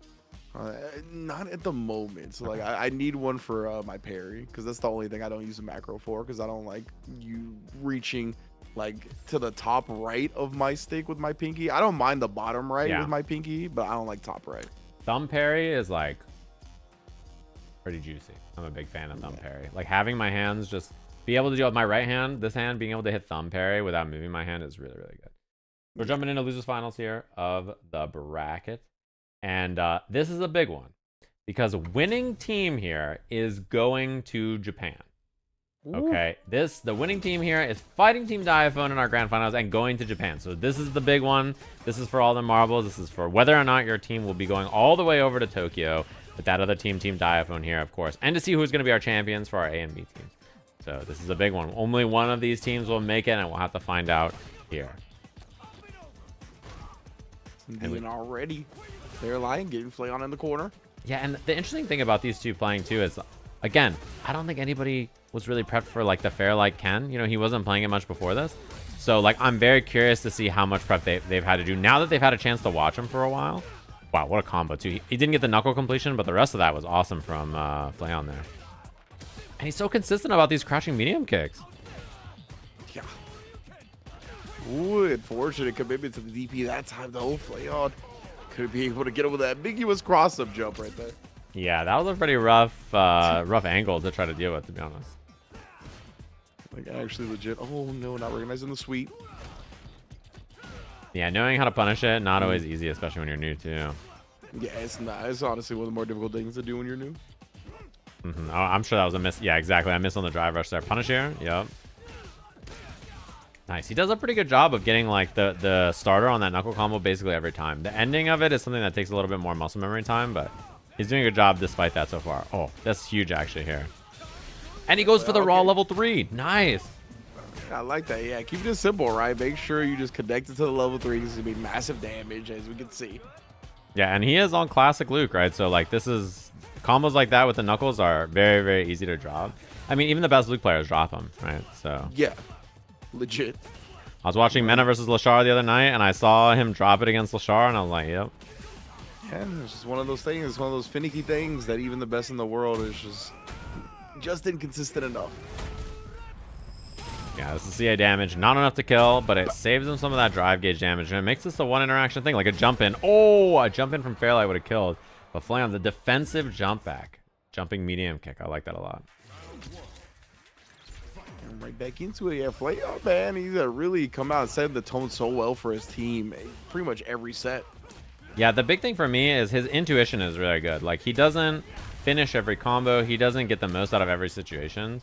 But his, like, decision-making and, like, his intuition about how to play Street Fighter is very good. Yeah, like, legit. You can tell he's played a lot just following his instincts. And more often than not, they're leading him in a good direction. Yeah. Because, you know, he's in these weird scrambles, and he's like, you know what? It's time for this, right? Like, he just comes up with the idea basically immediately, and... you can just see that he doesn't know exactly how to convert it to max damage, even stuff like that, right? But he's doing the right stuff. Yeah, exactly. Like, the vision is 100% there. It's got to be refined a bit. Nice. And Even now that EX again, fireball right there, and then he plays it slow.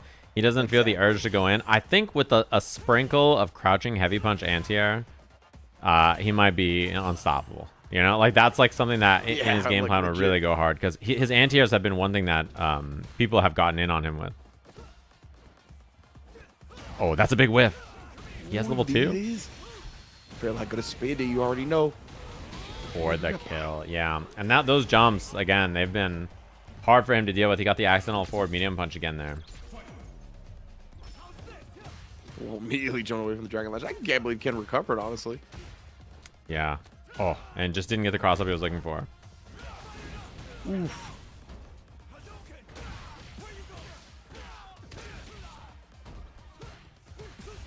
Nice. I like that we see the staggered pressure from Flayon too. Crouching medium punch, drive rush. You know, play some strike throw off of it. He does that kind of stuff a lot, and I think it's a really good like habit to have in your hands. Definitely does, yeah. Something that you could build on again, go into the upper limit, kind of try to figure out how to refine it. Oh, drive impact is very scary here. But the defense, look at the jumps. Like, he does not. He was trying to scramble and get out of there. I think that was wake up super probably from him. Oh, does he super now?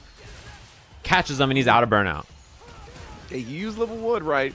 Because he knows if he can still get this round, he'll have some meter for the next one. Didn't want to just put it all out there with level 3. Oh, it's so hard not to get hit right here. Oh, that's not going to reach. Wait, the last hit, though. Okay, he jumps it. Oh, good job. Great awareness from Fairlight right there. I mean, he did play Luke before this, right? Oh, the OD once again. The only Sandblast that reaches that far.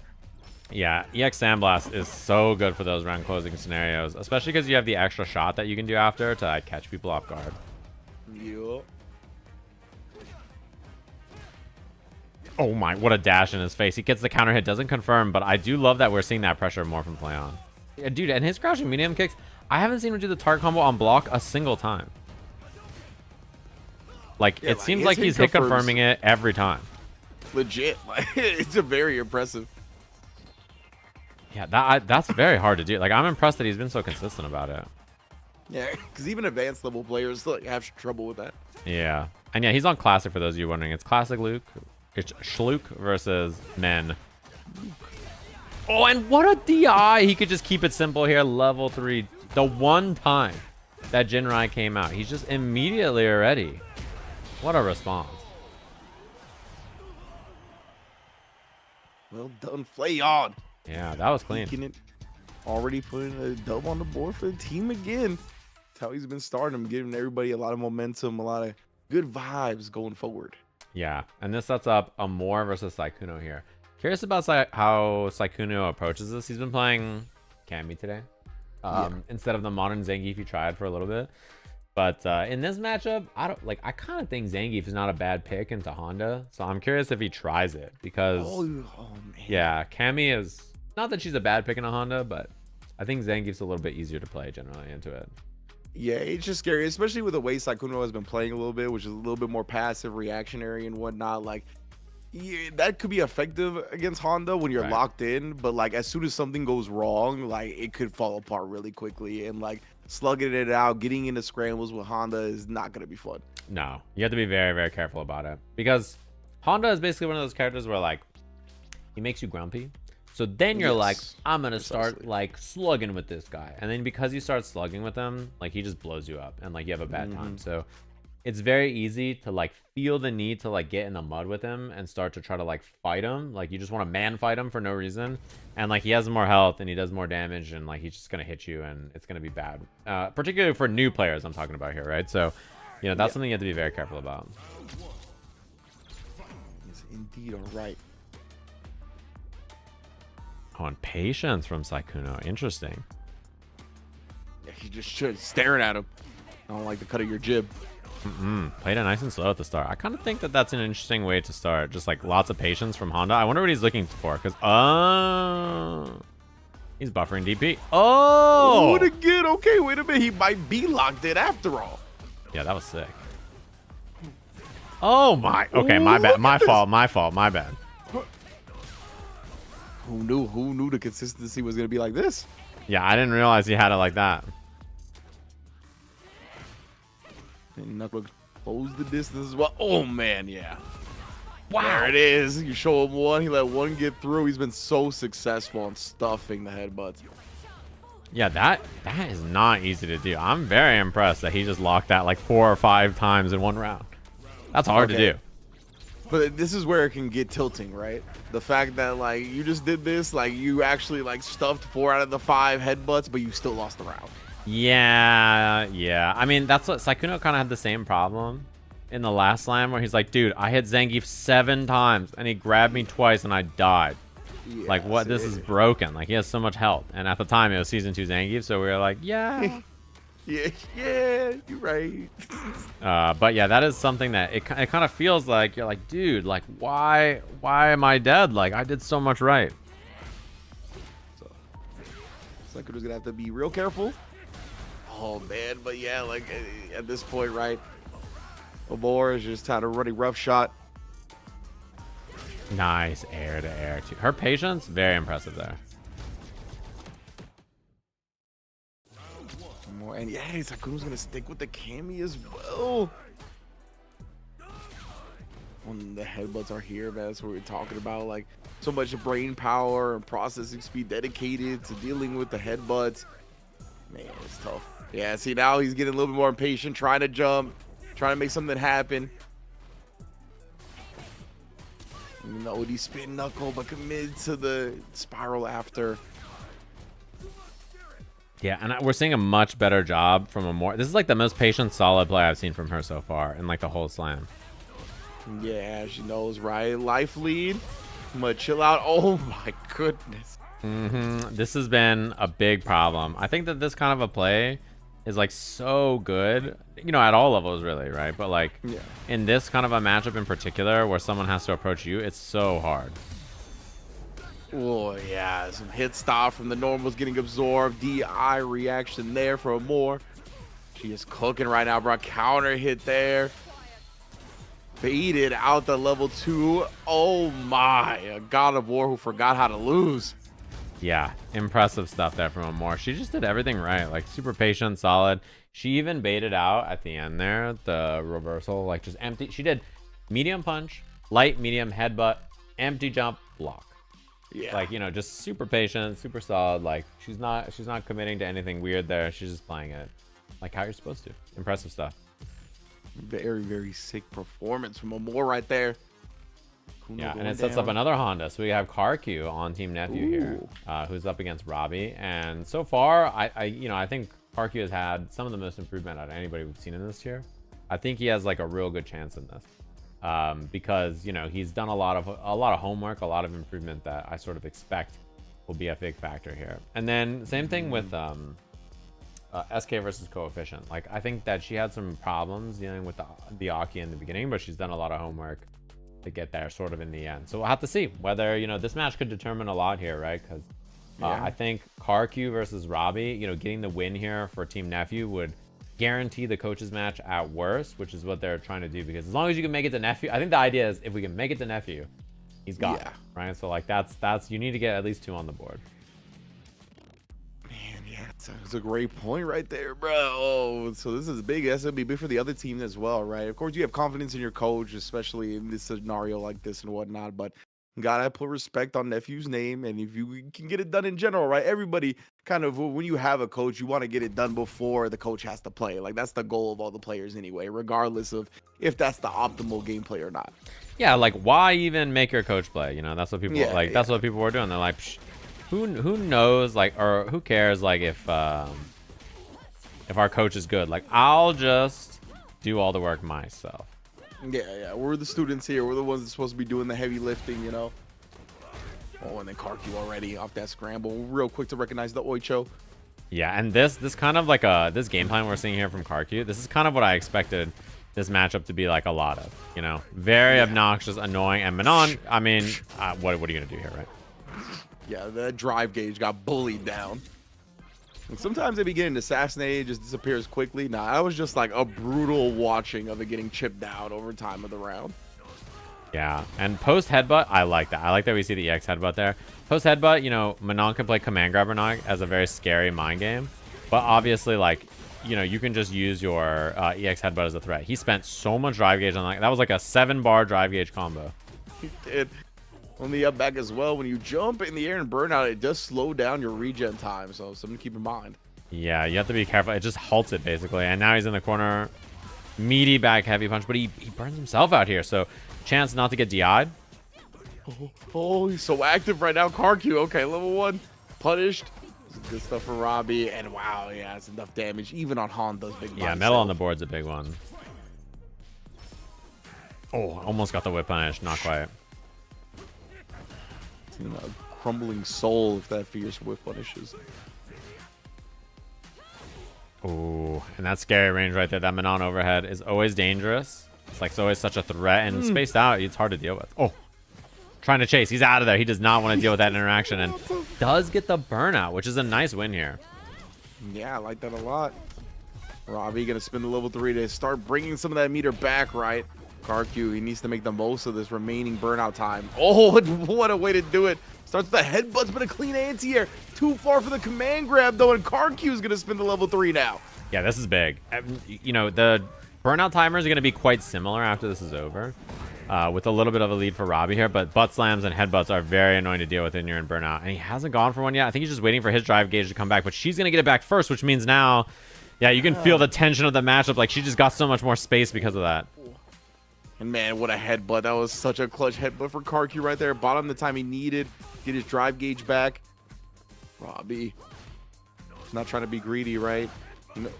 That's what I'm talking about. He dropped the punish, but got the counter hit after during the scramble anyway. Robbie on the board.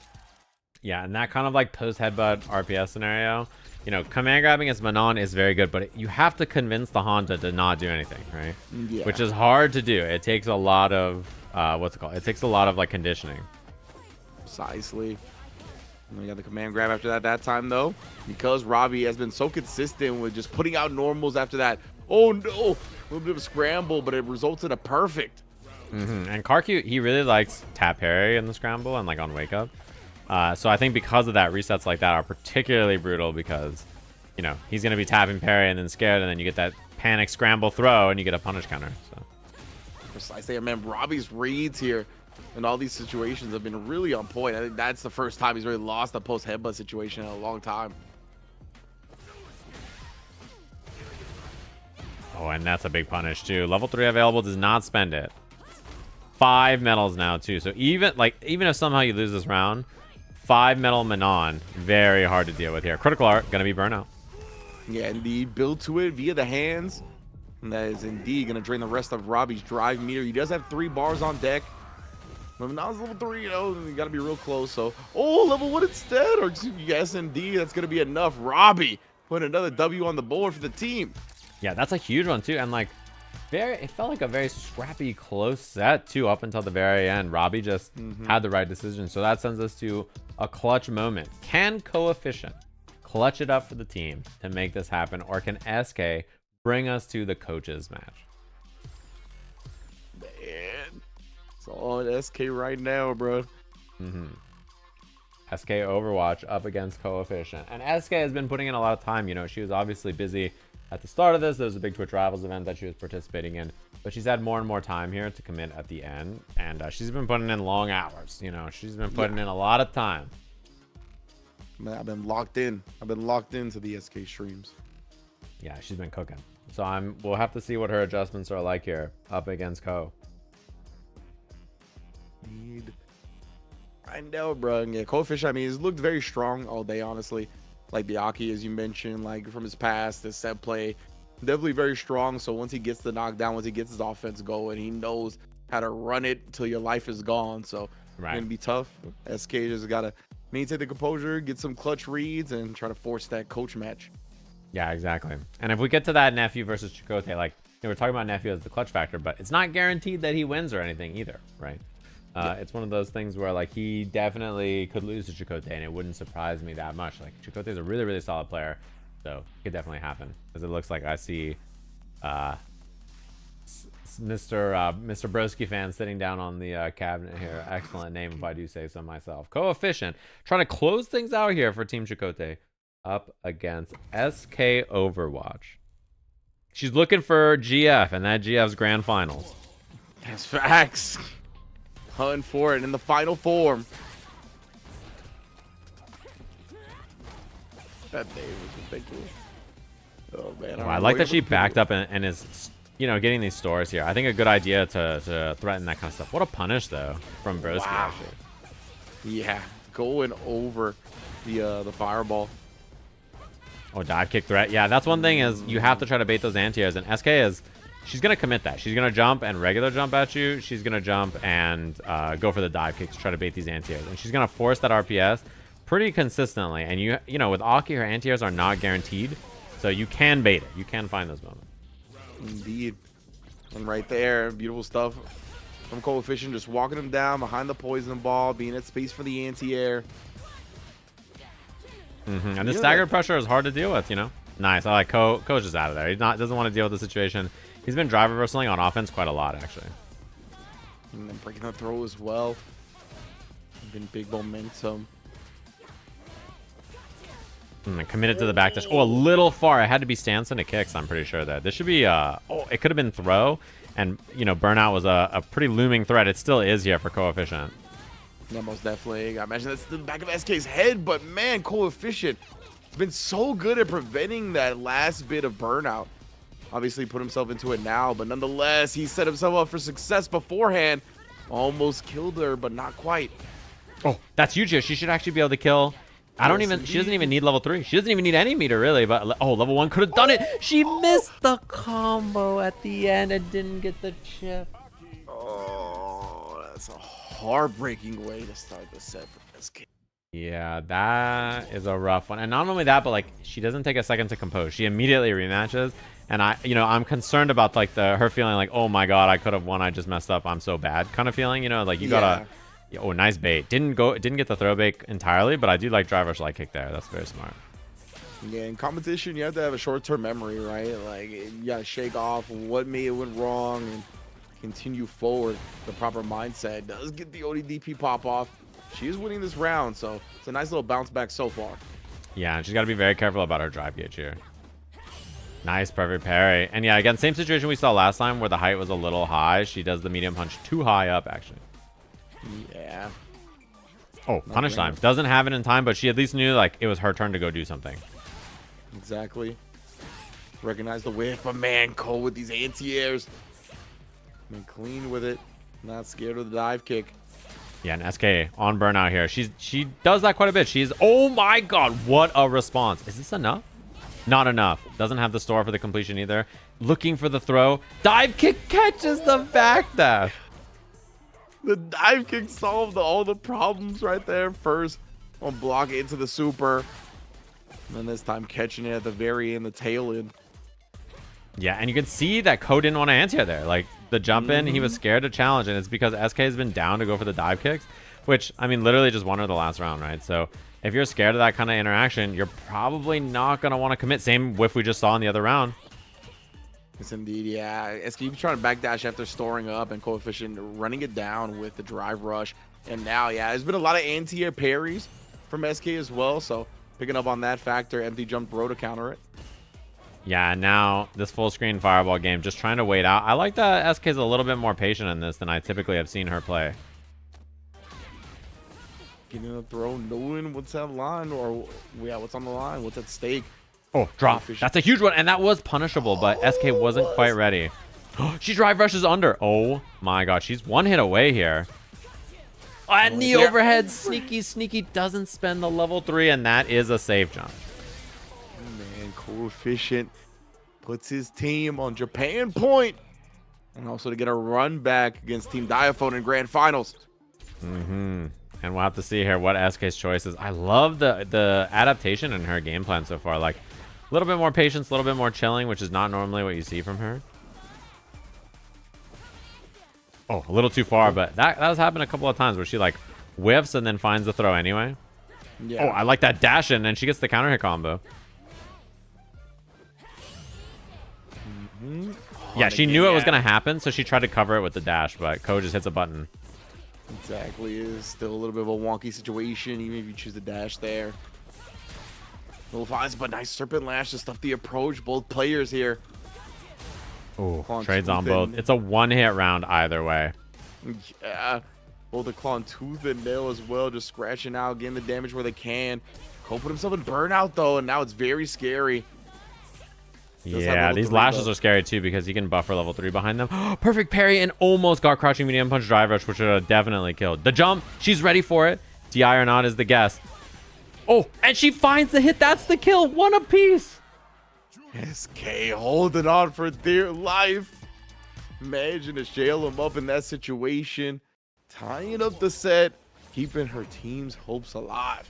And I love that we saw way more patience in neutral from her. Like, that's something, you know, I talked about it earlier, but she approaches a lot. It's a lot of like, I'm going to come in from drive rush angle, jump angle, something over and over. So to bring in a new idea, to be like, I'm willing to play patient and slow and neutral like this is something that she wasn't doing a lot. And then there's the dive kick to beat the anti-air.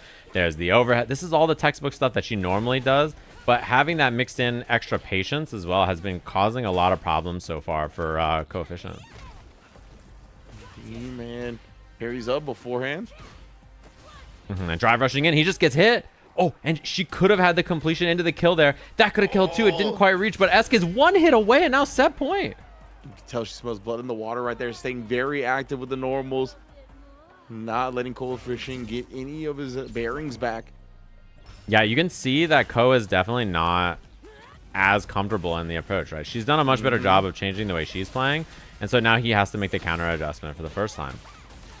Yeah, but now it's time to take the limiters off, right? Backs against the wall. You can't afford to lose another round if you're Coefficient.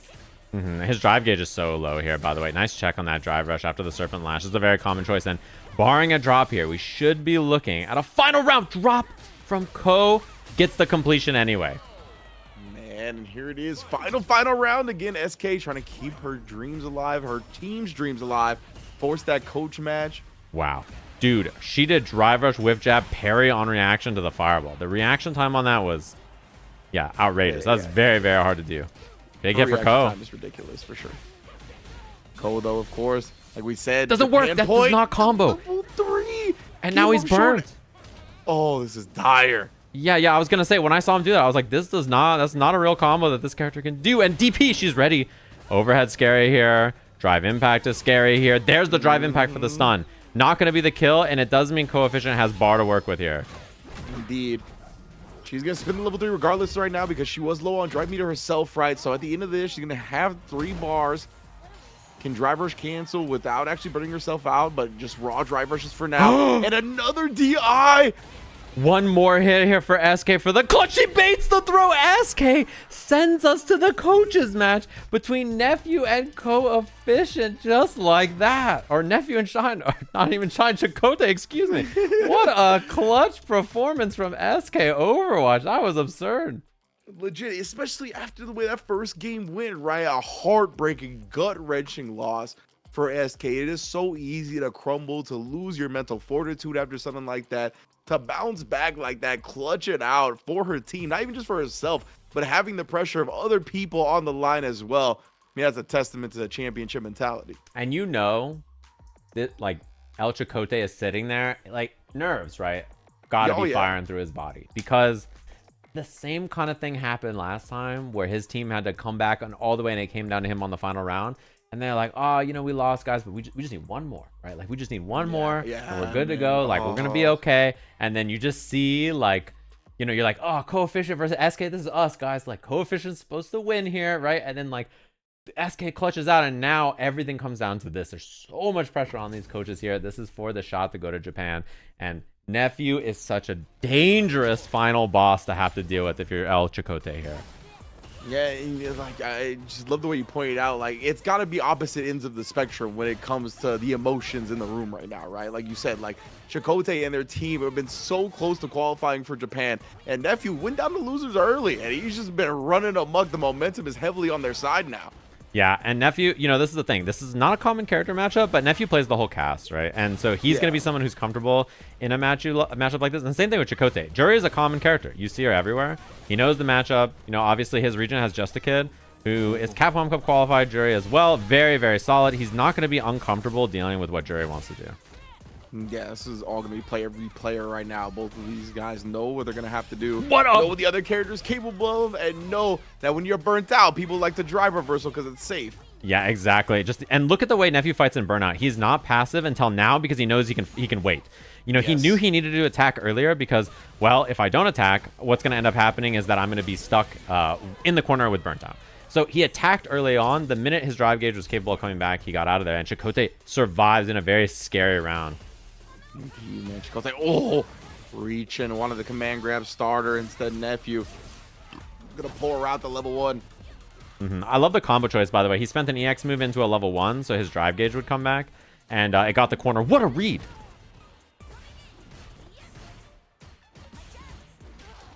Oh, that's a punish. Oh, Nephew wasn't ready, actually. Whenever that whiffs right there, that's a free medium. Oh, my God, this spacing. For real, that backdash barely not getting clipped by the Condor Spire. And again, Nephew not letting any breathing room happen for Lily. No stocks for free. Yeah, and these are world-class players, right? I mean, obviously, Nephew qualified for Capcom Cup.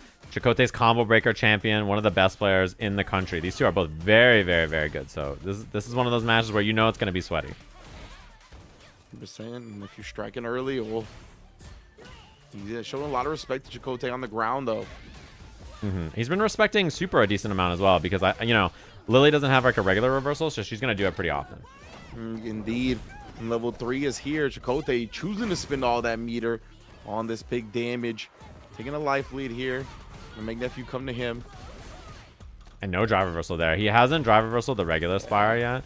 I'm curious if he will for the EX. I like that he threw Fireball. Oh, no anti-air either. That was an early jump in. Hard to anti-air those. Exactly. He just got caught in the middle of his input right there. That's how quickly the jump in hit. Oh, what a reaction. Is that enough to kill? I think she's on a pixel. Raw CA damage is going to be real close. Oh my God. And chip is such a big factor here, though. No reversal available for Chakotay. Nephew's got to chase down, but you see how cautious he's being. He doesn't want to overcommit on it. Chip. Chip. There was no way out. He was scared of the forward jump there as well. And Nephew finds it. What a reaction. Man, that Nephew, bro. Digging deep, clutching out the game. Reacting to the Condor Spire with the CA. And I love that, yeah, he didn't overexert himself afterwards, right? He was just trying to make sure he chipped away nice and carefully. You don't want to get up in there and like do a block string where it's not a lot of chip damage and you're building your opponent meter back. Like Lily would have built that level 1 if he just went in for a block string to set up the fireball. Exactly. So Chakotay had so many tough choices to make right there. And even Nephew, like, he couldn't drive rush in. He didn't have the bar. No. So he had to throw the EX Fireball and decide, do I want to wait and, like, let another EX Fireball come out? Do I want to wait and save it for drive rush? Like, how do I want to approach? He had, like, 6 hard decisions to make there. They both did, right? And so they both played around that situation so well. Man, incredible stuff right here. Nephew striking first blood, but I don't know, man. I got a feeling Chakotay going to be roaring back, but not just yet, it feels like. And what I love about Nephew is when he when he throws Fireball, he doesn't just follow behind it because she can Condor Spire over it. He just neutral jumps because he knows, like, okay, you're gonna Condor Spire over my Fireball because that's what you do to jury players as Lily, and I'm gonna find that. And now it is set point Nephew to send his team to Japan. He's already got a ticket. He's already at Capcom Cup, and this guy's trying to extend his stay so that way he can hang out in Japan. It seems like while being Capcom Cup qualified there, and the buffers afterwards. Yeah, that seems like a pretty good plan if you're Nephew, right? He's like, you know, Why not spend a while in Japan? Extended Japanese vacation. This early burnout in the round is very, very, very scary, though. The thing is, as long as Nephew can keep pressure, wow, the delay jump, heavy kick beat the crouching heavy, and you have to be so sad if you're Chakotay there. Look at the dance from Nephew, just cautiously waiting to see if that was going to be the finish on the windstock. Yeah, like getting such a reward during burnout right there, having your clutch anti-air miss like that. I mean, this is all the momentum is on Nephew's side now. And the buffer, he's going to have the level 3 Team Nephew all the way from losers round 1 is headed to grand finals and headed to Tokyo, Japan. The clutch from him, the clutch from SK and their whole squad. Wow. Just like that. Man, SK, huge W. Taking it over Coefficient to set up the coach tiebreaker. And as you mentioned, Nephew and the whole squad going to Japan to join Team Diaphone, represent Sajam Slam against Reject Fight Night. Some international championships on the line. And once again, chat room, can you please 07 for Team El Chakotay? They played awesome in the slam. They were first seed from round robin. They're in winner side right here, 3rd place overall. I really, really appreciate all of them playing. I know it sucks to go out in this place, of course, but happy to have all of you in the slam, of course, anytime. And I really appreciate El Chakotay jumping on to be a coach in this event, right? Same. Like, he was someone who we didn't have coach last time, and he did such an awesome job with the people in the slam while not even being a coach that I was really happy to have him on. And his performance is incredible. His team did awesome. He played awesome. So I really appreciate him jumping on and joining us for the slam. He's an awesome dude. I'm a big fan. And I wish him all the best luck, him and his team. He was really, really great, and I would love to have him back the next time we do a Street Fighter Slam. Would love to have him be a coach again. He's super, super great. Yeah, Chakotay's got a great fighting game mind, and the way he approaches fighting games, the community and everything, it's a very healthy mindset, and I think honestly a quite role model-ish when I look at the way he talks about fighting games. Definitely a big fan myself as well. Yes, and that means, of course, everybody wondering who is going to Japan. Everybody's trying to figure out which team it's going to be, what's going on here. These two teams are going to Japan. In fact, if you take a look here on the screen, let me grab it real quick. You can see that our teams are going to be headed all the way over to Japan. It's going to be Team Diaphone and Team Nephew. But we do have to see who is going to be our very first seed, right? Who's going to be the top squad that we're going to have there. So grand finals will be happening right now. These are, of course, the two teams that are going to be fighting off. And it's going to be Frodan versus Flayon. They're going to be jumping in and scrapping here right now. So I cannot wait to see it. And thanks to them for signing on, of course, and playing in this event. It was a good time. Diaphone versus Nephew, our final event. Let's see in our grand finals here, who is going to be our champs? Who gets the first class flight, or who's going there the hard way? You know, we'll give you on a boat, and you can figure the rest out, you know. No Tokyo cards for you. Let's take a look. Team B has to go deal with the muscle girls at the bar. Frodan versus Flayon. Yeah, and these two, they've been pretty evenly matched. So they're two of the better rankings overall. I think it was Shumimi and then these two for the best performances in this seed. So it's going to be a good one. I'm excited to see this. Little parry action there as well. Something we're seeing a lot in this is people becoming more comfortable with the idea of like buttoning a drive rush at a new level. Like both of these two are much more consistent about it. Yeah, it's sick to see, definitely. And then you see, already Flayon more willing to do it.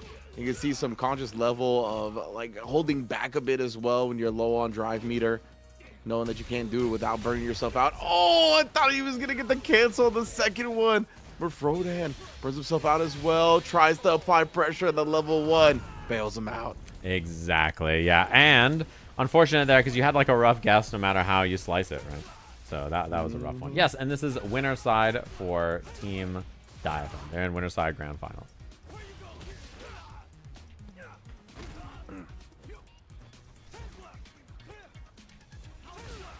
Oh, cut into the Dragon Lash off of the pass right there. The jump in, though, at that angle, it's tough. Flayon, you saw him try something, but it got stuffed. Yeah, and I think it's one of those things too. Oh, it's one of those things too where both of them playing classic here, so they don't have access to the one-button anti-airs. So you have to be a little bit more cautious about the jump approach. Only when that is an option that you consistently see anti-air. Oh, I thought he was going to level 1 after, but pretty good combo there from Flayon, all things considered. And the jump in the forward jump after jumping back twice. Flayon's got gotten that a couple of times today, where it's like he's had these real erratic jumps, and it kind of jump scares everybody, and it throws off their anti-air attempts. Yeah, exactly.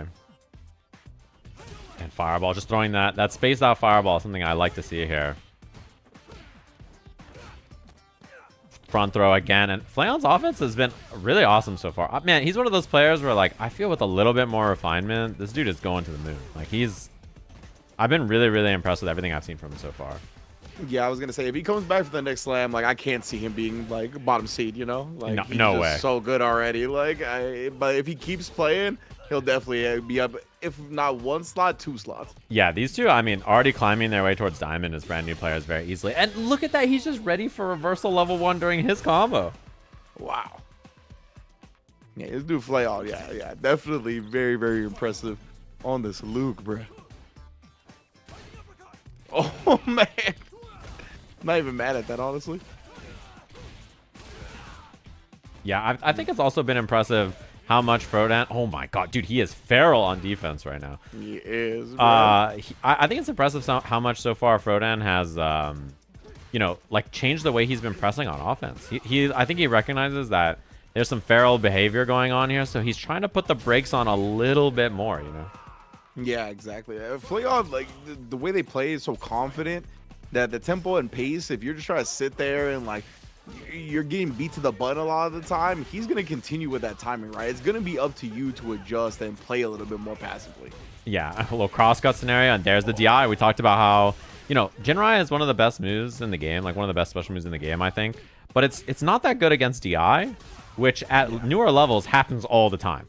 So, like, even though Jinrai is really, really good, it kind of gets, like, a debuff against players who are newer and DIing more often, I think, as Flayon just cleans house and just runs over in that first game after Frodan has been pretty successful against them the last couple times they played.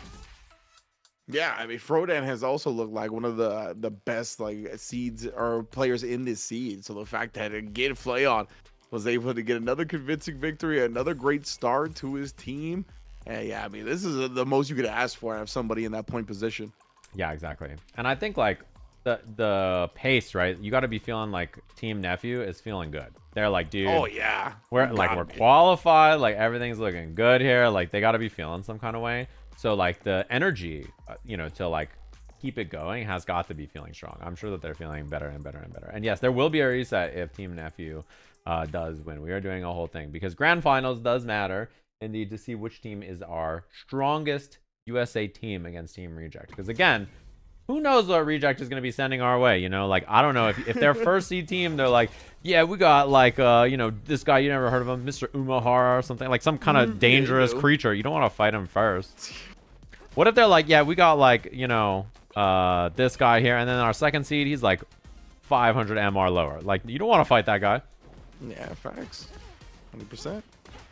Also, Scarra and Sakuno step into the plate. What a parry. Indeed. Okay, Scarra. Man, this time though, but we poking back that crouch medium punch. Nice. That was so good. And Scarra, I really have been impressed with the way his play has improved here in the last couple of days. Given that this guy was like, I've been in bed for the last 8 hours sick, he's done a pretty good job of improving at Street Fighter. Despite his current health being a problem. It's like I've been praying to the porcelain gods, and now I gotta play some Street Fighter. I know, poor guy. And here he has command grab on deck, 4 medals already. Oh, actually just missed that. Scar's antis have been really good. Reactions in general have been really good this match. You see the counter impact immediately as well. Yeah, and like he looks real sharp. I can't lie. Like, this is the best Street Fighter I've seen him play for sure.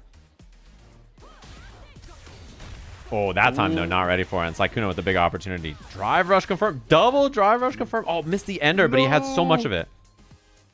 Yeah, that was a really good lead up. Would have burnt Scarra out if he managed to get to that CA as well. Oh, my God. Oh, my. This mid-range is so scary now. Scarra with the opportunity. And, yeah, no. The burnout was ticking down. Chance for him to get out of it, but just unfortunately smothered before it. Man, yeah, real impressive Manon play from Scarra. Beating Sakuno to the punch a lot of the time. And honestly, Manon does have some like strong aspects in the neutral against Cammy, right? Because her walk speed's pretty good, and she has like some forward advancing normals, some weird hitboxes on like crouch medium punch. Definitely be a little bit more annoying than you think to play against her on the ground. Yeah, and look at the spot Scarra standing on the screen. So like if you all are not aware, the easiest way to control the corner in this game is stand under the timer. Because if you're under the timer when your opponent jumps, they won't go past you, and you're in the perfect range where their normals can't hit you, and if they jump, you're in the perfect spot to anti-air them. So like that's kind of the spot you want to hold on the screen, and you see Scarra was holding it so well in the corner earlier. And I love that he's just challenging on defense like this. Nice, and he gets a combo in the corner here. Backs it off, doesn't overcommit on his pressure. Yeah, most definitely. And Scar's been quick to recognize the scrambles as well. Been busting out the DIs. Always smart. And yeah, screen freeze with the drive rush and the hit stop from the normals getting absorbed. Easy reaction for Scar. And it's actually so good for him that the drive impact didn't kill. Because then he got to get a free medal with the command grab at the end. So he's like, nice. Like, extra damage for me. Me?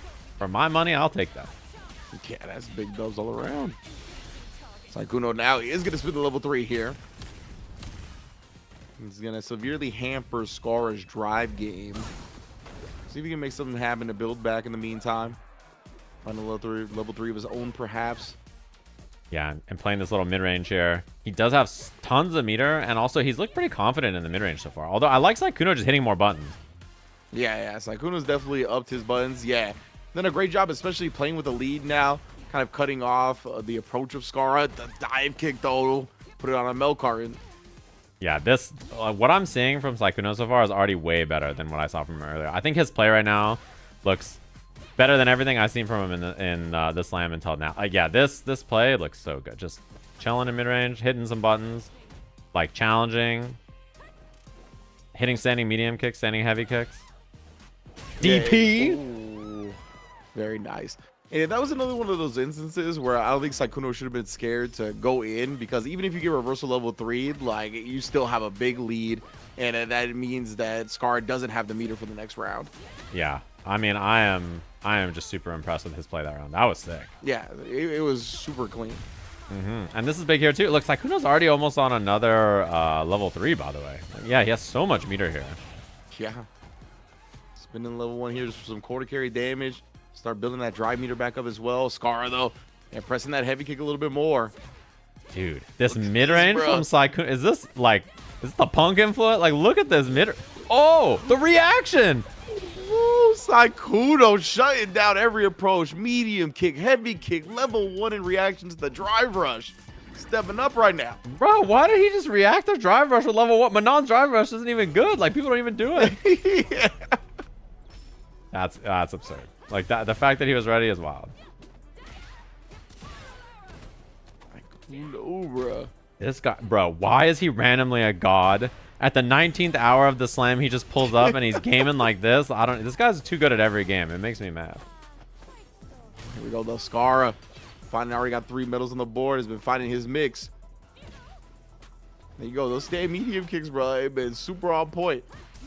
Oh, and the DI sneaky. He barely made it to the corner, although not a completion from Scarra. This time he's ready. Drive impact back at it. Yeah, I love what we're seeing. The way he's playing mid-range, a lot better so far. And Scarra, I think, kind of recognizing, like, dude, I need to get in there. I need to make some stuff happen. If I just sit here, this guy's going to hit medium kick and heavy kick, and I'm going to have a bad time. Yeah, like, it's like Sykkuno's doing such a good job kind of walling off Scarra from the approach. If you're Scarra, you have to get an early lead. You have to change this so that Sykkuno has to come to you. Right now, look at this. Yeah, Sykkuno backing off again. He's like, all right, I got this knife lead. You see the medium kicks. Trying to snipe with the heavy kicks here and there. Scarra found one before. I like the repeated harassment from Sykkuno, too, with, like, medium kick, heavy kick, medium kick, heavy kick. Yeah. Oh, and the wake up level 3 in the corner, knowing that pressure was coming. Yeah, and that's the thing, right? You start nickel and diamond damage down, annoying your opponent. They're not getting a lot of hits. They're finding it tough to get in on you. So once they do, they overcommit, right? They want to continue that offense. But, oh, Scarra found the jump in regardless. Oh, he just goes into command grab instead of super and leaves him on a pixel. Doesn't matter. Still closes it out. Got real scary at the end, but Scarra, the dub. Team Diaphone. I was about to tell him to put the fries in the bag. I was like, no Legit. shot, bro. Like, Legit. oh, I got so scared, but it all worked out. Man's almost got his invite to the next Sajam Slam rescinded. Well, he's been in everyone so far. He's been a repeated slammer. Him and Box and Saikun. Close one. Shouts to everybody that been going through the Sajam Slams. Number 4 here. But shouts to all the people in the previous 3 as well. Yeah, we've had so many awesome people. And the hardest part is like not making the slam all the exact people that have played in all the other ones. Like it's really hard to not just make all 24 players like people from the other 3 slams because they're awesome and it's like fun to watch them play fighting games. Yeah, that's the thing, right? That's what hurts about it, is that everybody like brings such good vibes and has a great time, and like it's just all good, good energy. And because of that, like you just want to keep bringing the same people. But yeah, always getting new people in the mix is great as well. We've gotten to see some real dope people pick up fighting games and already look quite adept at them, like Flayon and whatnot. Yeah, a lot of people have gotten real good real fast, which is really awesome to see. And like, you know, we've been doing this for less than a year. It's been 10 months since the first slam. This is our 4th one already, and like we've been chugging along. So many people in the last 10 months have decided to learn fighting games because of it, which is really awesome. Yeah, Fia's been all of them as well. He was in the Tekken ones, and he played in the Street Fighter ones as players. So he's been a coach for 2 and a player for 2. That's sick. This is gonna be Box versus SK. This is Asa versus Karq. After this, as it's already 1-1, so it's guaranteed we'll have Box versus SK. And I think Box has been SK's like biggest demon so far. Like he's definitely been, I think, the person in the top seed who has the playstyle who deals with her the best. Gotcha. Yeah, Asa's been looking very strong as well on this modern Luke. Already has the Honda in the corner. Spinebuster party, puts him on a pixel. Oh boy. I don't think that was the intended input. Yeah, it might have been super or something like that. That was my guess maybe there. But what I really like too is that Ace's play has gotten better and better as the slam has gone on. Like he's just really evolving in a way that I think is like very impressive. I love how he's starting to bring in more combos and stuff. We saw him do like drive rush heavy into heavy knuckle there, take good knockdowns and stuff. And he's just a crafty, smart dude. He just knows how to play video games. He knows how to get good at them. Yeah, you can really tell like when somebody starts to get comfortable and understand the flow of the game, and like Asa seems like he's already there. Honestly, like he definitely looks like when and how he makes his decisions is fueled properly by SF6. Oh no! Yeah, a little too far, and the cheeks smoked him right there. He's got to be careful about that because the modern reactions are so fast that sometimes you can make the wrong choice because you're just going too quick. Parry from Karq at the end right there. Let's get his meter back now. And immediately spins it. You know what it is. Oh, that was a great attempt at an overhead, but a better parry. See, that's right there. That modern DP was a little too fast. And Asa can kill here if he hits the whole combo. Heavy knuckle level 3. Oh, he almost had it. That was so close. And Honda lived because of the extra life. Oh my he's God. Gonna try to chip him out. He does. Karq, great recognition right there. Like we talked about earlier, these level 3s do massive chip in this game. Yeah, they're like 20% chip. That was unfortunate right there, but it does mean that he's out of bar for this last round, which is important. Yeah, 100% Asa, massive super advantage now. He clipped early on though, and Karq, he's parked, playing nice and patient after that last round, but does get clipped low. Yeah, and walk and throw too, looking like such a good spot. Man, look at Asa, just big chilling. Yeah, playing this slow and steady. And this is one thing, Modern is really good against Honda, I think, if you have like one button responses. Because a lot of what Honda wants to do is like, if you have perfect reactions, it's a lot easier to deal with. Those were both command grabs, by the way. Man, they both would have worked too. Asa just down bagging for his life, trying to play discipline. Karq had the right idea of the execution. Oh, and jump in heavy kick. I wonder if that was a command grab. I'm pretty sure it was. Maybe. We'll have to see. And one hit game for both of them here. Karq does have the corner. And he might have baited it. Oh, he went for the grab. You saw at the end there. Asa responding with a level 3. I mean, to be fair, even if he got an execution error, it still would have lost to the level 3. But it's got to feel bad, like finally getting the Oicho and for it to get level 3'd. Yeah, he did the command grab input 5 times. On the 5th time, he's like, guys, I did the input. Oh. Yeah, like, ow. Definitely a tough pill to swallow, but Asa picking up right where he left off. Yeah, I'm just really impressed with his play in general, too, because you know, he's been playing the game for 10 days, right? Since the beginning of the slam. Insane. Insane, bro. He's about to be Diamond 5 and like I think in like 3 days be Master probably or something, right? Like I mean it's yeah, that is a very, very unusual climb to say the least. Like, yeah, like if you're out there looking to pick up fighting games, don't hold yourself to that standard because that is not normal at all. No. I mean he's got a coach and he's someone who is yeah. He's an exception rather than the rule for sure. Yeah, exactly. Oh, and again, look at these clean anti-airs. Making the most out of the modern scheme. And then just drive rushing on in, bulldogging his way to set point. Yeah, and this is what Team TFT wants, right? Like they want it to be this way so that they have their 2 chances. Obviously, Box is I think the favorite in the next match, and then afterwards, Daifun's been the favorite against Nephew. So, yeah, true. Oh, this is Street Fighter 6 right here, and he tried to. I think he was thinking about throw baiting right there, so he hit heavy punch. Yeah. Almost a party all. Sits him down with the heavy flash knuckle. 3 bars on deck as well. Card Q, he's trying to figure out something, trying to dig deep, figure out how to get back in this match. But look at this, Asa answers at every turn with the perfect to put his team 1 win away from winning the entire Sajam Slam. Yeah, that like everything about that was textbook. Like that round was one of those rounds where like there's no notes. You know what I mean? It's like he did basically everything you want your player to do. Box looking for the re-invite. Make sure nice and fresh to go into this potential final match. Yeah, can Box clutch it out? The thing about Box, this is his 4th slam. He has never won any of the trips. His team has never won a slam. They've been in good positions before. And like every single slam, he's like, the next slam is going to be the one I do good. I promise. Like he's, you know, every slam, he's like, next slam will be the one where we do well. Like I'm not going to be the problem. And each time he says like, dude, if I was just good, we would have won. Like he blames himself. He's like, if I just played good, we would have won the slam, right? So it's one of those moments where like he really puts a lot of pressure on himself, I think. And like for 4 slams, he's been saying this is the one, right? So now his team is in winner side grand finals, and it's on him to potentially close it out and win a slam for his team. I want to give props to your vetting process because like I'm so glad that so many of the players are like that, right? Like in positions where you're a prominent streamers not playing this, it'd be so easy to just be like, to just shrug it off basically and be like, I'm not going to try that hard. You know what I mean? It's not really a big deal if I win or lose. This isn't my genre. But the fact that these people really care, right, are investing significant time and energy and like mental fortitude to try to get these dubs, like that's awesome. That's exactly what we want out of things like this. Yeah, exactly. Because you gotta put in the effort. Because for an event like this, it is truly you're here because you want to play, and it's a team environment. So it's not just the feeling of like I did bad. It's like I did bad and my team lost because I did bad. Like it's just like an overwhelming feeling of like you're here because your coach believes in you. They're putting a lot of time into you.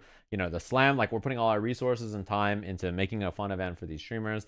And then at the same time, like there's prizes and goodies and gifts and all that kind of stuff. And your teammates are putting in the time and expecting you to do the same. So like that kind of a feeling is like, yeah, you gotta work hard for it, I think. Yeah. So this is potential tournament point for Box.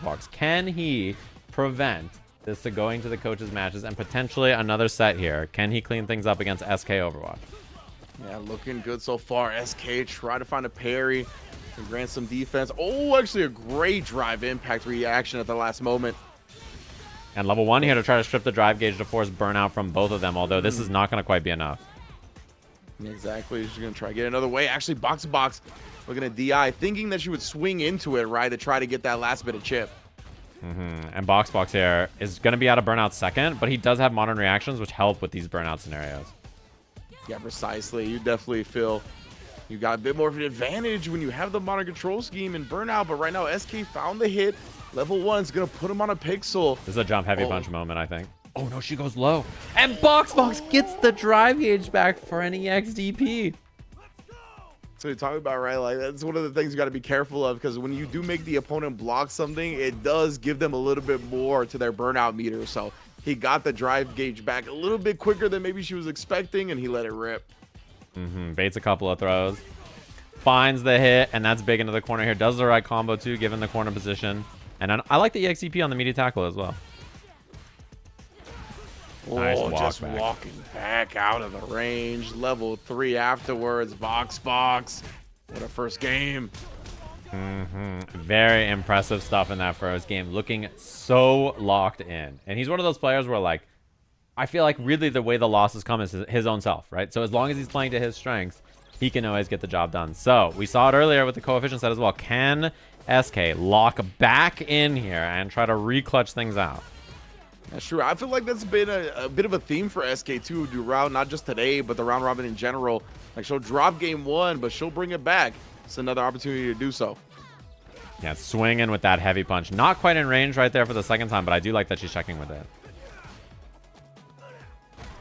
Nice in corner position now. Box staggering the low, has the uppercut. This is huge here. It's going to be close to killing with level 1 at the end of this. Oh, it's a little low. Oh, indeed. Actually didn't time that properly. SK opens the door for her, gets the punish. And that's Oh, huge. That's going to be the man. kill in the round. And this is what I mean. The nerves might start to set in. There's a lot on the line here. Feeling like you need to clutch out for your team. And a drop like that is a big deal. Activity on that heavy punch, but stuffs the throw. And then the overhead. That's smart from Box. Knows what the damage is. Oh, and finds the frame trap afterwards too. SK, all kinds of offense. And she's really good with these offensive sequences. This is her biggest strength, I think, is that she knows how to run strike throw offense in a very successful, consistent way. Yeah, it feels like all of her offensive decisions are very conscious, right? Like, she doesn't really autopilot. It's tough to really lock in on what decision she's going to make. Box, though, spinning all his drive meter to try to get this round, get that last bit of health, and he does so with the counter hit jab. We are on tournament point. We'll see a Box in his 4th slam appearance can clutch it out for Team Diaphone here. Oh, and no counter drive impact. That is huge. This is a corner position already. Safe jump scenario. He knows the safe jump. Empty jump throw to beat the parry. Box. One interaction away from being the champs here on the slam. The throw loop in the corner. You gotta guess right. And SK has been wrong every single time. The drive rush for the kill. And this man has solved Street Fighter and clutched it out for Team Diaphone here. Your Sajam Slam 4 champions after a long road to get here. Man, very fitting too, considering the way you set it up, right? The fact that he had blamed himself for previous team results in the Sajam Slams, promising that the next one is going to be the one where he does good. Love seeing the dub come on his victory, preventing it from even going to the coach battle. Amazing stuff from both teams, obviously, but big congrats to Team Diaphone. And the thing for them too, especially Diaphone, like, you know, last time Box was on his team, right? So like they were together in the last slam. They didn't qualify for the TwitchCon offline finals. And like, I know both of them were like heartbroken. Like they were just so sad. Like Diaphone was like, I will not let this happen again. Like if there's another slam, I'm going to be big clutch man. Like he told me then, he told me at TwitchCon, he was like, I'm so sad to be here and not be playing. Like he really was just like, this cannot happen again. So like I said, he messaged me and was like, dude, if there's another slam, I will grind. And he's just gonna win. He just took a month heads up, and like the dude is in world-class Street Fighter form, good enough to beat Capcom Cup qualified players and win the event. Like, bruh, like, yeah, he had to have multiple huge victories today to qualify his team, and his team lifted him up in grand finals. Didn't even have to make him play. Like, and I mean, all of the streams have been titled, right? Sajam Slam Revenge Arc. Like, this has been a mission for him. And seeing somebody, I love seeing that, man. When somebody lays out the plan and willing to put all the work in possible, wanting to prep even before it's going to happen to make sure they're in top flight form, to not only live up to what they expect of themselves, but to make sure they don't let their team down. It's beautiful. Yeah, and Skara, people make fun of him for putting the prize in the bag. He is a back-to-back Sajam Slam champion, by the way. The repeat for Street Fighter. So, you know, despite being super sick, he's done it. And yes, I would like to go chit-chat with the team. First of all, can everybody say howdy to Ringe over here? Where can people find you? And I appreciate you stopping by the slam. Of course. Thank you for having me. I appreciate you having me. Always dope to be a part of this. You can find me on Twitter or X, whatever, at Ringe_. Ringe Maestro is the TikTok and YouTube where I put up all the other content. So yeah, man, thanks for having me. Always a great time. Yeah, I appreciate it very much. Let me go bother this team now, and I'll catch you around, gamer. Peace. Alrighty, it's time, chat room. Let me head on over and see how these gamers are doing. I will, if they don't mind, jump in and do a little meeting with this team here. Let me go see how they're doing. Aces? Hello, hello, hello. There he is. Hello, hello. I came to do an Hello. interview. First of all, Yo, what up, congratulations, man? everybody. Hello. Nice job. Congrats to Skara. Back-to-back Sajam Slam Hey, I knew champion. it. We were saying. I knew he was That's gonna what say we're it to saying. you. Wait, what do you Can't mean? doubt What that. up? Yeah, he's literally the back-to-back champ. He put the fries in the bag twice. That is crazy. Yeah, I guess I did. Wait, so Street Fighter must be your game, I guess, huh? You know, like, it's so funny because the first one I was like, I didn't practice enough the first time. The second time, I'm gonna make it for real. And I just get like sickness and put in bed, like off my feet for 4 days. And Yeah. it's just brutal. But I think it's the best Street Fighter you play if it makes you feel any better. And I feel that way about watching everybody. Like, first of all, after the last slam, I know that Diaphone and Albert, you guys are on the same team, right? You guys really want to come back. We were and- pissed. Yeah, you guys were pissed. At TwitchCon, every time I saw you guys, you would just be staring longingly into the distance and be like, that could have been me up there. So I appreciate the lock-in. And I got to say, Diaphone, nice job clutching it up. You should buy your wife a ticket to Japan for waking her up. Actually, I didn't wake her up, so we're good. Oh, okay. So then you don't have to buy the Yeah, ticket at all. checkbook saved. Yeah, okay. So that's family finance 101 right there, gamers. We're good to go. But yeah, I was really impressed with your performance. Like, what was some of the prep work you put in for yourself for this event? Like, how did you like prep Street Fighter for the slam? Yeah, so obviously after the last slam, I was like really motivated, right? So in October I played Sparking Zero, and then in November I played Guilty Gear Strive, and then in December I also played Guilty Gear Strive. So I think that helped, but no, realistically, like you mentioned it a few times, and I was like, hey, I DM Sajam. I'm like, when's the slam going on? Like, am I in? Like, what's going on? He's like, all right, I got you. I started locking in, right? So a couple things, I just started playing. Yeah, that definitely helps.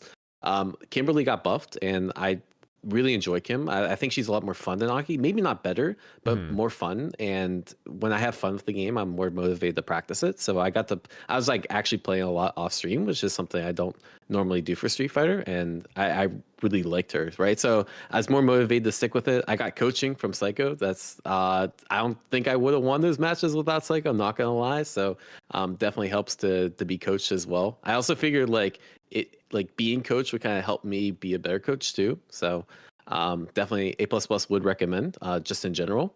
And yeah, I played more. That's the TLDR.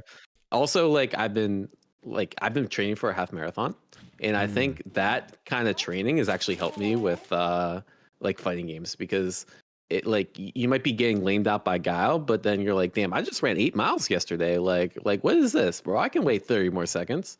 So like, yeah, I think it's a combination of a few things. Nice. I like that. That's a good answer. Also, I want to say nice job to Box for locking in and playing the best Street Fighter I've ever seen him play for the slam.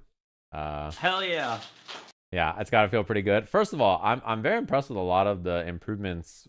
But what do you think got you from like being stuck around 1500 to like over 1700 this slam multiple times?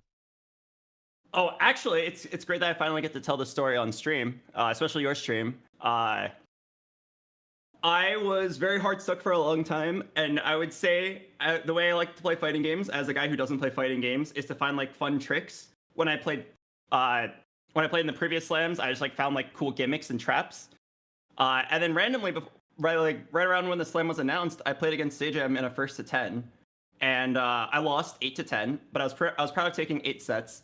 And then Sajam, this was off stream. He basically said, Albert, like, I know you've been considering swapping to Classic and playing on a leverless, but I'm telling you right now that you should stick to Modern and you should stick to a controller, because you can't play regular Street Fighter good enough to warrant the controller swap. That's true. And that made me mad. I was like, okay, well, why don't I go learn how to play good Street Fighter then?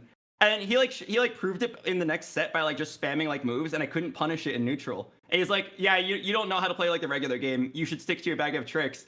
And I was every day since then, I sit there in the lab doing drills, doing punish counters, doing whiff punishments. I sat there. I did no fap for a month to make sure I had the energy and the motivation and the focus to just be able to like punish these with standing heavies. It's true. Oh god. This all did happen. And I did just stand there and hit medium kick his Terry, and he was like, what do I do? It's true. Learning how to play regular Street Fighter is the most important thing. And I think it showed in some of the clutch moments where you like legit, like there was no tricks. There was no, you even stopped hitting a lot of the buttons that I think you hit before that were good, to be honest with you. Like you like brought it down to a level that I think was even more simple than you had to. If that Yeah, makes sense. Diaphone gave me like an allowance of like, he's like, all right, you're allowed one stupid DI. Do you see me do it against SK? You're allowed one stupid DI per set. Yeah. I think that it was definitely the best Street Fighter I've seen you play. And not only that, but like the clutch in tournament is the hard part, right? I think that's like you out of tournament, I think always play well. But in tournament, it's so hard. Like it's, as all of you know, I'm sure, like it's, yeah, even like Diaphone, when you clutched it up, I saw you like try to do run and miss the run input and then panicked and then did run slide again. And then you're like, yep, I did it. Like that's, yeah, everybody, it happens to everybody. And tournament is a really, really difficult environment. But I wanted to say for our new players, I was really impressed with Froden's play a lot. As like a brand new player, you did so much good stuff that I'm like super impressed with. And I really appreciate you stopping by the slam. I just want to ask, like, what was your experience like playing? And like, how do you feel like you improved so much from the first day into the second day where you went 5-0 and today where you played awesome? So I appreciate you having me. I've watched slams before, and I'm a big fan of fighting games, but I actually have never really like clicked with Street Fighter in general. Like I remember playing it when I was like a kid and trying like other variations. The last time I tried to play was Street Fighter 5. I didn't really enjoy it. But I really wanted to try getting good at a fighting game because I kind of just miss being good at fighting games, or at least trying to get good. And I signed up, and everyone's like, "You should play modern. You should play modern.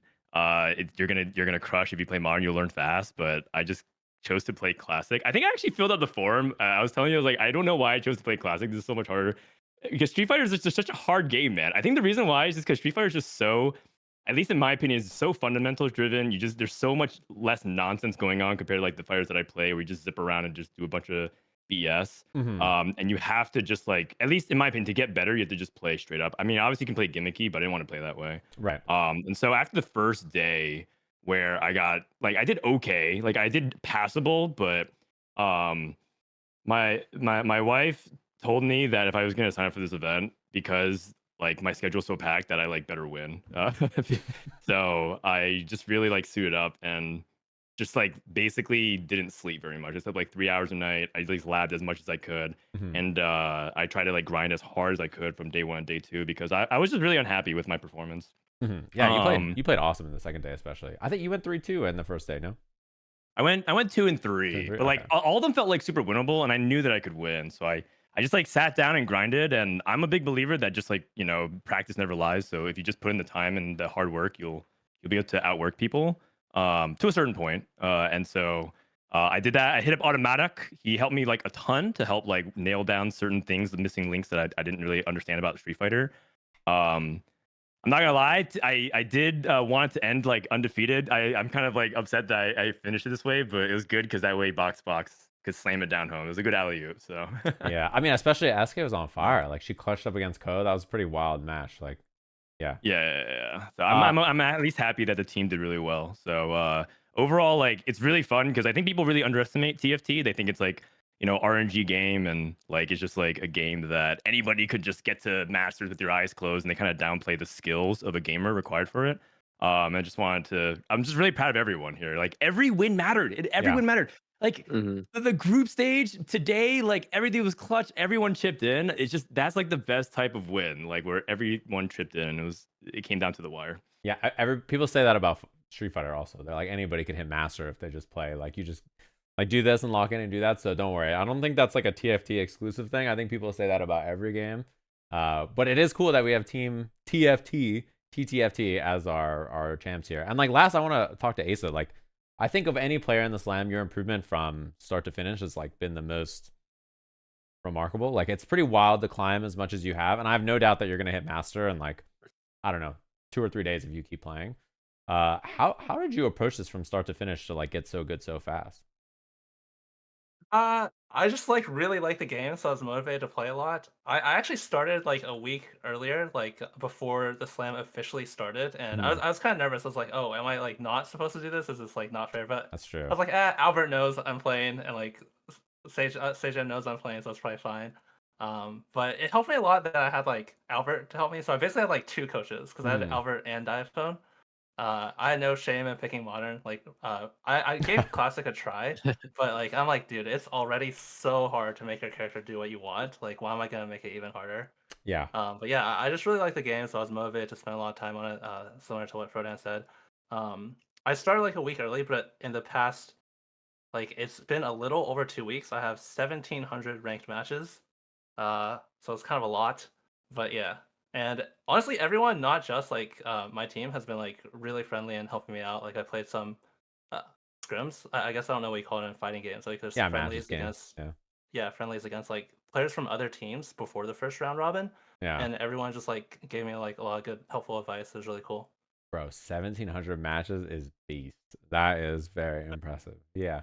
But I was going to say again, congrats to all of Team TFT. Congrats to Scar for being a 2-time champion. And anybody have any final words for all of our friends at home about Street Fighter or playing the video game or going to Japan? I'll see you all in Japan, by the way. What up? Like, what do you guys want to do? Gonna go eat, shop, do some cool stuff? Food. Yeah, food. I've got some recommendations. I'm sure you've also been. I'm sure you have recommendations. Oh, I've never been to Japan actually proper, so I'm excited. Yeah, I do have something for final words.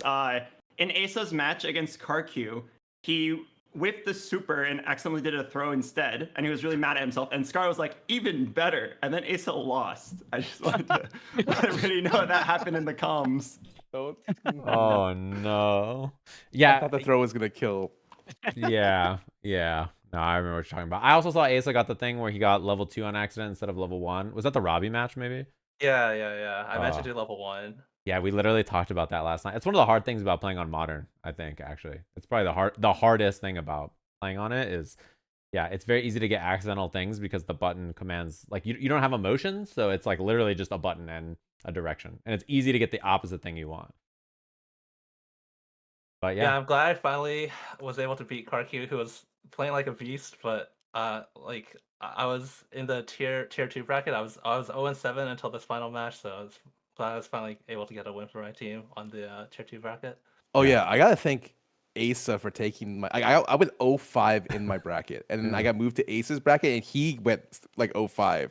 Like that bracket they're demonic. I think if you have to move up brackets from the last stage of Slam you play that, it's really tough. Like it's super tough, and like he's just so good that he's eventually able to take games off. But like I would have still been floundering up there, you know.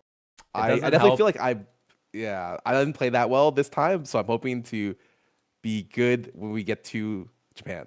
It doesn't help that you were sick and stuck in bed. That definitely doesn't make improving really easier. bad. Oh, I had a question. So we know that the top 2 teams are going to Japan. Was there any info about that, or do we just like figure it out later, or like how does all that work? We have info for you, but everybody else will hear about it later. So you'll be receiving something from us like right now. But yes, we do have details. I mean, my chat joked that like you guys won, so you get like first class tickets and they get economy class tickets. That's not actually happening. No, but we do have some info for you guys about that, and then details about the finals. Yes, that we'll tell you. A lot of it is we have stuff about it, but it's not publicly announced yet, so you guys will know first. Anything about our opponents in Japan? Anything about your opponents in Japan? Good luck to the coaches. Okay. Yes. Okay. Oh, I want to also say one thing, if I could. I forgot, but it's extremely important, is that my wife and my sister-in-law has been helping me take care of the family extra while I grind. I told you I slept 3 hours a night. But basically, I like to think that I tried my best to be a good dad, but I had to kind of be like an AFK dad for like 2 weeks. And they like really clutched it out, and I could not have done it without them. And so like we also had, like, even though we had 5 cracked team members, we also had some really big support members. So I really thank you, Taylor. Thank you, Michelle. Awesome. Hell yeah. And you're gonna stay home and watch the child and send them to Japan, right? And they're gonna go in your stead now. We'll talk after, yeah.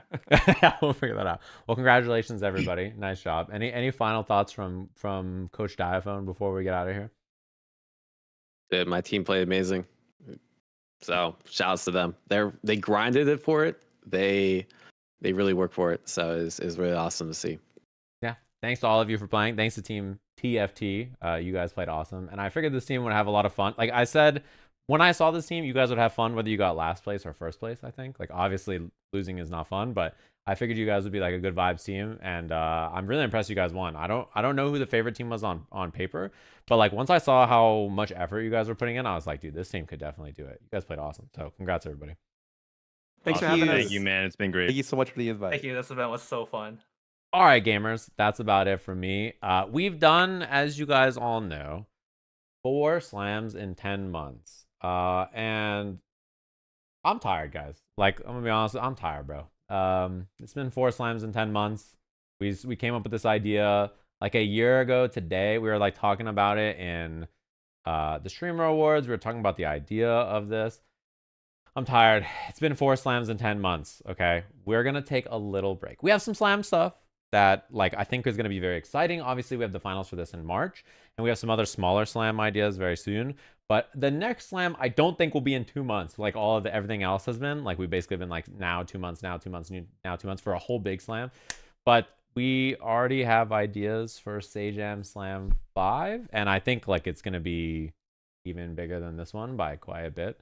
But it's something that we're going to work on. You guys have seen the website. You guys see that we're doing an event in March that is going to be really cool. The Reject Cross Sajam Slam Finals, that's going to be there.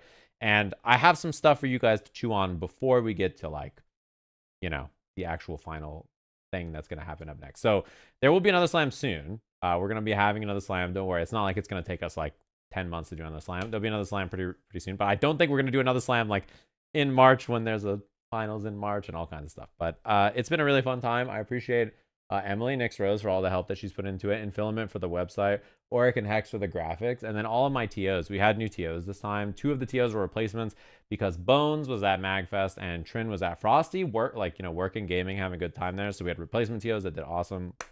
We had replacement commentary because like Steve was at Frosty and Justin was busy. So we had Automatic and Ringe who hopped on, which is really, really cool. And I appreciate Capcom for all the help making this happen. Reject for partnering with us for the final event, which I think should be really, really fun. And then Punk Workshop and Victrix and everybody else who got involved to put some stuff into the event. It's very, very cool of them. And we put in a lot of time and effort to make these slams fun. And it's hard. It's a lot of work to put these on. So we're gonna be putting on another one. I'll let you guys know as soon as we have details about it. But it won't be very long. In March, you guys are going to get something from us with the Reject Sajam Slam Finals.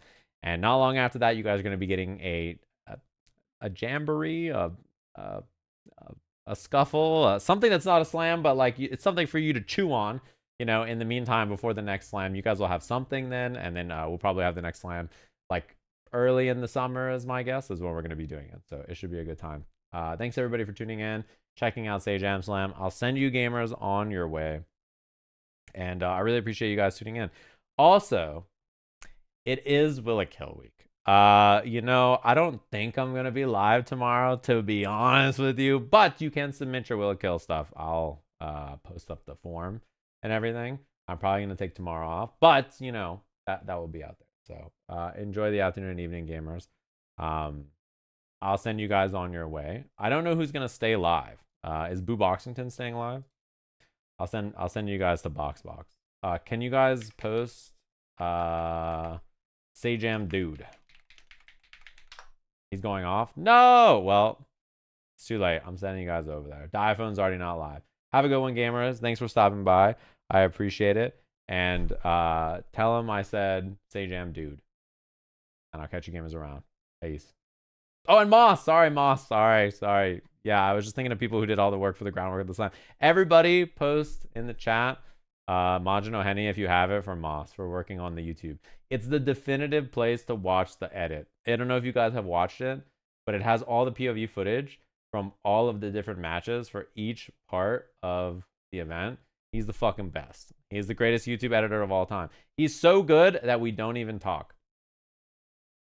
Just think about that. I don't even have to talk to him, and the YouTube would just exist, but I should change that. So, yeah, he's the GOAT. Anyway, I'll send you gamers on your way. Everybody shout out to Moss. He's the best. He works very, very hard, and I appreciate him. You gamers have a lovely one. I'll catch you all around. Peace.